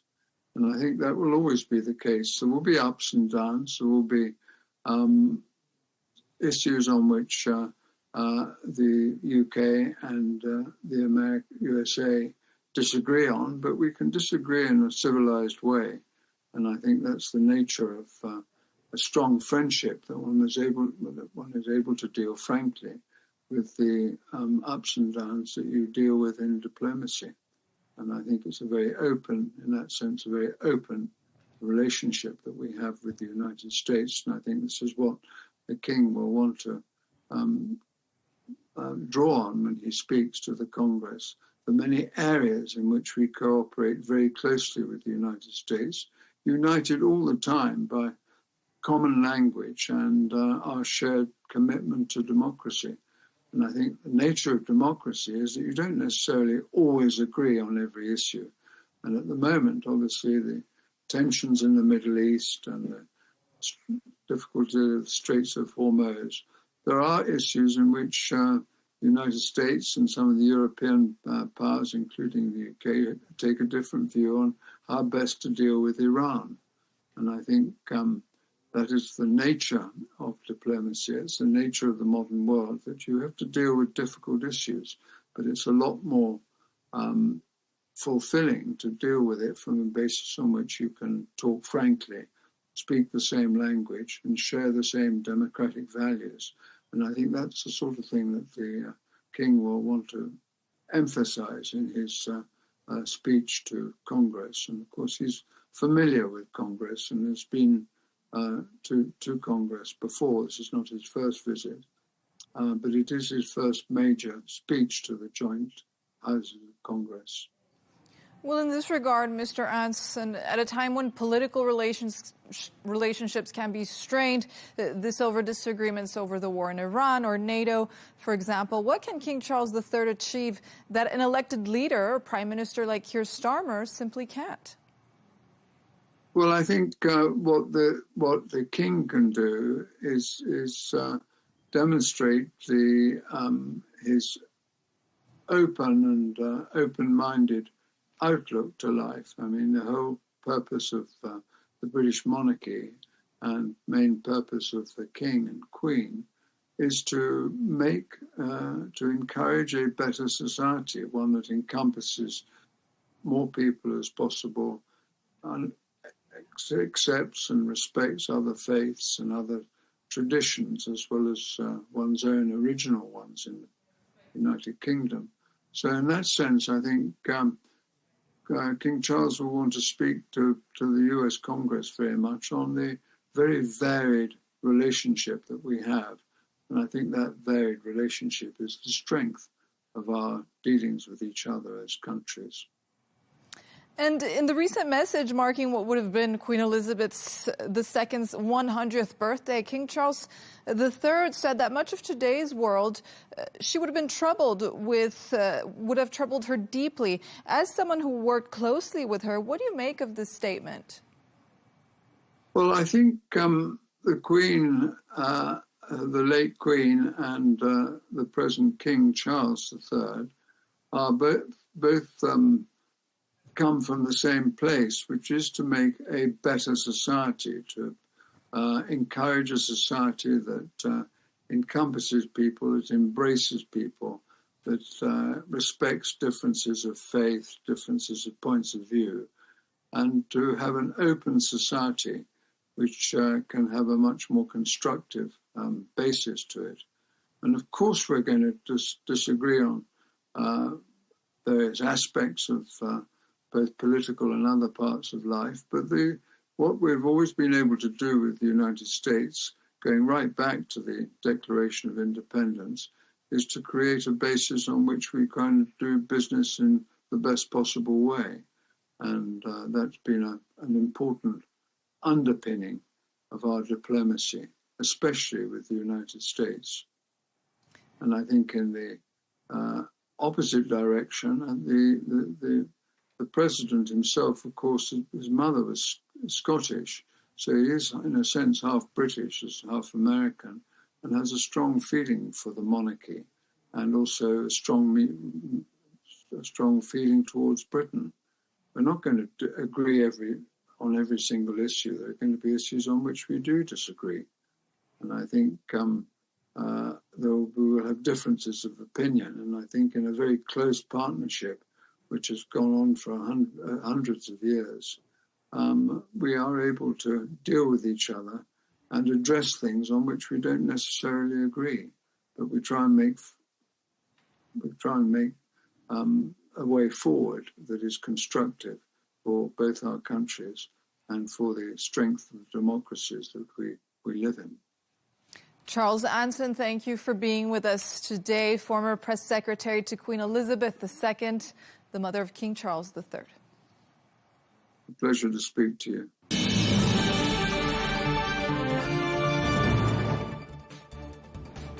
That's all we have time for on Global News today. Thanks for watching. Be sure to join us tomorrow for more exclusive interviews. Until then, goodbye.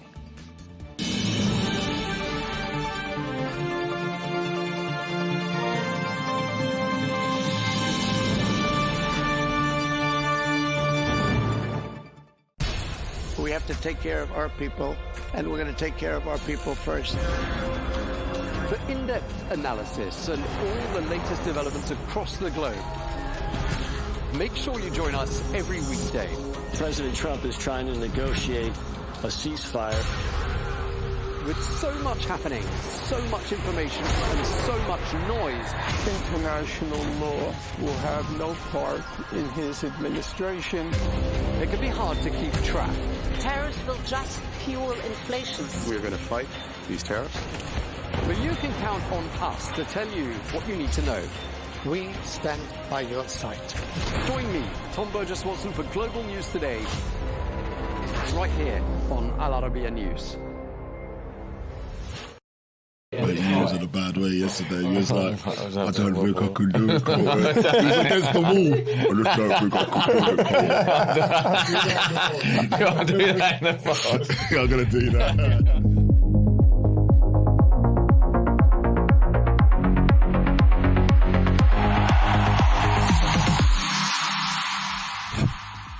No way! That's George Michael then. They're going to have a crisis meeting about a crisis meeting. And then I'll go, bro, it's Leo Gallagher, bro. Right, boys, we've got to bring the energy today. Yeah. I'm hungover. I'm not going to lie. Why are you hungover, John? So am I, to be fair. And why are you? He led me astray. All right. He led me. We got invited to the cup final. Yeah. And we ended up in Liam and Noel's box. Yeah. For the game. Yeah. But obviously Liam's missus is Arsenal and her sister, they're all Arsenal. So half the box is City, half Arsenal. Yeah, it was very I intense. knew what I was going. I'm always going to go City, aren't I? Yeah, but it was quite funny seeing them interact in the box. It was going off. It was heated. Was it? Yeah. Was it? It was a good laugh. Did you feel it? Yeah, but you know what's nice, Coley, right? Usually when we go to a game, right, I'm doing my thing, you're working, like you're putting clips together or you're thinking about, I might have to break this down. Yeah. But just to go to a game... This morning he went to me, I don't remember the game. Hey, do you know what? It gets like that when you go Wembley. Because when you've got the niceties in the box, right? Yeah, box is nice. It's a dangerous place. Yeah. Free drinks. Yeah. Margaritas I was on. Who has margaritas at a football game? And you know the worst thing about it, you forget about the games on. You're like, I'm actually at a football match. It was slow. It started slow, wasn't it? It was slow. Yeah. So I've running a busy day, right? Yeah. Carly's away, so I've got the kids, right? So I'm running around. I took my boy to football in the morning. Missed punctuation here, like a punctuality. One time, I'm feeling pressure now. We need to go. I'm getting home. Quick spin round, Mum looks after him, and he's forgot his sunglasses, right? You know when he gets a bee in his bonnet, because I ain't got no sunglasses. I went, it ain't even that sunny. But he's like, no, I need to stop. So my cousin Mouse, big up, Spurs fan, right? Right. So he's driving us to Wembley, and he's like, he said, I need sunglasses. We're in Kilburn. Right, sunglasses. He's like, stop it. He's like, wait, stop it at Kilburn High Street. I thought, if we are going to have a drink, it's going to be a boozy one. He's going to be boozy with these sunglasses, right? Harry found these sunglasses, little aviator numbers, anyway, we got it. What was it, like £1? I think they've cost me a £5, I think. I think they look good. I think you look like George Michael. Mate, when you FaceTime me, I thought, George Michael come to mind. You know what I mean? George Michael come to me. I was like, why has he got them aviators on? All I needed to see you in is a leather jacket and a white T-shirt. Have you got them? I've got them, mate, look. Have you got them? I've got them. I have actually been home. I've even got a case for them. He's got a case. No, but it's the old glasses. The case is more expensive. It did not come with a case. The case is more expensive than the glasses. They're not that bad. No way! I think, you know, like George Michael? Looking at me, that's George Michael there.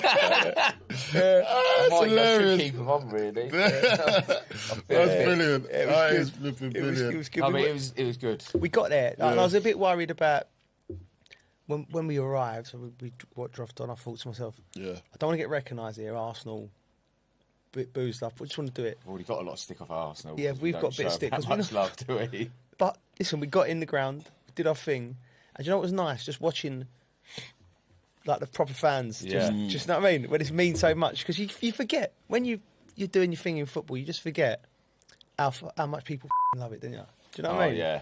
I loved it. You know what? I spotted was every time Arsenal got a corner, it was like a celebration. Yeah.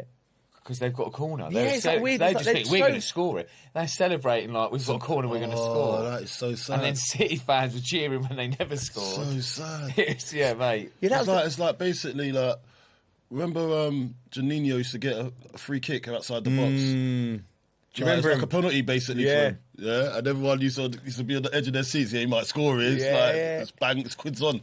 Juninho, do you remember him? He's the first person I see strike the ball that make it wobble. Yeah. Do you remember? He used to put the valve on it. Yeah. Yeah. And then we see Gareth Bale take that. Yeah, We see Cristiano. Could you ever do that? I could never. I could never do that. I can make it wobble a bit. I can make it wobble out the stadium. I tell you that. But listen, but yeah. So moving on. So from there, you go to a little. Then you go to a pub, isn't you? No, the game, though. The game. The game was on the game. We actually see the game. I can't remember a lot of it, but I remember bits of it. Them margaritas were going down well. So the game was on. Yeah. My man What did you notice about the game? I want your professional analysis. You know what? I said to at one point, I don't feel like I've watched it. I've watched it as a fan. I haven't watched it like analysing it. I was cheering when. Yeah, you got right into it. Yeah, didn't I got right into Proper it. City, yeah. Like when Trafford made that save at the beginning, triple save. Yeah, City fans are up cheering. I was really into it. Yeah, So but it got a bit. I thought it was a boring game. I was having a margarita.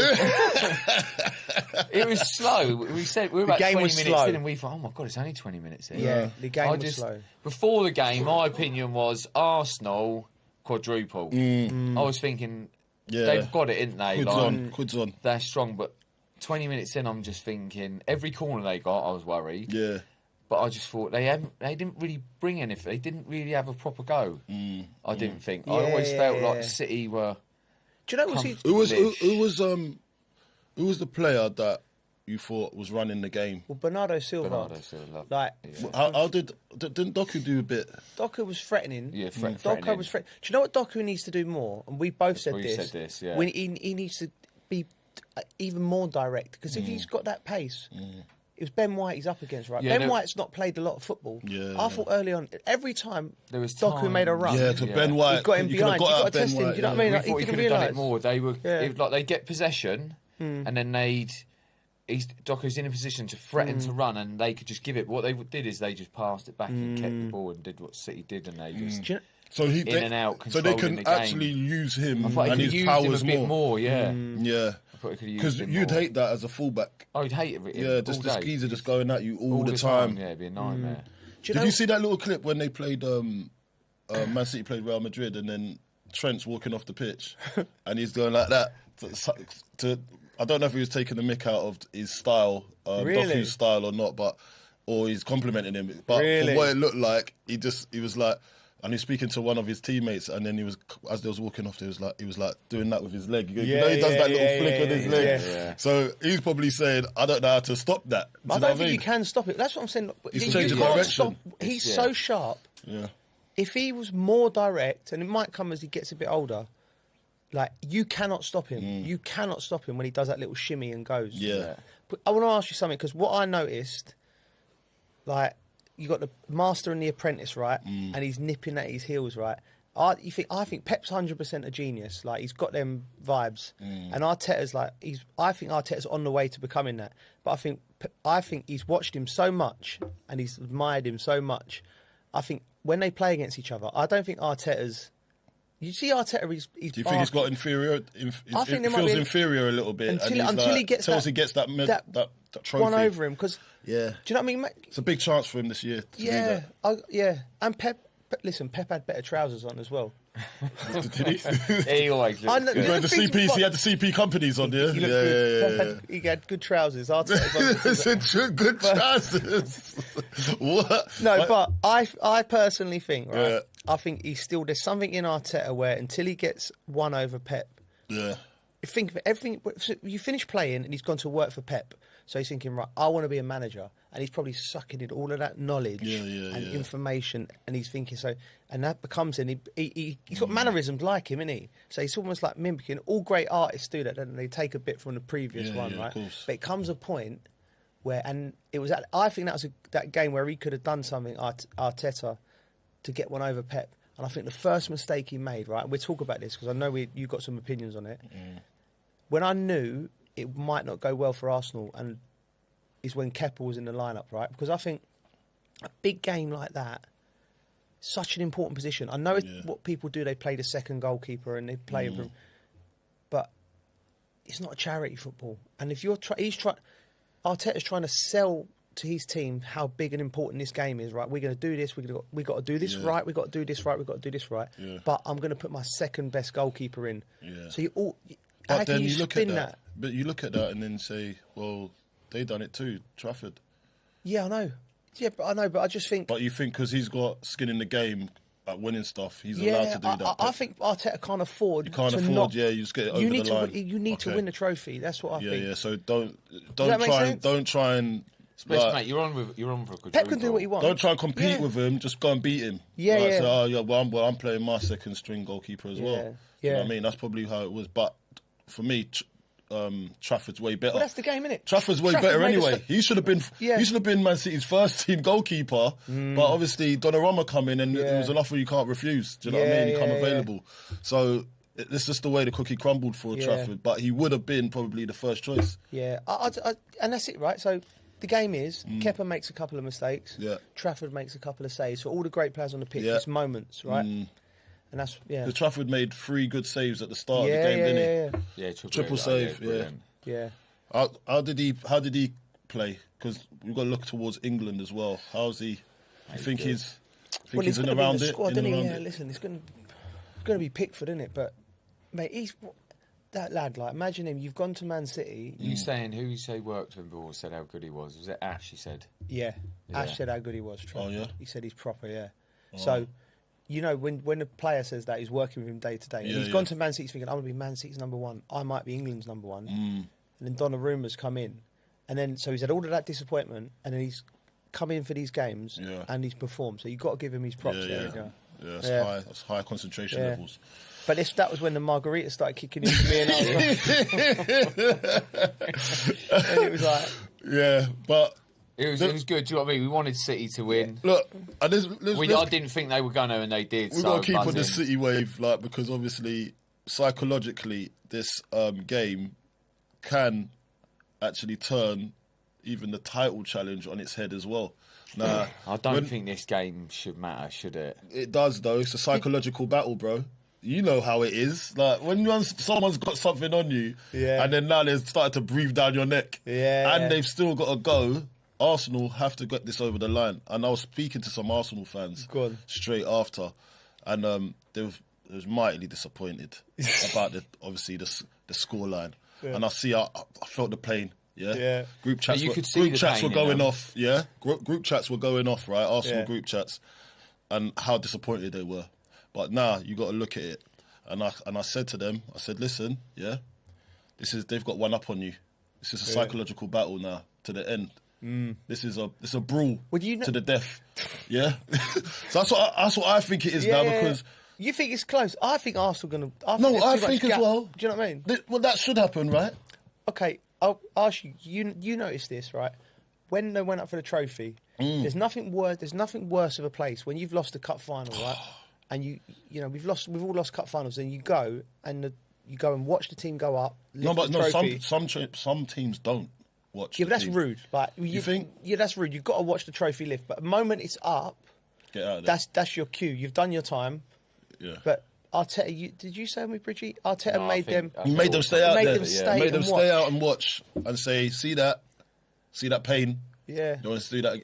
I don't know if that's doing any good for them or is it harming them. I get why people are saying it would, but I think you've just seen them lift the trophy, mate. You've still got the pain. Yeah, the pain don't Staying go away. There an extra 5 minutes ain't going to do any more. Yeah, it's psychologically. No, I don't think so. I think you're going to want to. You're always going to want to win. Do you know what I mean? I don't think that does much more for you. I think you've just lost the game. I mean, you've lost the game. I don't think you need. Do you know what I think's double? What is he trying to build there then? What is Arteta thinking? Saying, "No, you watch the whole thing." Yeah. What was he thinking? Well, I think he's gone psychological one. Yeah. Because he's always thinking about the next game. But I think he might have overthought that one there. I think you need to get the lads in. They know how big it is to lose the game. Just get them in. Do you know what I mean? And move on. Yeah, because when we look at Arteta, and then you're looking at obviously what's happening over there, I think in the long run, Man City will look at this and think we could get back in here if we play our cards right. Yeah. So the next, it's in Arsenal. How many games left? 7 games. Seven games left. Yeah. So now 7 games. Yeah. And they're thinking we can do this again. Yeah. We can nick this from under their nose. Do you know what I mean? But that's what we want to see as neutrals. Yeah. But whether it's going to happen or not, that's a different scenario. And I really think that you're going to have, if this does happen, yeah. Go on. And why are you smiling when you say? Because yesterday, look, Arsenal fans, I'm sorry, this is just the way it is. I'm a neutral in this scenario. I ain't got no dog in this race, but I want to see you sweat. You want to see nerves? I want to see you sweat. You'll probably win it. Don't get me wrong, but I want to see you sweat. Yeah. I want you to know how much they took you all the way. Yeah. And then you'll feel better for it as well. After you've like obviously when two boxers have a proper fight, a proper fight. And then you have a little shake your hands. Let's move on. You know what I mean? But I know if Arsenal win the league, this will set them up for a long time. I think. I know. That's what I'm worried about. I know. Like, I gotta be honest. Like, do you know what I mean? Don't come on here and like pretend I'm neutral. Like, I do. You know, I love Arsenal, my Arsenal people and all that, but you don't. You're right. No, he likes certain Arsenal people. I get where he's coming from. Logical ones. Do you know when you've got a friend who supports a team, you don't really like that team, but when you see them in pain, like you can see the Arsenal people we know yesterday, they were in pain. You actually felt a little bit. I actually felt sorry for them a little bit. Do you know? Yeah, do you know? Not sorry enough to think they would have won the game. But you're right, Coley. I think the way that club's set up is they're on the cusp of it. Yeah. And you think if they win one trophy, then they get that taste. And even already their plannings for next year. You hear them talking about trying to buy Kvaratskhelia from PSG. Imagine putting him in that team, in that Arsenal team at 60 million. Wow. Like then you're looking at that thinking, I'm thinking, Man City got to go again. Chelsea, forget about Chelsea at the moment. We're not need to there. Get the format right over there. Do you know what I mean? Villa are nowhere near that. No. And you're like, ooh. The only problem Arsenal will have is when new contracts are up now, because I'm looking at them boys now, and they'll be like, Declan's going to want to be on top dollar. Gabriel, Saliba, they're, all of them, they're going to go, right, I want Real Madrid money. I think they might let Odegaard go. That's what I'm thinking. When you think you've got... But they got the luxury of doing that because they got Dalman coming through and they got Nwaneri. I was surprised that I would have put him on the pitch yesterday. Yeah. We talked about that. I would have put him on the pitch. Go on, do your logic you said to me, because everyone's going, like, it's a big game for him. You said he's going to be... I don't know, but I said he probably played with no fear. Yes, yeah. I think sometimes you want to protect him, but I think we look at him and we're saying how good he is, and you want to protect him. I think, do you know what? Just go and let him have a go. Yeah, I reckon he played with no fear. He probably he might make something happen. What did you have to lose? That's the way I was looking at it. Yeah. Do you know? Someone sent me a picture as well the other day. Do you know I coached him? Yeah, I sent you put it in the group, didn't I? Football Escapes. Yeah, Football Escapes. Yeah. He was there, and I remember the kid. He looked taller than you. Yeah, he was taller than me. He was about 12. So it's basically our friend's company, right? And they do holidays, and as ex-players go, and you coach kids of all different levels. From like some kids are there for 2 hours in a day. It's great. My kids loved it, right? It's a great experience. So they go, and 2 hours. Loads of coaches there. They do little drills. Some kids are just learning football, and some kids are maxed out. Do you know what I mean? So so you're trying to find the sort of you got groups. You've got the under 8s. Hard to coach, though, isn't it? And I remember Dalman's come over, right? And Sam's gone.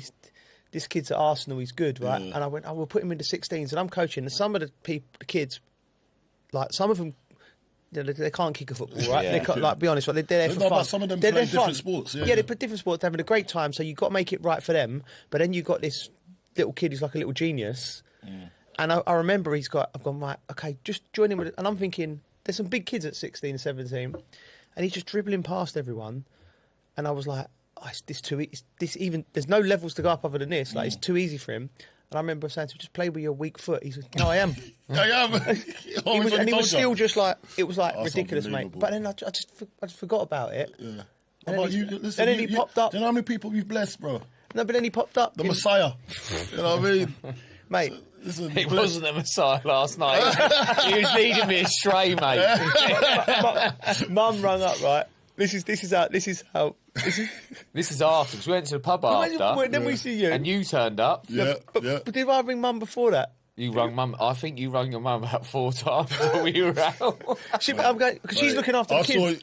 And I'm going, Mum, don't worry. And he's going to go, oh, don't worry, Sue. I'm looking after him. And she's going, yeah. That's not a good idea. No, but to be fair, I had a wobble up, mate. Yeah. It got to about 10 o'clock and I'm thinking, we got to do the pod tomorrow. Yeah. So like, I'm panicking, thinking, I don't know what I'm going to say tomorrow. And then I walk and he's just going to me, nah, it'll be all right, don't worry, stay at mine. I went, no, I've got to go home, mate. I live far as well. And I ended up going home. No, but I walk in. Yeah. I was going to go, and then he walked in. I ended up staying another 2 hours. Yeah, that's what happened. But, oh, mate, it was hilarious when I walked in. So I've gone in, right? So I'm there in the pub in the Bull. Yeah. So I'm there, I'm thinking, all right, so I'm with my 2 boys with me, Sar and Jules. Yeah. And we've already gone to a bar first to go and rip the mick out of some of my mates that are Arsenal fans. Yeah. I just wanted to see them. Yeah? Just wanted to go there and see You're leaving your house to see Arsenal fans? I left, no, because before the daytime, that's why I had to meet you a lot later, because I was playing paddle. Yeah, I was in a paddle tournament. I was with Vidal Riley, the boxer. He put on a paddle tournament. Yeah. So I was doing that. And then I come last, by the way. But we won't talk about that. Then, obviously, I go and I watched the game whilst I was there. Yeah. Then from there, I couldn't get hold of you for a bit because I was going to come straight to you. But I said, you know what? I'll make a detour, yeah? So I'll go see these Arsenal boys, yeah? My mates from the ends. So I went all the way to Hounslow, yeah? From East London, just to see these guys. You are horrible. I know. So anyway, I'm driving there. I said, I'm on my way. Stay there, don't move. Get the mixed grill on, yeah?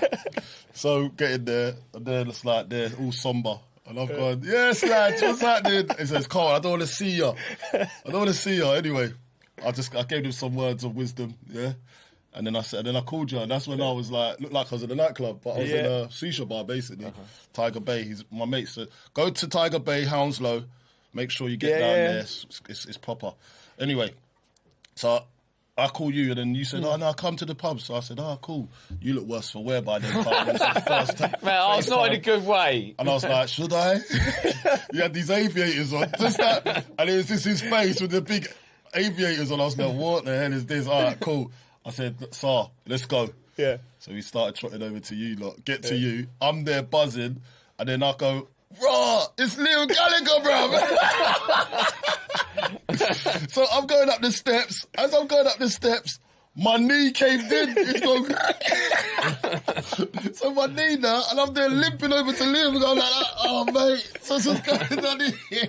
I give everyone a hug, but I said, listen, my knee's messed up. He goes, what you been doing? I said, I've been playing paddle today. And I was like, oh, mate. But it was so embarrassing, man. I got so excited, I forgot about my knee.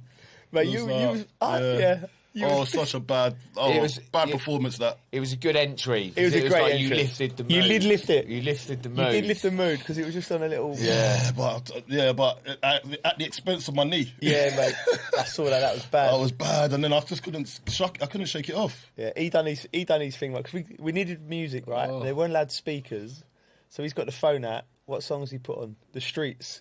Oh, yeah, you know. Mike Skinner, but him and Sar were just bouncing round. Yeah, we're about dun, dun, dun, dun, dun, dun, dun, dun. God, here we go again. Him and Sar, when they get together, they're like the terrible two, aren't they? Moving on, ever so slightly, let's talk about Spurs. Poor. Big loss against Forest. Oh. Do you know what I mean? What does that do for your confidence going into this relegation battle? Because now they're finding themselves. And look, I'm West Ham. West Ham didn't do well. Yeah. But I want to speak about Spurs first because I think Nottingham Forest really got the upper hand on them yesterday. Yeah. I know they were good in the first half, Spurs, but when you look at the whole scenario, what does that do? They just fell off a cliff, didn't they? Mate, do you know what, right? We've been in that situation when you're Spurs. Yeah. And we talked about crisis meetings. Like, they're going to have a crisis meeting about a crisis meeting. There's so much crisis. Yeah. You know what I mean? It felt like they turned a corner a little bit last two games. That's what I thought. I called it last week. Yeah, you did. Did I say it? I screenshot it. I was thinking, where's that And then you said they battered Forest. I'm sure you said that. No, I never. We'll I have don't to look remember that back in the archives. You just said it to me when we were out the other day. No proof of it. So I covered Tottenham the other day against Palace, right? Yeah. And I've never been in a stadium. I think we talked about where it was so eerie, where there's like the fans were like disillusioned, like there's no connection with the team. The lads look nervous, like and nerves play such a big part in football, as you all know. Like we've said before, any footballer or anyone out there who's played football at any level, think about yourself as a footballer when you're at your most confidence, when you're in the zone, and then when you're at your lowest confidence. It's two different players, right? So the whole of the Spurs squad are low confidence players, right? So then they've got Igor Tudor who's come in, and I think what he's been tasked with, the owners have gone, right, I'm trying to work through the logic of it. The owners have got him in and they're going, right, he looks like a taskmaster, big, strong man. He's going to be aggressive. But I think they need the opposite. I think that group needs somebody who's going to come in and love them, light heart. Do you know what I mean? And connect with a crowd. So we ended up on FaceTime. That's another thing we done last night. There was I'd left, so then I got a bit sad because I'm on my own in the car, so I FaceTimed you two still at the pub. Yeah. And we had Robbie Keane on the line, didn't we? We did, yeah. I was there, Robbie. I forgot about that. He had a can of Heineken in his house. Why do you have a can of Heineken in his house? He was having a beer. Who had hands? Who has cans in their house? Robbie Keane. You never have a can of Heineken? No, but you have a bottle in your house. Bottles. Cans. I don't mind a can. No. Get more in there. Anyway, I looked at the can, I was like, why has he got a can? But he must have been in a hotel room or something. Yeah, hotel. That's why. Yeah. But he's a shout. So he's serious. He's a shout for Spurs. We said it on the. Yeah, we said said it last week. week. To him. Like, listen, he's doing his job over there. Like, you know, we didn't talk about it with him as such last night, but that just makes complete sense now. Now you said it. If you are He's a actually gunner a and you good want to manager. get someone in, Mate, he's a great manager. He's actually a good manager. Like, we know him, right? We love him as a person, right? Great guy. Proper football person. But, you know, like one of them people that, you know, he's going to hold a dressing room because he's a big character. Yeah. That's exactly what Tottenham need now. They need something bright, fresh and energy. How we played, the club needs that Something now. like that, they need that, like... And he bring that good feel factor, and he's stern. You know what I mean? Yeah. So listen, I could see that happening. Yeah, I can. Don't you think? Yeah, if they're especially to the serious end about of the, if you went into to the end of the season. If they're serious about their job, I know who'd want that job. Like, obviously, it's a hard job to go in and do anything with now. But if you're gonna do and be proactive, I'll do it now. I'll do it now. I'll do it now. Be Just to the end of the proactive. season. You can't lose to your relegation rivals in Nottingham Forest, and you can't definitely not change it afterwards because it's not going in the right direction. Yes, you won a couple of games, or you drew a game that we thought maybe you'd do something more in, but you cannot let this go. No, and now's the time. Now's the time to do it because you just lost 3-0 to them. Yeah, that's the worst team to lose to. Oh, mate, yeah. Don't you think? There is another name that's been thrown into the equation. Now, this is a proper... Harry throws himself into the equation. He's always around it, isn't he? I love Harry. Listen, I love Do you reckon he knows any of the players' names and that? Listen, he don't need to. He don't need to. Harry Redknapp, Glenn Hoddle, Robbie Keane. Yeah. Just get them all in. Roy Keane. No, that's... No. Like, I'm trying to... Like, listen, I don't think Roy's that... Like, he's more Igor Tudor, I would imagine, type of manager. I think they need, like, a softer approach. Do you know what I mean? Like a Joe Cole. Mate, imagine Matt. That'd be a turn-up, wouldn't it? Wheeling that over there, first gig. You and Lennon King on the sideline. Would you do it if they offered it to you? Nah. You wouldn't do Spurs? No, of course not. He couldn't do Spurs. He's Chelsea. So what? There's boundaries. Yeah, boundaries for me. Yeah. Oh, okay. Yeah, and that's not like Tell's over there thinking, well, let's see the contract first. You know what I mean? But there's certain things in life that you can't do. That you can't. I don't think you can do. Like because I'm thinking to myself, right? Chelsea and West Ham, like they're rivals, right? But both fans. They don't play for both because I know you give everything for both, and there's the love there, and there's I love both clubs, right? Yeah. But imagine that That would be like. Yeah, that's, imagine you went and played. No, I just couldn't do it. Yeah. Do you know who's done it? Who? Scott Parker. Yeah, Scott's done every club in London, hasn't he? He's done it. He hasn't he? He's done Fulham as well, hasn't he? West Ham, Fulham, Spurs. Yeah. Charlton. Chelsea. Yeah. He's done the London rounds. It's a London thing. Yeah. But honestly, when I look, so they're in trouble. Bang in trouble. Yes, they're lucky the other results went their way. Exactly. West Ham, away to Villa, 2-0. That's a bad result. It's a bad result. It was a bad result. What happened? Because every time I've watched West Ham in the last 7-8 weeks, even when they've not been at it, they've been in the game. Like, but what just didn't click, did it? Like nothing happened, and look, we've been in a good way. Big shout out to Mavropanos, by the way, because he's been excellent the last few games. Well, the last 5 games, really. I think it's been the turn since Axel Disasi comes in. That leader, that personnel that can just breathe a little bit of life into the defence, and he's been really good. But Mavropanos needs a massive shout out. He puts his body on the line. He puts his head on the line. Villa, though, haven't they, recently? They've been poor form. So and that's what I'm saying. I was expecting West Ham to get something. I thought that was an opportunity for West Ham to get something. Especially when Spurs lose in that fashion as well. Do you know what I mean? And that's where I'm a little bit disappointed, and I think West Ham fans would be too, because we could have registered some points. So it's international break, then it's the FA Cup. Yeah. Then Wolves at home. Yeah. That, for me, is West Ham's season. Yeah. Because they're sometimes the hardest games to win when you're at relegation, you're fighting, you go into games and sometimes it's easier, but when the onus is on you to go and you have to win the game. The fans go to the stadium, West Ham fans are like, we have to win this game. So it's a different challenge for the lads. But that, for me, is the game. If West Ham win that game, I think they stay up. Yeah. I mean, that's what I think that's how important it is. Because of momentum in football, everyone expects them to win it. The players know they have to win it. If they win it, then it lifts the whole place up. up. If you don't win it, you know what it's like. Looking over your shoulder again. You're right. You're right on that. And I think Nuno would have addressed that yesterday. Like after the game, we would have said, listen, our next game at home is Wolves and my old club. Get on this, right? I was speaking about it yesterday, right? Get on this. Nuno, he can sink 2 ships here, in one swift move. Really? That's done him dirty as well, right? Yeah. Go on. So, look, Wolves already sunk. They're gone. So he's put that to bed. Yeah. And against Wolves, when they play him, he'll be like, listen, you messed me about. Yeah. Go, we move on. Nottingham Forest. Yeah. Done him dirty. Yeah. Spurs, done him dirty. Yes. So those are the 2 clubs that he's thinking. Well, 3 clubs he's thinking relegation fodder. Yeah. I'm putting you lot down. I'm sinking this ship. Imagine if that happens, mate. And him personally. Do you reckon Do you reckon if he sends Forest down? Do you reckon he's got what's his name? The Marianakis, his number. How'd you like Preston? Yeah. Where's Edu? Yeah. Do you reckon Do you reckon he has that kind of banter? No, or is that just childish things that we think of?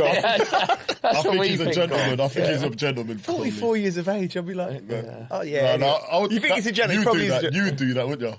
You'd send a little text saying, you would have done it last night. He would have done it last night. On the margaritas, we would have done a bit of banter. Yeah, a bit of banter. How are you? Enjoyed.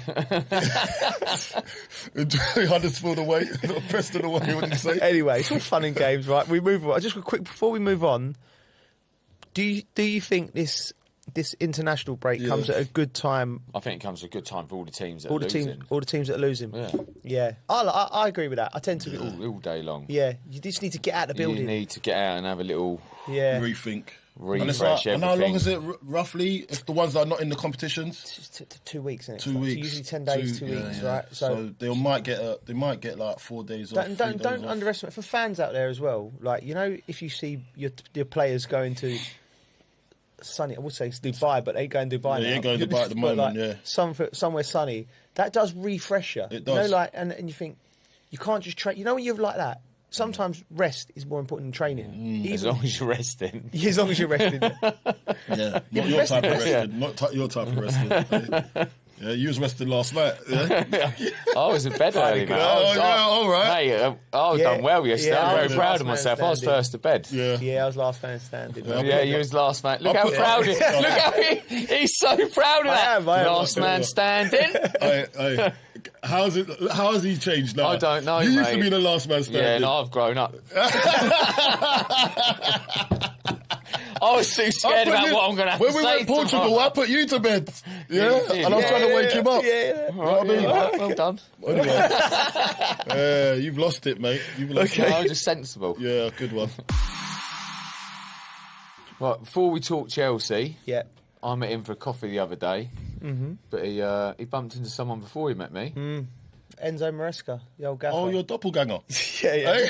No, I'm glad I missed it. Oh, I'd have loved to turn up and still be there. Right? Do you know what's funny, right? Mate, if you was like both standing that way, I'd have slapped both of your heads just in case I didn't get you. Do you know what was funny, Coley, right? So I'm with Carly, and we were having a coffee, and he's walked in, and he's with his wife. She's lovely, like, and she's a little brunette like Carly, and so we sit there having a coffee, like. So you got the same taste as women as well? Yeah. Jesus. Right. So anyway, we're having a chat, and Carly don't know, like, football's. Do you know what I mean? She's going, did you manage Chelsea? And he's going, yeah, I managed. And she's thinking like in the Viali days and all things like that. Okay. I go, no, and she's like, oh yeah, I know you. Like my son would love you. No. Anyway, babe, and after he left, she's gone to me. You basically told Carly, shut up there. After he left, she's gone to me. I was looking at you. Why do you two look so similar? She said that was weird. She said that was weird. She was like, because you got the same shape head, same shaped head, bald head. Yeah. Anyway, the greys beard. Anyway, he's like. Do you know what is horrible when you're doing the job I do and you speak to managers afterwards, right? And sometimes it's a song and a dance, right? You're asking a question. You can't talk honestly. They just say, for instance, we get a manager to the desk, Coley. You've done it, right? And you go, you're asking, what about a referee's decision? So hard. He can't say what he really thinks. Yeah. He can't say, got it wrong, or my left back. My only interactions with him have been like interviews, and I've always liked him. Yeah. But we had a little chat, and he's just a top geezer. But you know when you look at him, so he's come out of a job. Managers look so much more relaxed. When imagine being a manager. He looked. Almost like I was like say weight off his shoulder. Yeah, why would they'll always go back in and get a job? But he looked relaxed. It was a nice sunny day, sitting there having a lovely coffee, and then when you go into the game, you get so stressed. You know why? Managers. He's looking at it thinking, well, Chelsea's not improved since I've left. Yeah, well, it's true. You know what I mean? So he's looking at it thinking, I can relax now. Yeah, I didn't get it wrong. I think for my peace of mind. Yeah. I needed to get away from the situation. Yeah. So his stock's definitely high. Still, of course. Sometimes leaving a job, Coley, in that way, is better. Just and it highlights everything that's going wrong. Yeah. And then they say, listen, well, I did try, but it is what it is. He won 2 trophies. He won 2 trophies. You have to remember that. But we'll get on to Chelsea because there's loads going on at Chelsea at the moment with the ownership group. There's a demonstration planned for the Chelsea-Man United game, and it is the Ultras of Strasbourg, the Chelsea sister club owned by Blueco. They're not happy with Blueco either, so they're partnered up with the Chelsea fans. They're coming over to London. It's the first time it's ever happened, and they're going to protest at Stamford Bridge before the Chelsea-Manchester United game. I'm just thinking of things now. Manchester United don't like their owners either. Maybe they'll join in the party. Might be a thing. Might be just everyone comes to London coming together. If you don't like your boss, even if you're at home, you come don't to like London. your boss. You can protest. You know what I mean? It's free here. Yeah.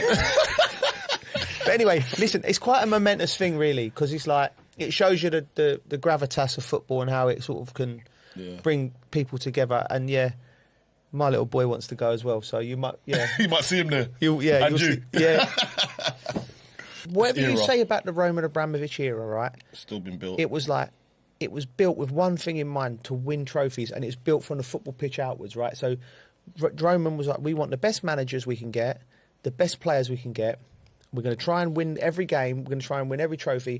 When we don't do that, we're going to change the manager, which can be chaotic, and we're going to change players, and we'll sell them, and So you all knew what was going on, right? And I think now the ownership group's coming. They spent a lot of money initially, wasted a lot of money, in my opinion, like on not getting the right players in through the door. 1.5 billion. 1.5 billion, right? Was it 6 years, 7 years? But on the premise that they're going to these lads will develop and become players, and some of them will become great players.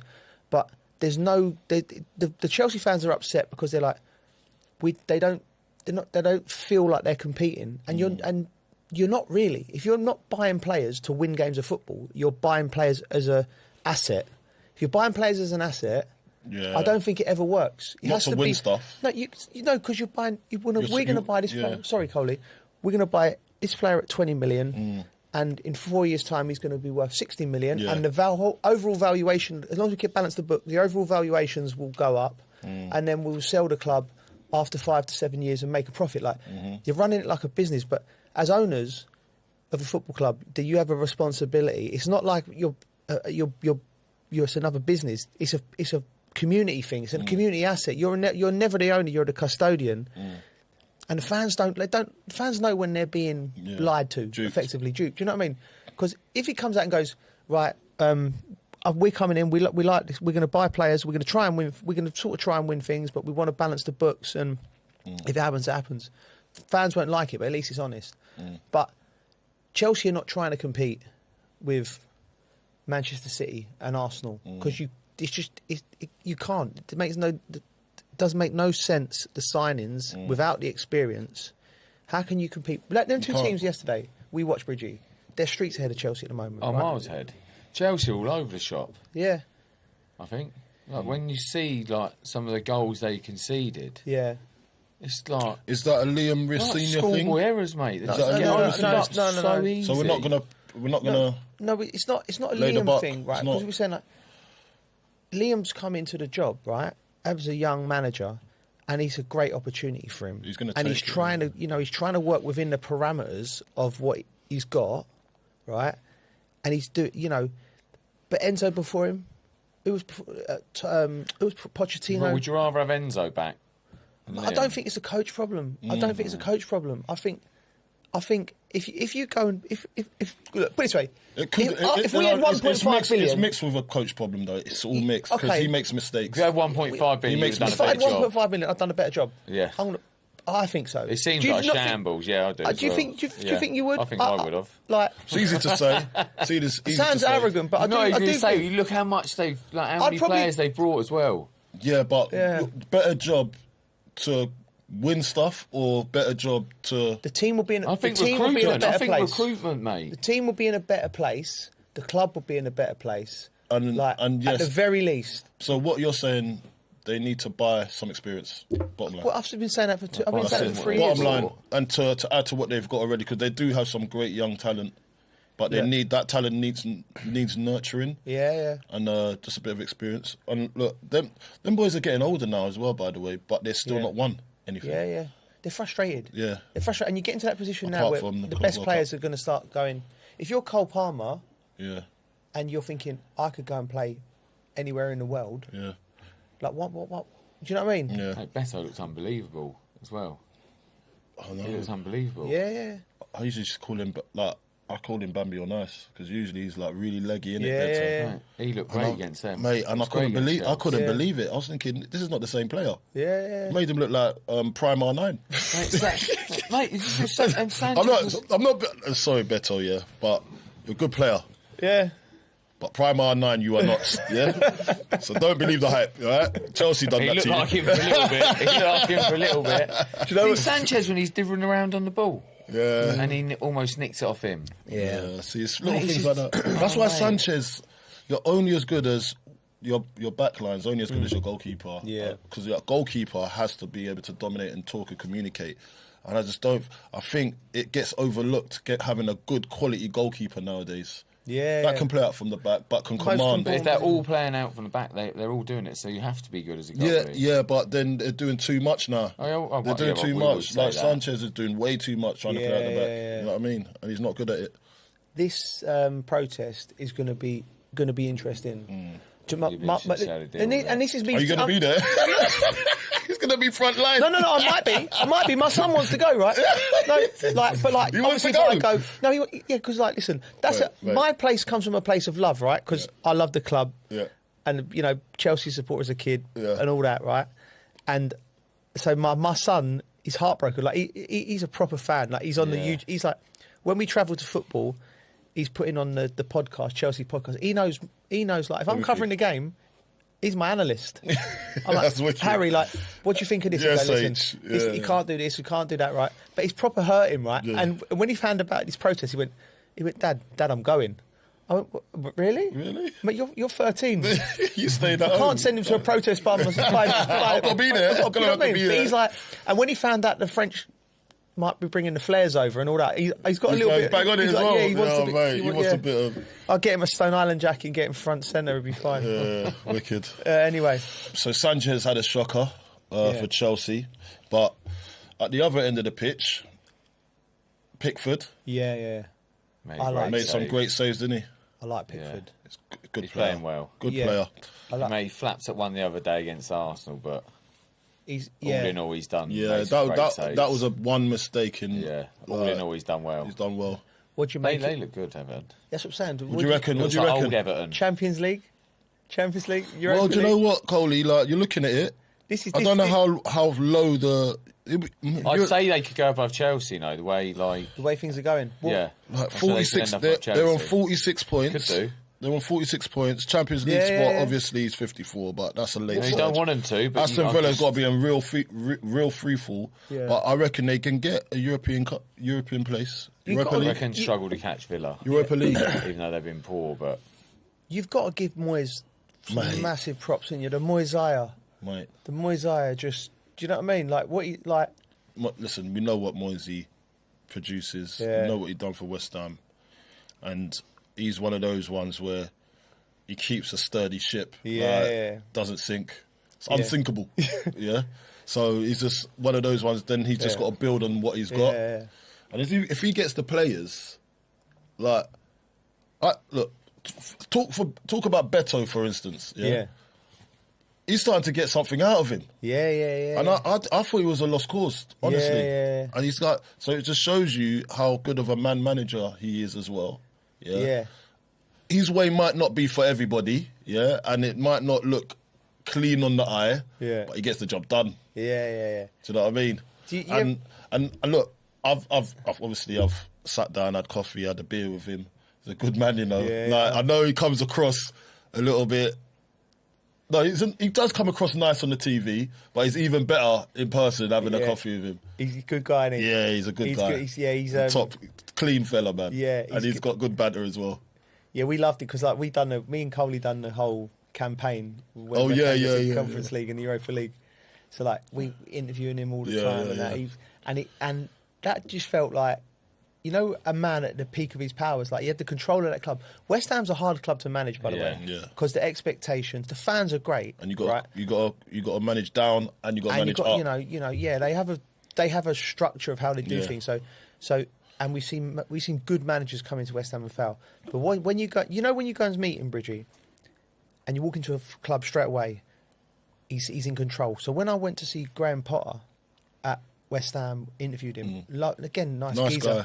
But he didn't. I didn't feel like he was the boss in the building. No. Whenever you go in, wherever I met Moisey at West Ham, give you that sort of vibe. Yeah, I'm in charge. About him, And mate, if he gets Everton in the Champions League, that is. It's a bit far off. I think it's a bit far off, but if they can pip it, you never know. If they just need to run of games, and then they're up there. And look, I think. If anyone can do it, someone like him can. The Moyes-ire, mate. He'll never ever have to buy a beer in Canning Town.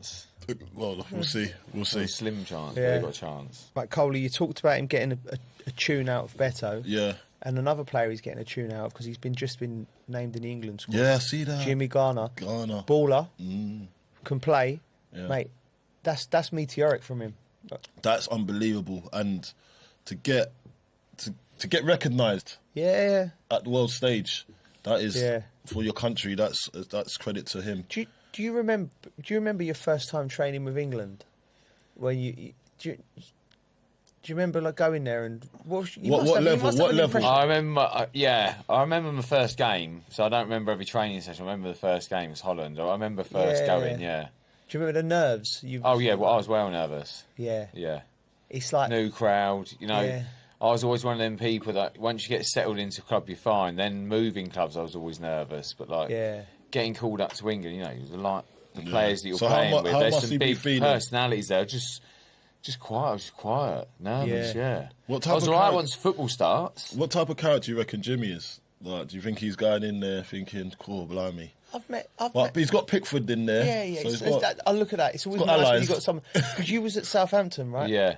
When you first got in. So I wouldn't have had no one So else you would have there. just known the lads from the 21s, wouldn't you? Yeah. Yeah. So like, that's hard. It is hard. That's hard. I went and trained with England when I was a. You were training from when Glenn was there, or no? Just after Keegan. Keegan, that was it. Yeah. He had Keegan. me in, and I was 17. So 17. 17 training I with got England, literally yeah. dropped off at Burnham Beaches by my mum and dad because I couldn't drive. Like, and I've walked in by myself. Don't know, you think to yourself like, I just walked into the hotel by yourself. How'd that And it's like, just rocked up. Hello, I'm here. Like, like there was, do you know what I mean? And they'd Nowadays welcomed there'll you be in someone the- welcoming yeah, you. yeah. There'll be a message coming in. You'll have like I don't know. So at 17, were you just going to train with them, and that was? Yeah, I was. Did it a few times. I or did like, it twice, I think. So they had me in a squad to train, and then because I was playing first team at West Ham, but obviously I wasn't getting picked for the England team. But I loved it, man. Keegan would come out. So it wasn't like you were named in. Were you like named in the No, squad? I You went just named went in the along squad. to train. I went along to, and that was coming from Keegan. Yeah, it was brilliant. That's mad. Yeah, That's lovely. Yeah, it was good. So you was unofficially there. Did I tell you about my first ever? I don't know if I told you this. Right, this is the right. So I've walked in, and they've gone right. Hello. Trained. After training, do you play golf? I said, yeah. I'd never played golf before in my life, but I thought, how hard can it be? Yeah. And I'm thinking, right, so we met on the coach, and all the England players went to play golf. And That's just typical you know. Shearer, Sheringham, Ince, Adams, all of them boys. Golfers as well. Yeah, love it. And I've never even held a club, right? Yeah. So we've got to this guy, and then what Was he holding it like a cricket bat? Right, so, yeah, but then it's like, it's a proper start. Like, you get called onto the team. Yeah. So I'm just standing there, right? And they're thinking, and I'm still telling them I can play. Mate, I can imagine how bad you were because you're bad now. Why? That's a low blow. That's a low blow. There's no need for that. I swear I've beaten you before. Yeah. Okay. Right. Yeah, you did. I was hungover. In Portugal. Yeah. I let about 3 hours You kick because you were waking me up at 3 in the morning, mate. What are you blaming me for? You're the one who's waking me up at 3 in the I don't morning. know. That had nothing to do with it. You beat it fair and square. You didn't even add up the scores, mate. You didn't even add up the scores, mate. It's all right, Keith. Sometimes you lose, mate. Sometimes you lose. Anyway, I've gone up to hit this ball, like, and I've hit 4 air shots, and I'm like, they're just giggling, right? Anyway, ended up, I picked my clubs up after that, and I just carried their clubs around. But it was just great to be playing golf. Carried their clubs. I just carried their clubs around. It was everyone's and for years later, every time Shearer would see him, like, because he retired after that, so I didn't actually play with him. But he was just like, well, how bad were you at golf? You got any better? Not really. You definitely got better. Talking about England, Jimmy Garner's going to be on top of the world, and always lovely to see new players. You know, because but one player in particular, another fullback, Bridgie, Real Madrid's Trent Alexander-Arnold did not make a 35-man squad. What do you make of that?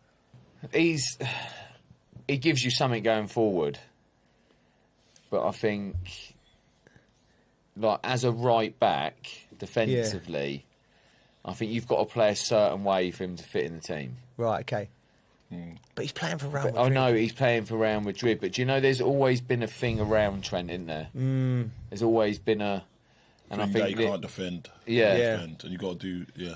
I think... Do you know what I mean? He's would you say he was never always going to be in starting, was he? Nah. Well, Reece James is probably definitely had him. Reece, but... Well, in this squad, Tuchel wants to learn, right? Trent is world class at what he does. He's a quarterback. Oh, he's unbelievable. He's a quarterback. We know he's good at it. He's an unbelievable player, but it's going to take a certain manager that's going to... Is he going to make the final cut? No. He has to work with. No. You don't think? You think he's picking this squad? I think if he's left him out of this 35-man squad... he ain't going. He ain't going to the World Cup. Yeah, of course. Because he would have come out, a player of that quality. I think he throws a wild card or he adds to the squad that he's thinking, I'm not sure about, I'm putting you in there. I think it's not. This ain't going to be his final decision. on who's going to pick out of that 35-man squad. You don't think so? I don't think so. I don't think it is. I think there's going to be no. someone that comes in, someone that might have a late run on form that weren't. Welbeck, for instance. Yeah. Do you know what I mean? Welbeck, Solanke, Calvert-Lewin. They might have a stink at the end of the drop a clanger. Welbeck on form gets in last minute. Yeah. And he's played for England before, so he's not.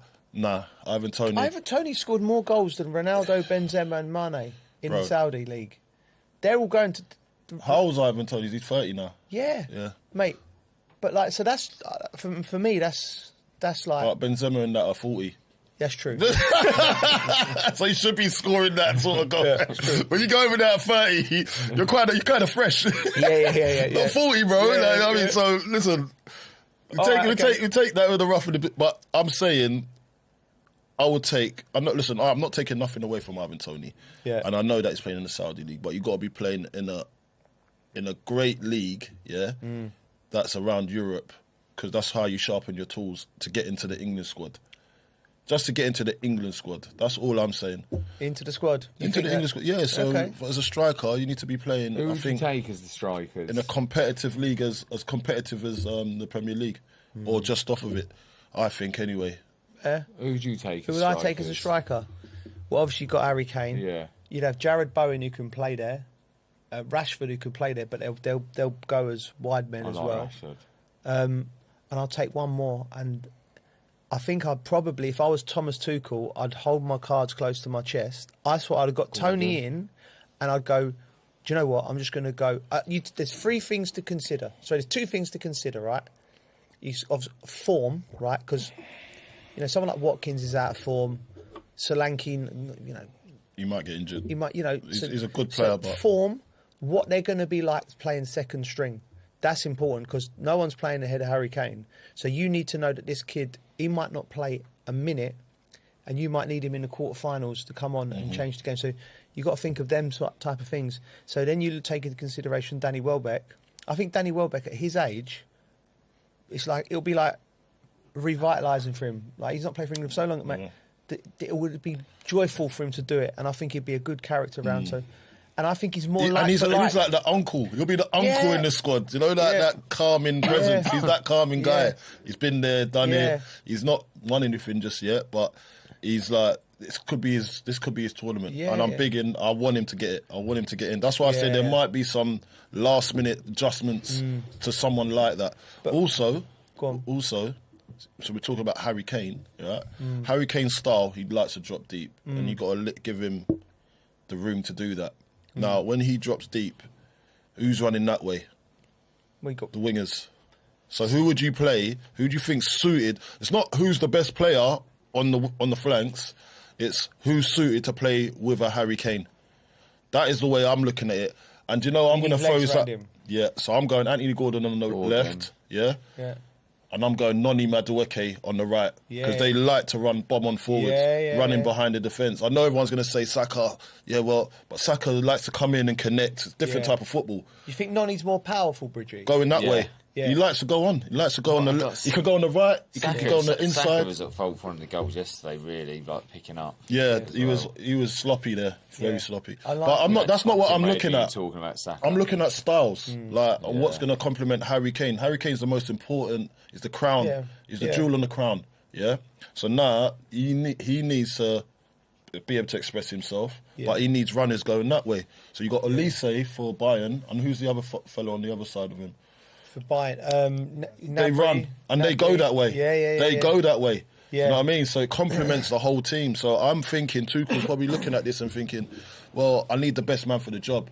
This is a major tournament. It's saying about names. Do you know what the problem is there with that? You're right. I think you're right, and I think that's what Thomas Tuchel will do. The problem is with that, when Harry Kane gets injured, there's no one like... If he gets, please restructure. If Harry gets injured, because we all don't want him to, there's no one like him. There's no like for like. You know what I mean? And do you know what I would do? I'd consider, if I'm going to go Madueke and Gordon or Bowen and Saka, like pace on the wing. So even Bowen as well can do that running behind. So pace, right? Then I would even consider, if Harry Kane got injured, playing a Cole Palmer as a false nine, just playing high and just dropping off in the pocket. Just having movement, everyone moving. And imagine and you'll have Palmer and Bellingham going double. Yeah, because Bellingham can do it too. Yeah, because if say for his worst case scenario, isn't that complicated though? No, but the thing is, right? Your whole system's about your whole system. Come on, Bridgie. Well, I don't say it's complicated. It's you get used to like moving in and out of spaces, and everyone and you cover for each other. I think if you're going to play football like that, you know that we've got these positions, but you're allowed to as long as move they get around. Lots of practice and training. So this is a perfect opportunity in this camp to get those movements nailed down. Do you know what Harry Kane's so good? Everyone in the movements when he drops, because he's not quick. No. He can't run, right? He just drops off into the pockets, always at the right time. But watch it, if any kids out there watching him, just watch him. Sometimes he's walking into positions. You know what I mean? There's none of this fast movement, and he's like a predator. We were saying it yesterday. What type of predator? We were watching Haaland, weren't we, yesterday? How much walking around they do?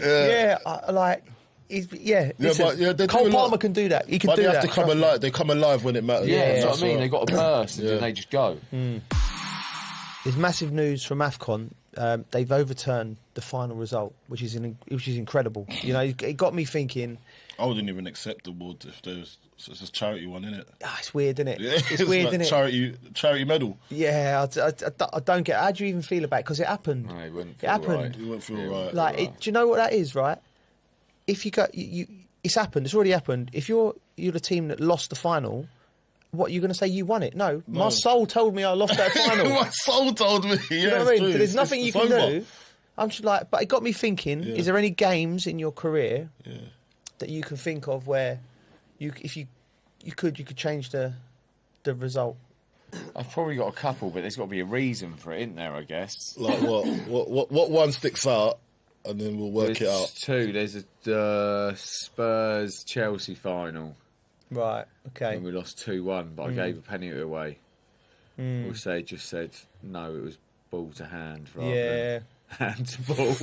That's a good reason. And then Tottenham might not have had another trophy. And the other one was the one we threw away at Chelsea, semi-finals against Monaco. Just threw it away. And there was one then, I thought, when the guy came up at the back post and he had his hand on the post and it kind of looked like it hit his hand.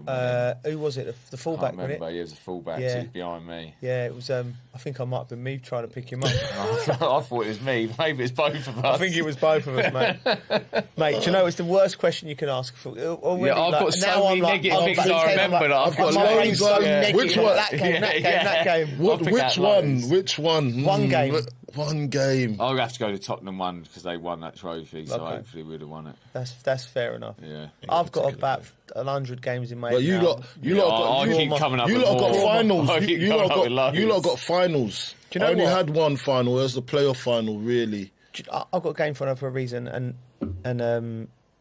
like I don't know if this is an asterisk I want to put on it, right?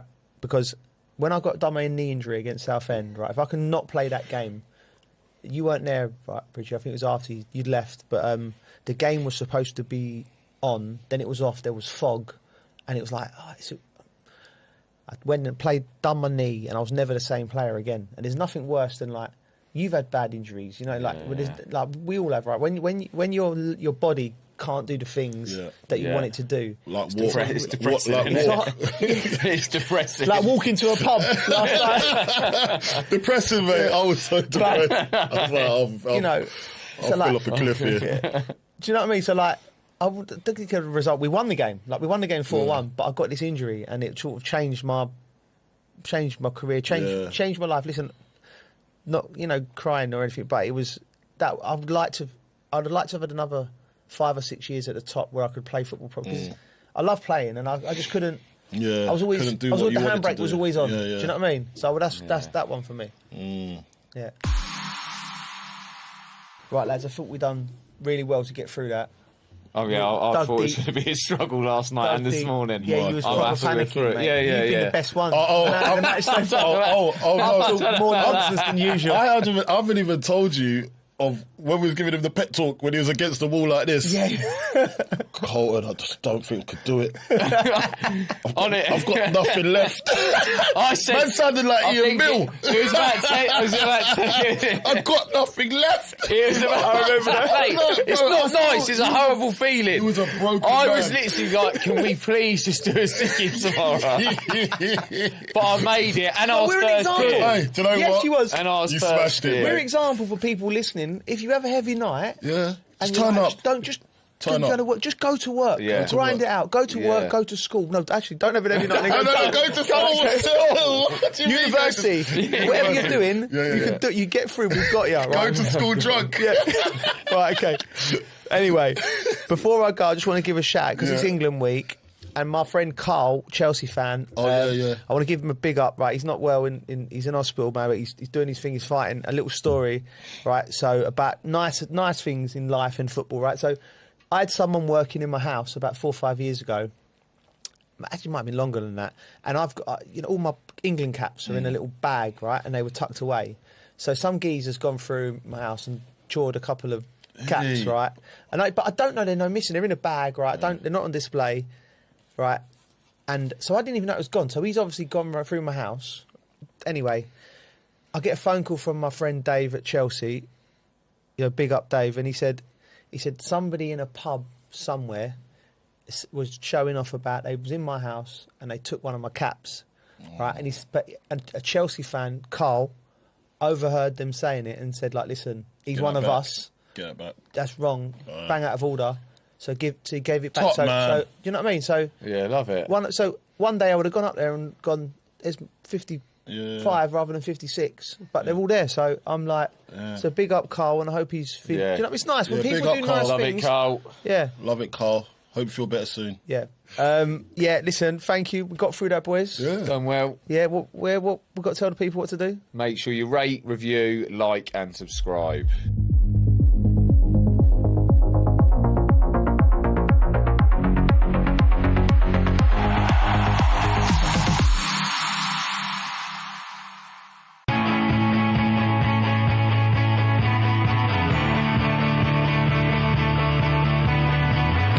Welcome to the metropolis, the big city.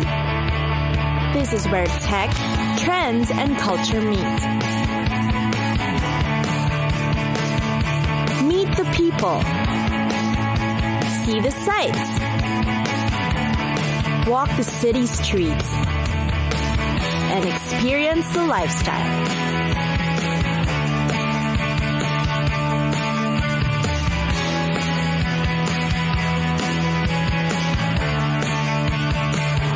This is your first-class ticket to the cities of the world.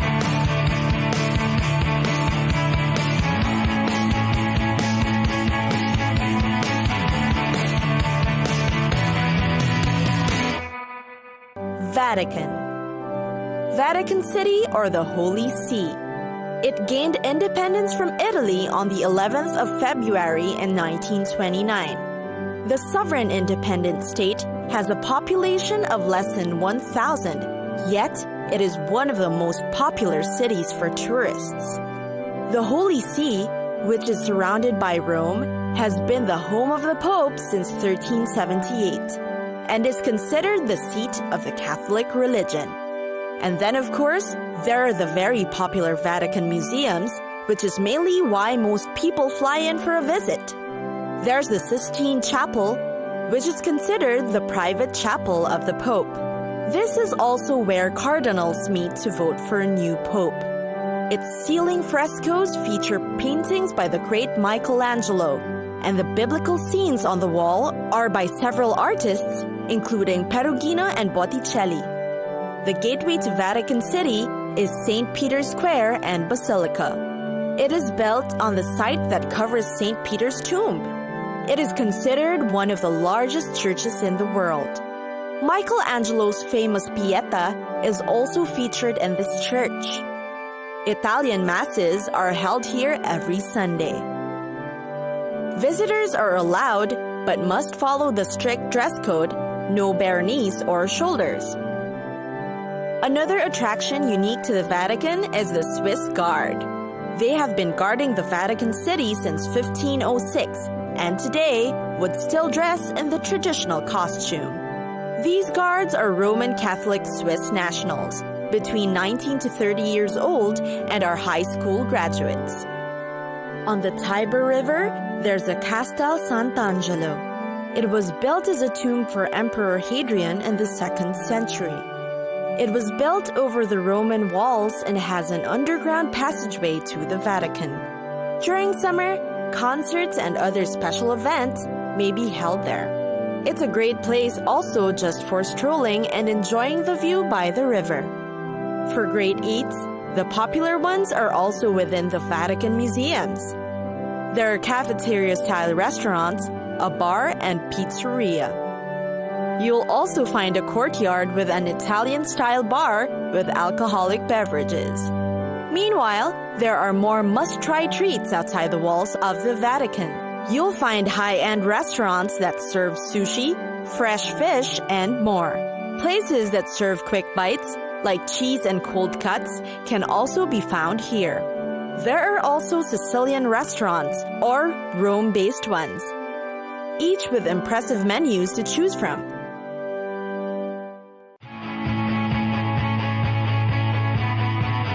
It's time for us to go.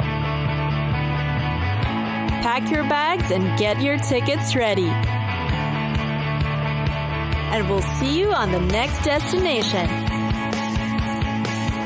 Catch us again next time on Cities of the World.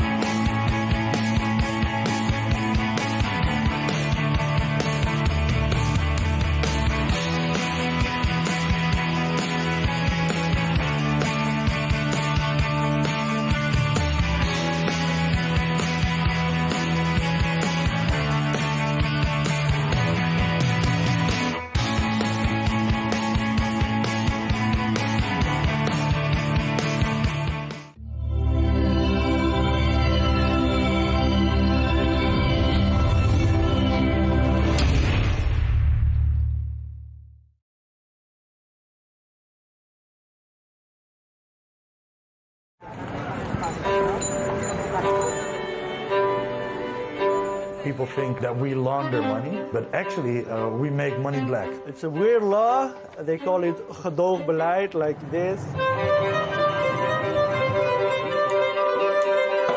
That is the law. So they say, okay, bye, but don't let us see you.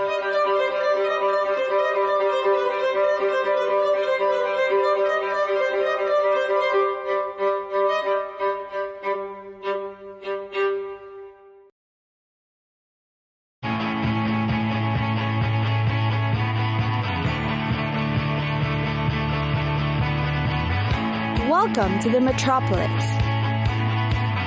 the big city. This is where tech, trends, and culture meet. Meet the people. See the sights. Walk the city streets. And experience the lifestyle.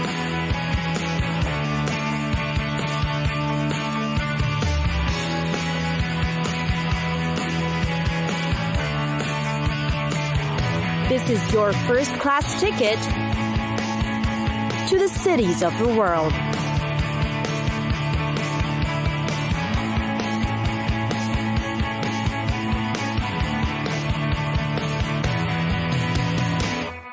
Guangzhou. When in China, visit Guangzhou.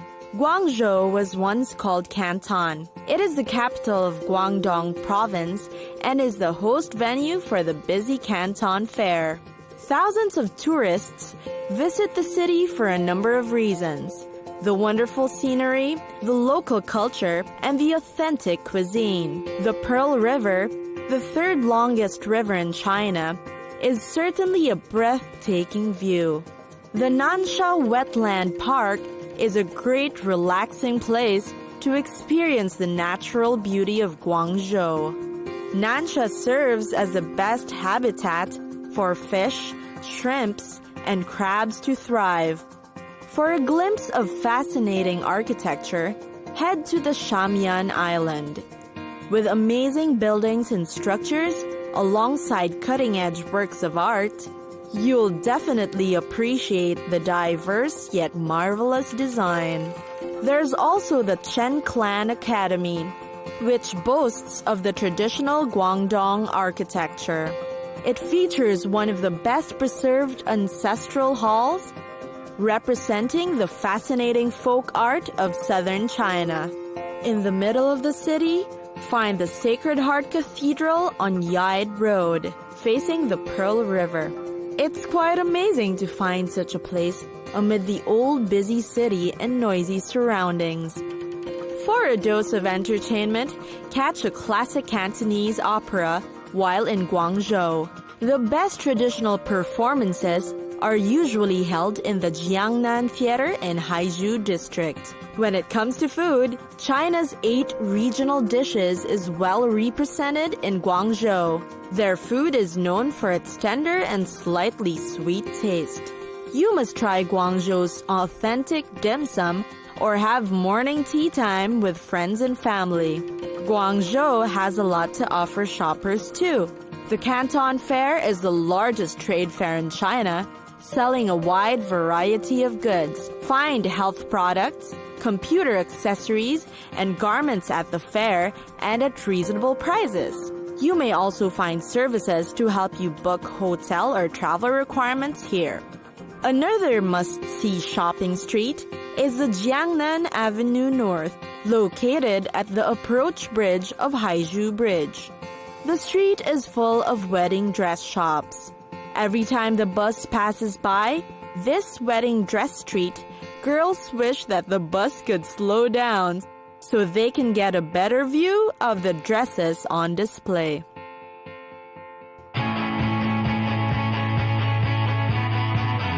It's time for us to go. Pack your bags and get your tickets ready. And we'll see you on the next destination. Catch us again next time on Cities of the World.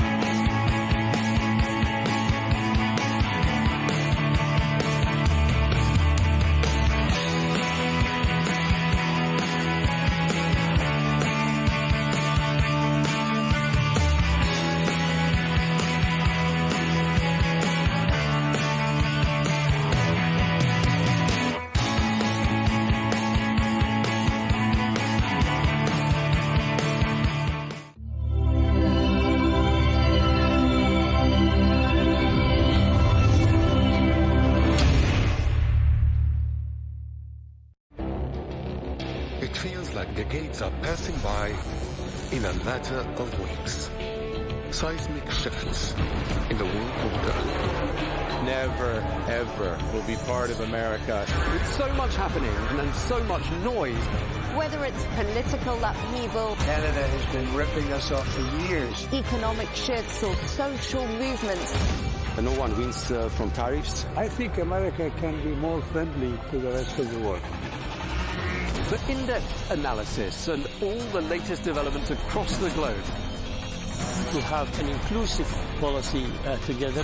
The meetings with Hamas gave me some hope.